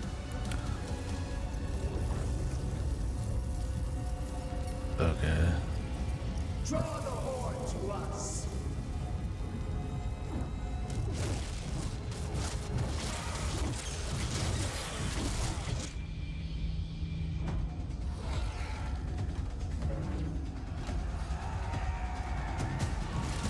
Mace man.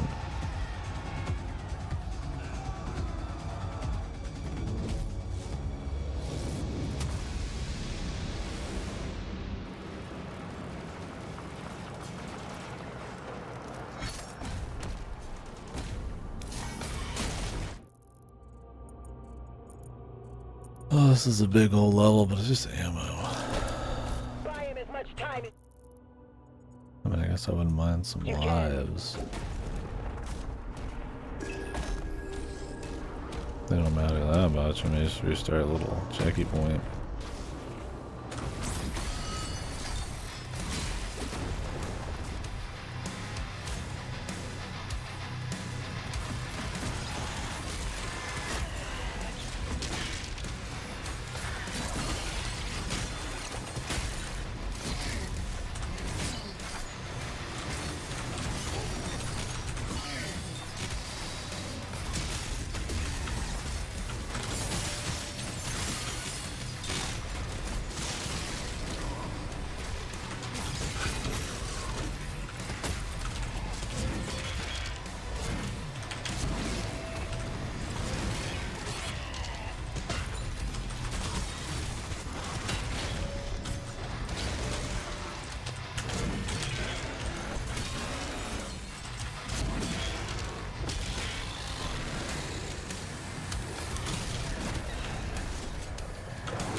Fuck even am I, bro?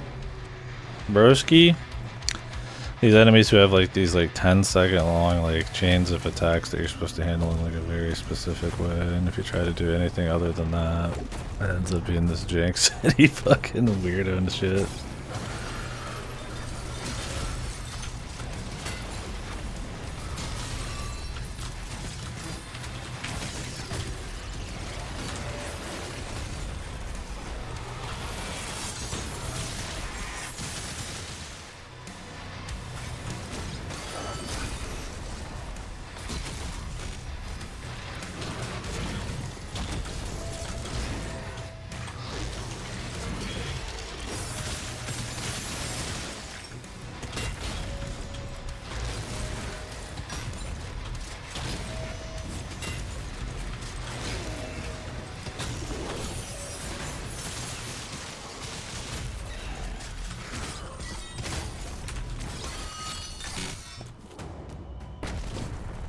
It's these instances where the other shotgun's probably like better because you can like get armor from shooting guys, and it's still like really good. But it's not as fun for me, even if it's like effective or some shit.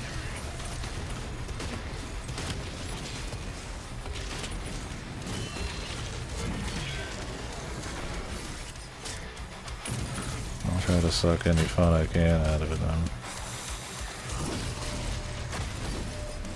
I heard I had the BFC, man.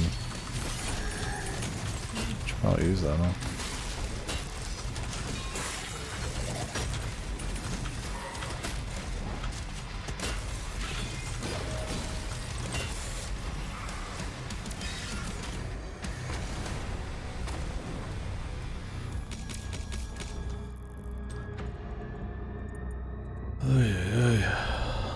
These fucking areas. Everything's gotta be locked.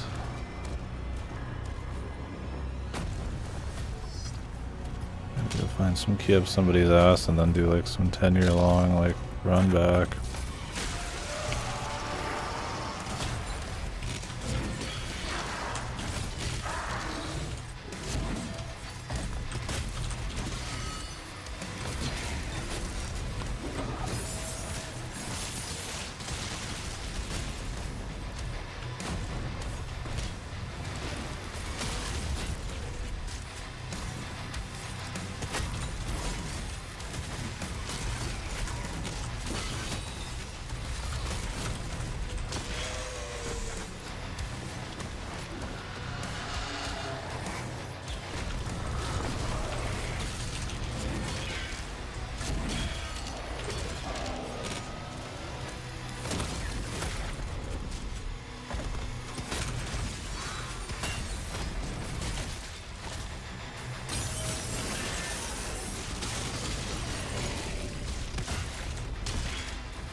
get? A toy. All that for a fucking toy? I mean, at least it was fun, I guess. So I better just run to the end, man.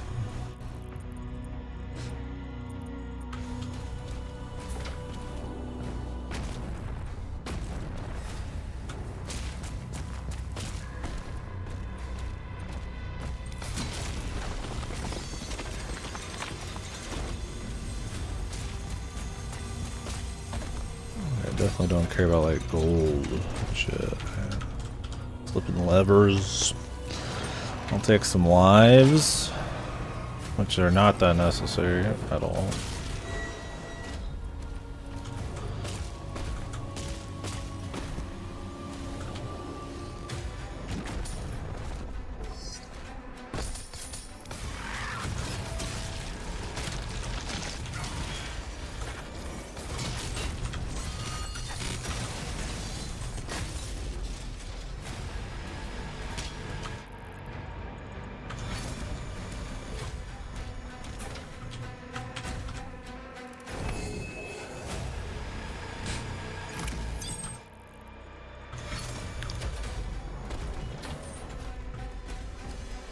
How do I get into that? So what I need is a pink key to grab this shit. I want the extra life.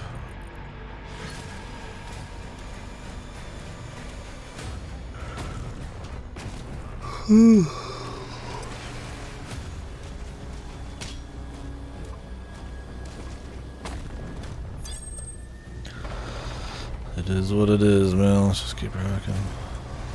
Keep up the pace at least here. This guy has fucking psycho delays too.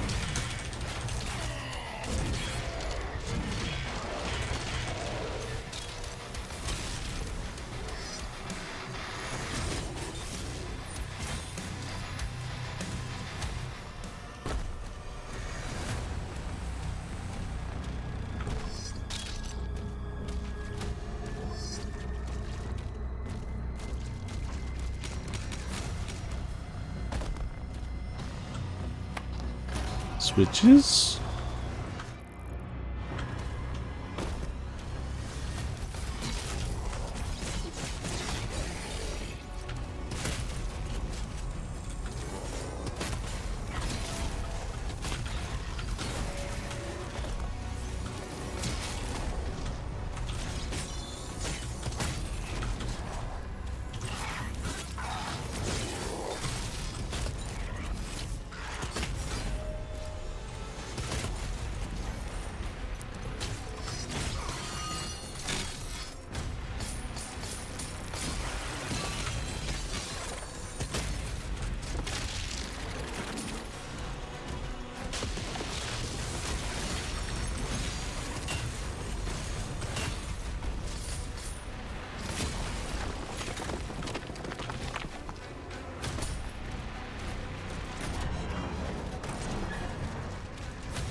Some nonsense I have to do.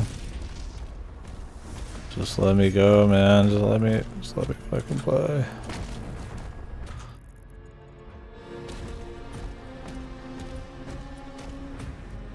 What the fuck is this, man? It sounds like I'm listening to some fucking generic trailer music.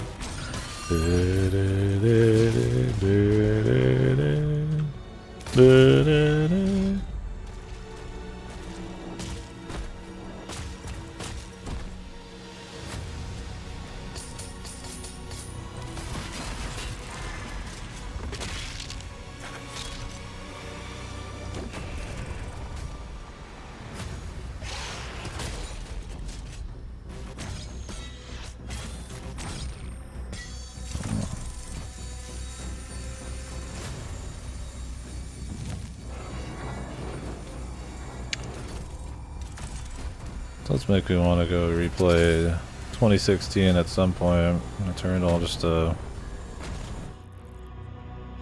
Get that good feel again someday, but I got so many shooters.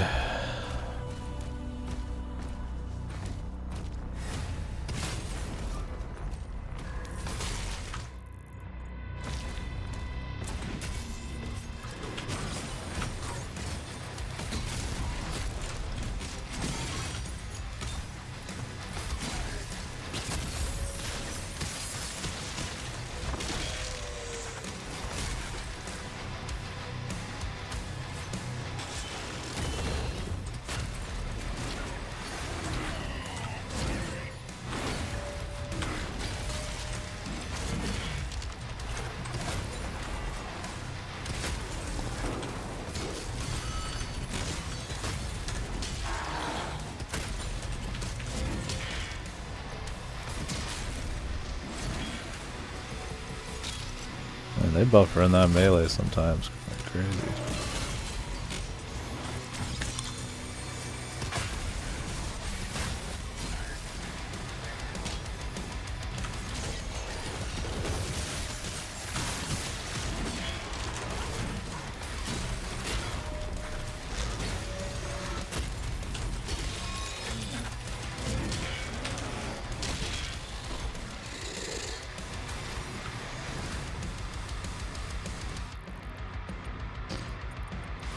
Lives.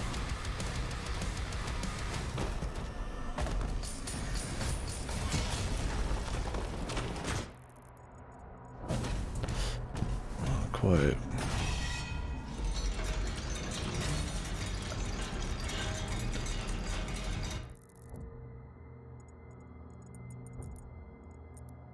Maybe over there was some. I don't know. It's not even worth going for the lives. They're really not that necessary.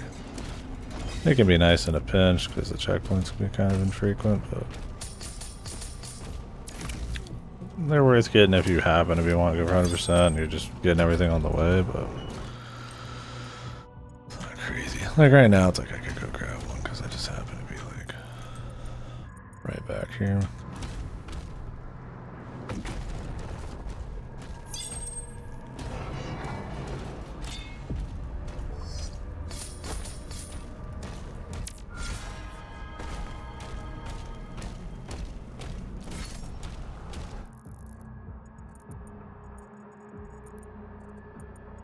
The rubies and shit though, I could give a fuck, man.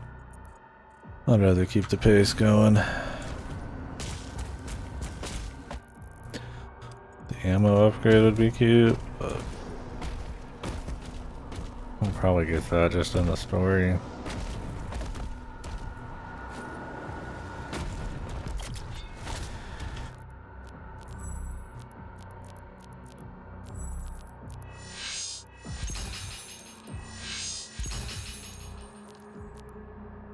In case they make me like swap to one of these or some shit.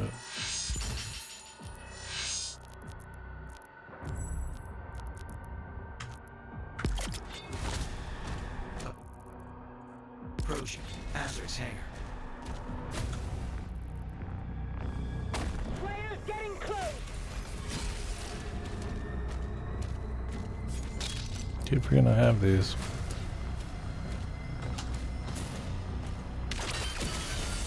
I didn't mean to like fucking like tip off the set. Not whatever.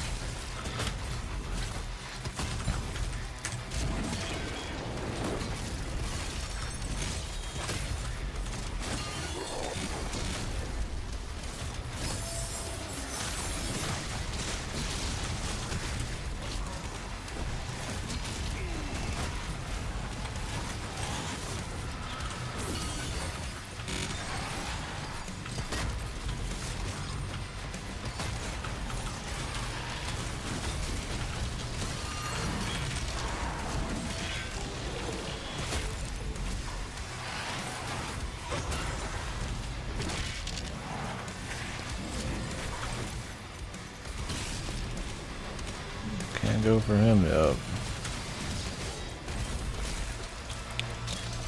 Kill a bunch of little bitch boys. There's probably one like actual boss guy still down there.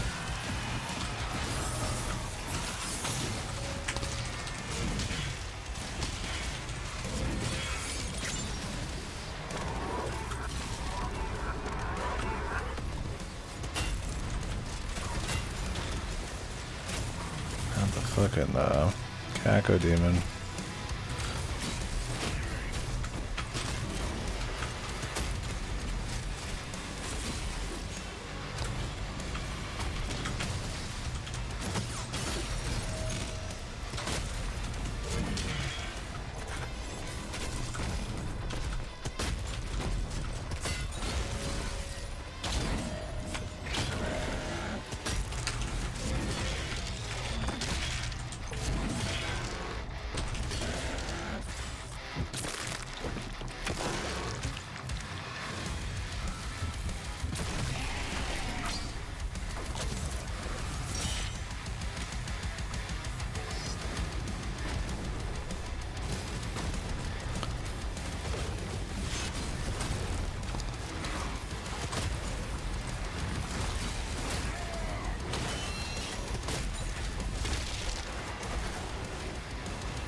Me always going for the super shotgun's probably not the best bet.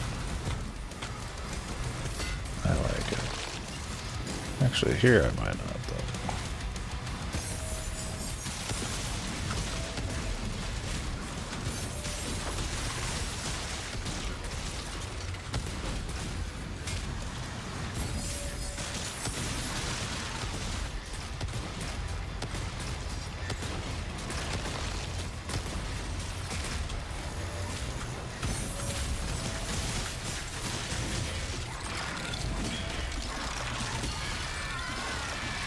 These guys acid on the ground, man. They're just like not, you're never looking down, man. You just kinda get hit by it. It's one of those things. What's up, Lassie?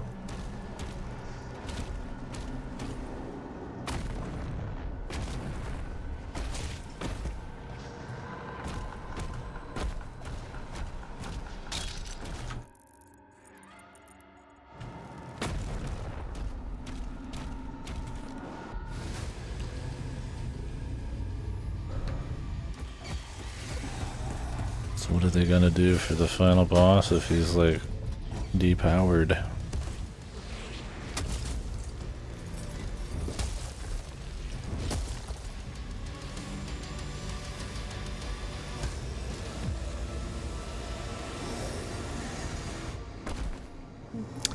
Yeah, it might not have, the warning might not have gone out. Who knows? Sometimes it'd be like that.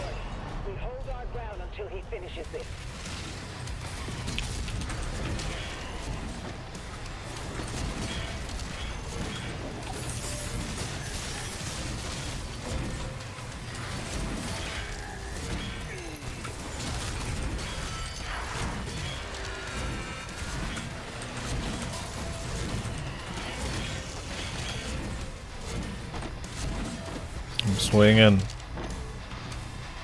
I just swing, that's what I do.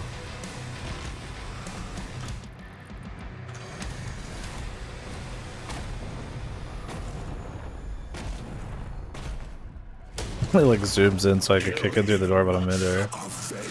He is the Doom Swinger, man.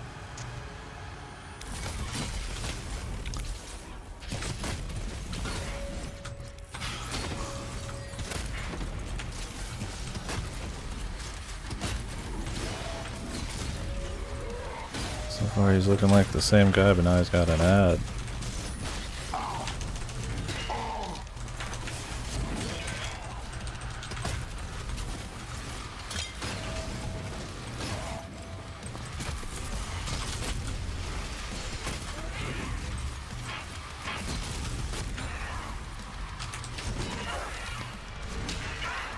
Just kind of slaps around a little bit. Alright. The most gentle strikes, man. Not right after, dude. I'm still working on 100 line. I'm not even like 20% of the way through that game, probably. Maybe 20%.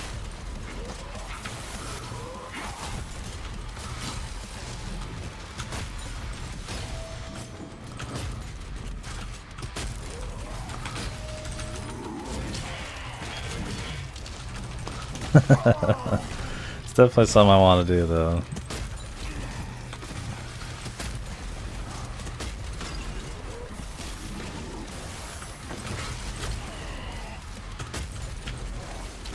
If I die, witch, your god, all his knowledge will be lost forever.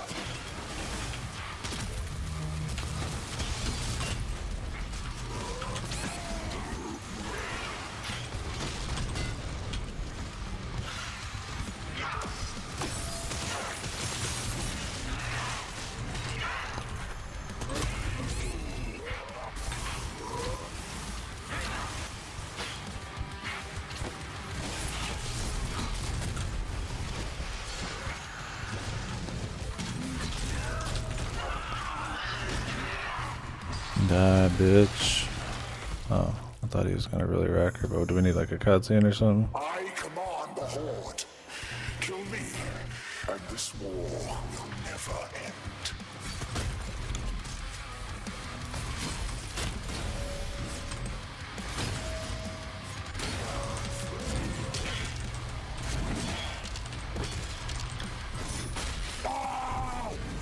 Ah.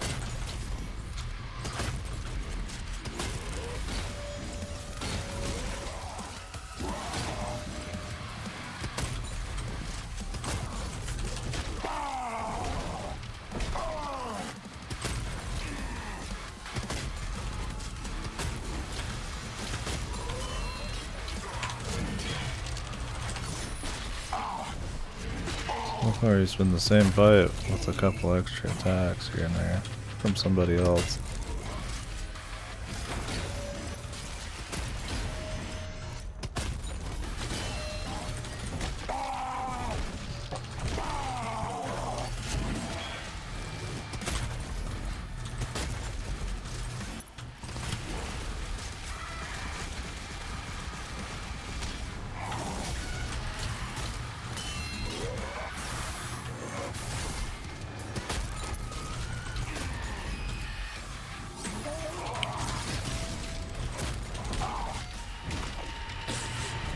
Medieval. He looks a little goofy. They gotta give him a human face so we can have all these epic cutscenes and animations, facial animations. Hey, Doom guy losing in a cutscene again. Even in the final chapter. Let's hope not.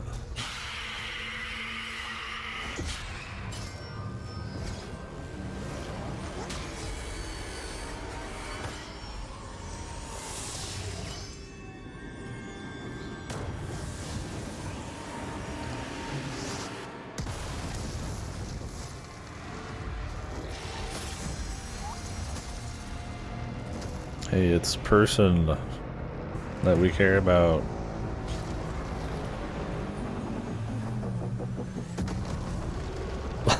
That cat exploding fucking game's so funny. Yeah, I do want to play on my. I'm in the middle of another playthrough or something, and then I'll probably do Suikoden 1 and 2 after that.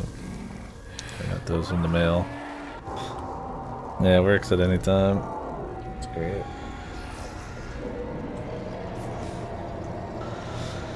Did you get you any extra sleep?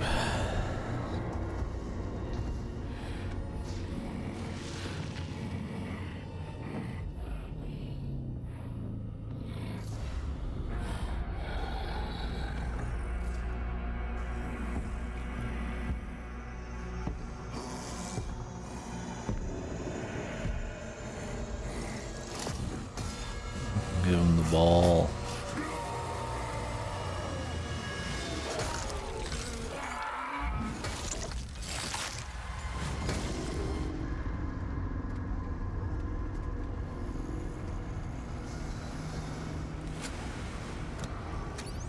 Gotcha. All worthy things of doing.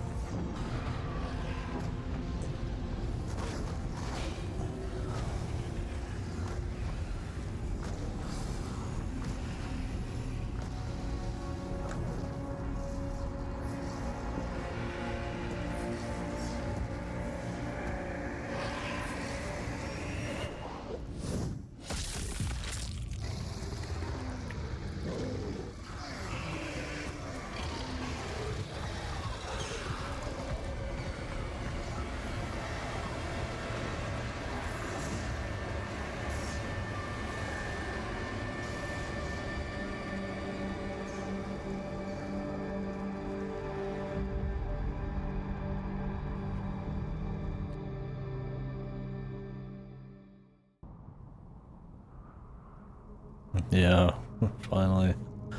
Been working straight for 50 millennia. Break time.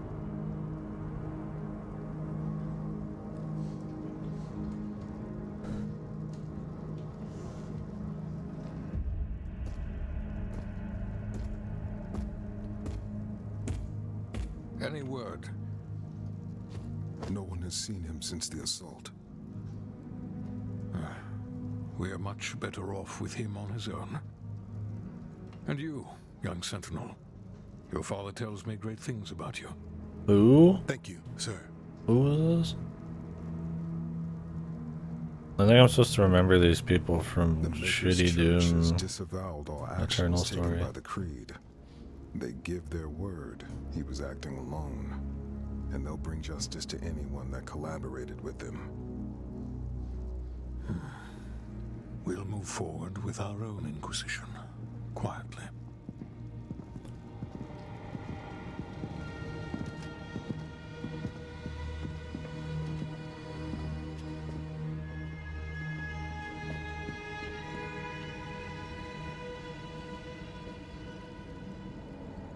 It is time to look forward. We will always be a people of faith. But we must consider now who we will put that faith in.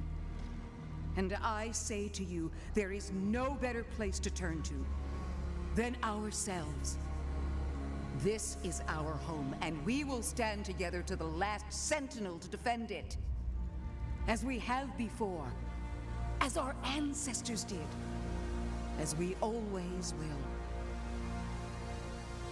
And lastly, I'll ask you to join me now in paying our respect to him.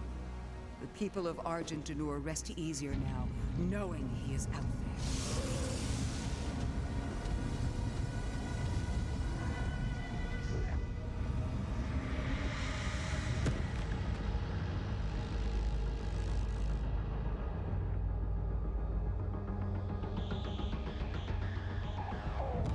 Targets identified.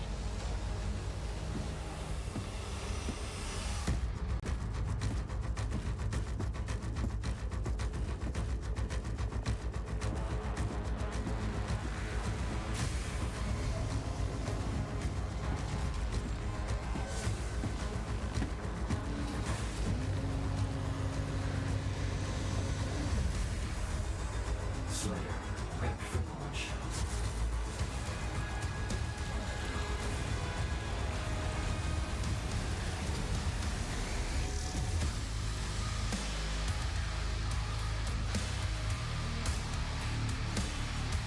Alright. Ugh. He killed.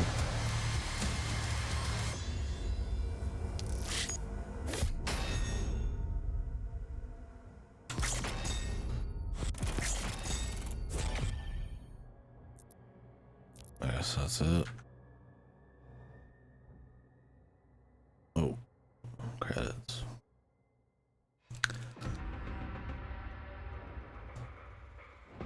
Alright. Well, let's do the Dark Ages. Look at some Sauks real quick. I'll be right back. And then say some stuff about it for sure.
Right, so yeah.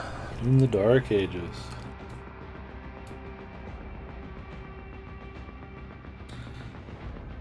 So, I had fun with it. I think I respect them for trying something a little different, of course.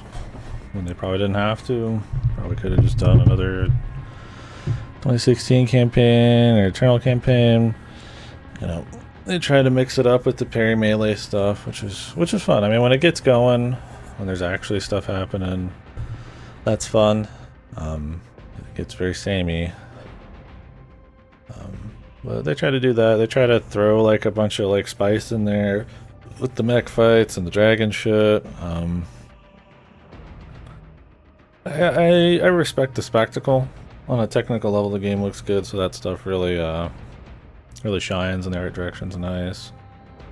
But it's just another distraction from the good part of the game, of which there's very little of, and even then, by the end of it, it does get pretty samey. This is by far the shittiest of the trilogy, I would say, for me. 2016 is still king for me, but Eternal's pretty close. Like I said, I respect it as a big AAA thing. Them trying to do, like, still make it a fun game. It still is good. I still recommend it, but it's just got a lot of issues. I mean, the sci-fi original proper noun vomit. You know, no subtlety with the badassery of Doom Guy and stuff. Just, that shit sucks. The music is very generic in this one, sadly. And it's mixed, I feel like, in a way that they're like afraid to even let it fucking rock.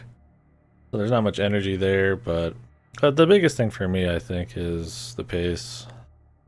There was times I was just really bored playing this game, and that was like kind of shocking. I was like, I don't know if it was just the mood I was in at the time. But it's very checklisty. There's a lot of just walking between areas, just fucking around, right? And not like in an old Doom where there's like constantly like a nice little threat and it's like a labyrinth and you can kind of skip it if you want. But like, you'll walk in, kill, you know, it doesn't matter which guy it is, they all die the same way. I use the super shotgun for like 90% of the game. You know, you break their armor however the fuck you want. You smack them. It takes a really long time to swap weapons, so you don't really swap that much anyways. Despite having like 10 weapons and shit. I forgot to even use the BFC in the last chunk. So I think they do like a mix of like linear levels and then like big open world levels and then like semi-open world levels and then like set piece levels with like mechs and dragons and shit. And I just think the level design's just not really there like it was in the other ones. I mean, I didn't like the platforming stuff in Eternal, and it could be a little linear at times, but it was always like high octane, adrenaline pumping at least, right?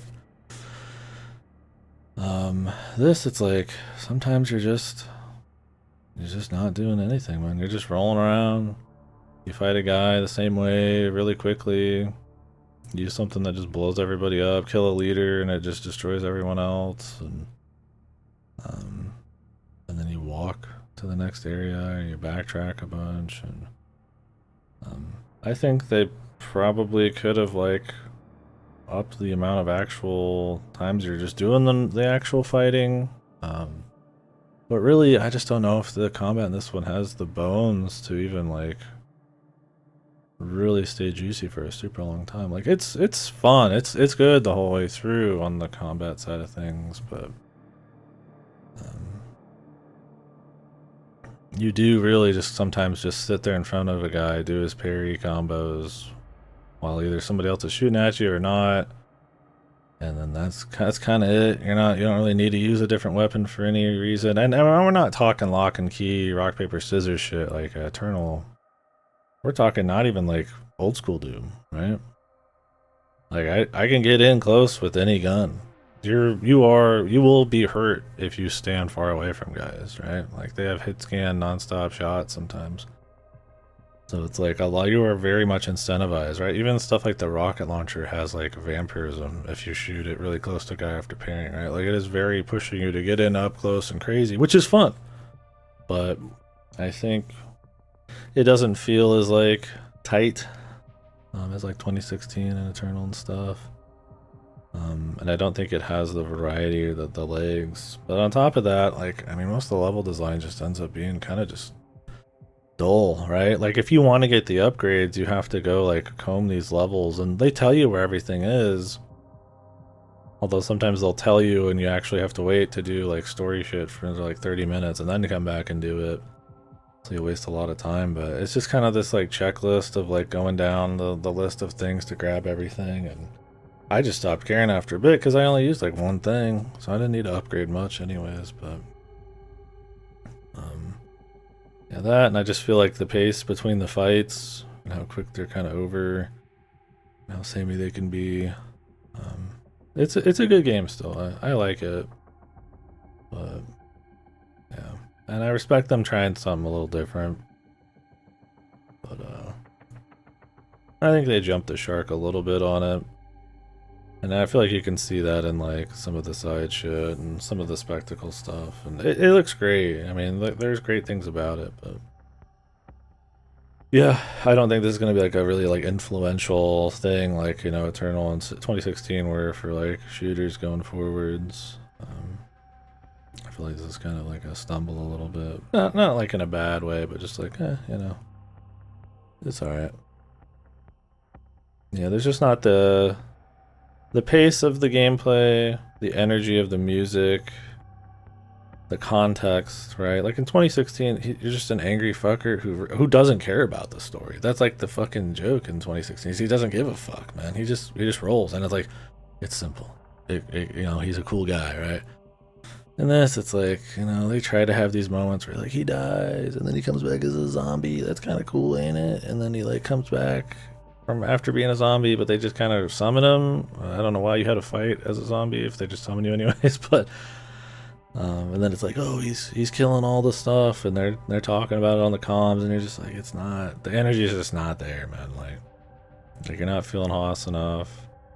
The context of the story is just not there. Like, you don't care about anybody. They've made him from like going from this like myth guy you don't really see as much, who has this like kind of like almost player inserted story. Like he's just this mysterious just ass kicker to like very described. He's talking. He's got all these. He looks like he's about to fucking ball half the time when his fucking mask is off. He's confused about everything. They're just like, it's like, you can tell me he's badass. And I mean, Doom Guy is badass, but it's like they kind of the genie's out of the bottle sort of deal. Not genie's out of the bottle. That's a different. That's a different turn of phrase.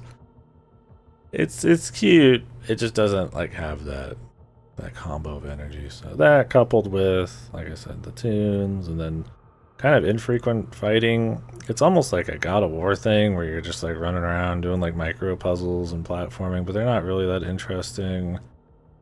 And while the rewards are like just important enough where it's like you want to do it all, but you don't want to do the gameplay of it almost at times. I'm sounding more negative on it than I should, but yeah, that's just kind of where I am with it. It's fun. I mean, I'd recommend playing it, absolutely.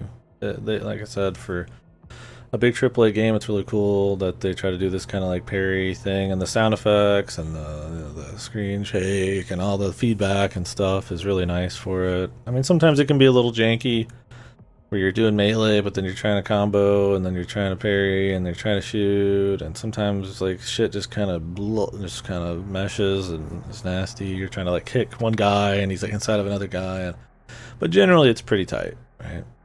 Like, I think for what they're trying to do, they executed on it pretty well. I just don't know. I feel like it's like an overcorrection from Eternal, because I can see where they'd want to like mix it up in that way, but like in this one, yeah, it's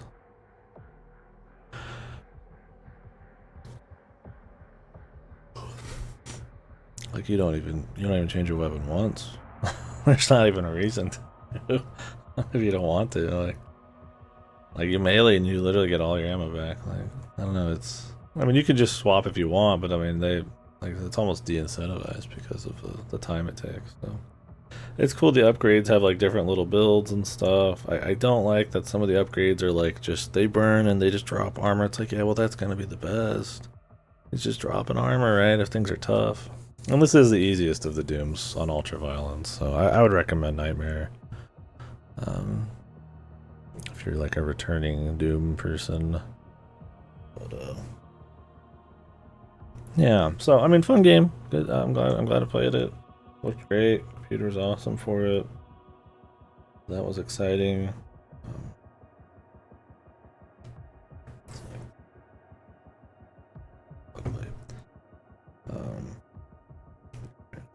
Skin cancer or something.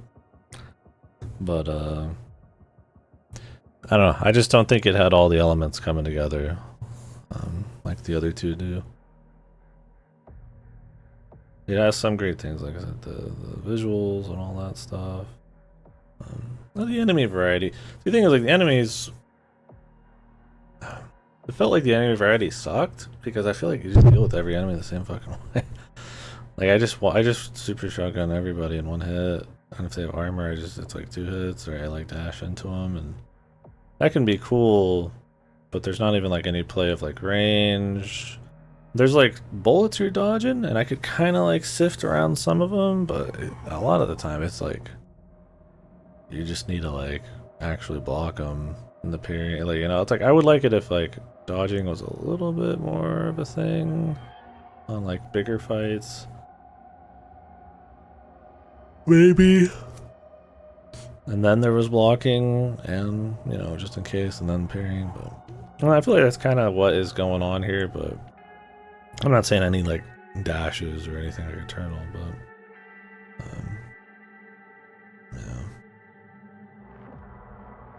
yeah. I don't know. I think I don't have any big complaints with the combat. It's really just like I don't think it has like legs, right? Like I don't think I'd replay it anytime soon, right? Or I could probably replay Eternal or 2016 immediately.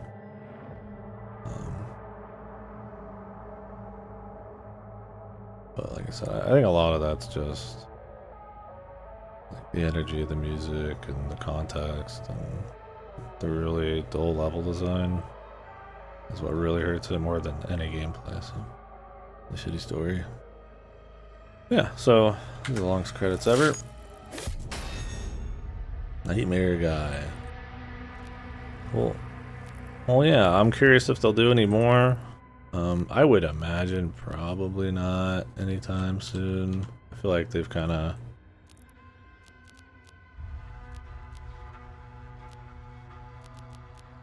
you know, probably bled the rock dry, if you will, for a while. They did like just an excellent job on the trilogy overall.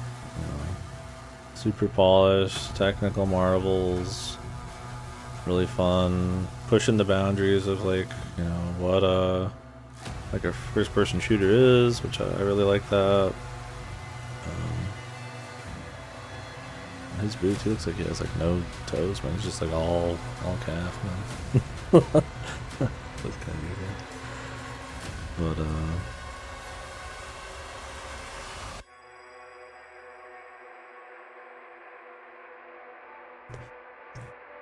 yeah, I don't know. I don't know if they would do like a Quake or something. I don't know if there's enough people who care about Quake anymore to do it just for the IP. I mean, I'd be down. I need to play through the series, but if they do like a new IP or something. I mean, they've been working on this series for 10 to 15 years, right? The Dooms. We'll see. I don't know if this has DLC planned. Hopefully not. I'd rather see them just kind of move on to the next thing. I think they're really good devs.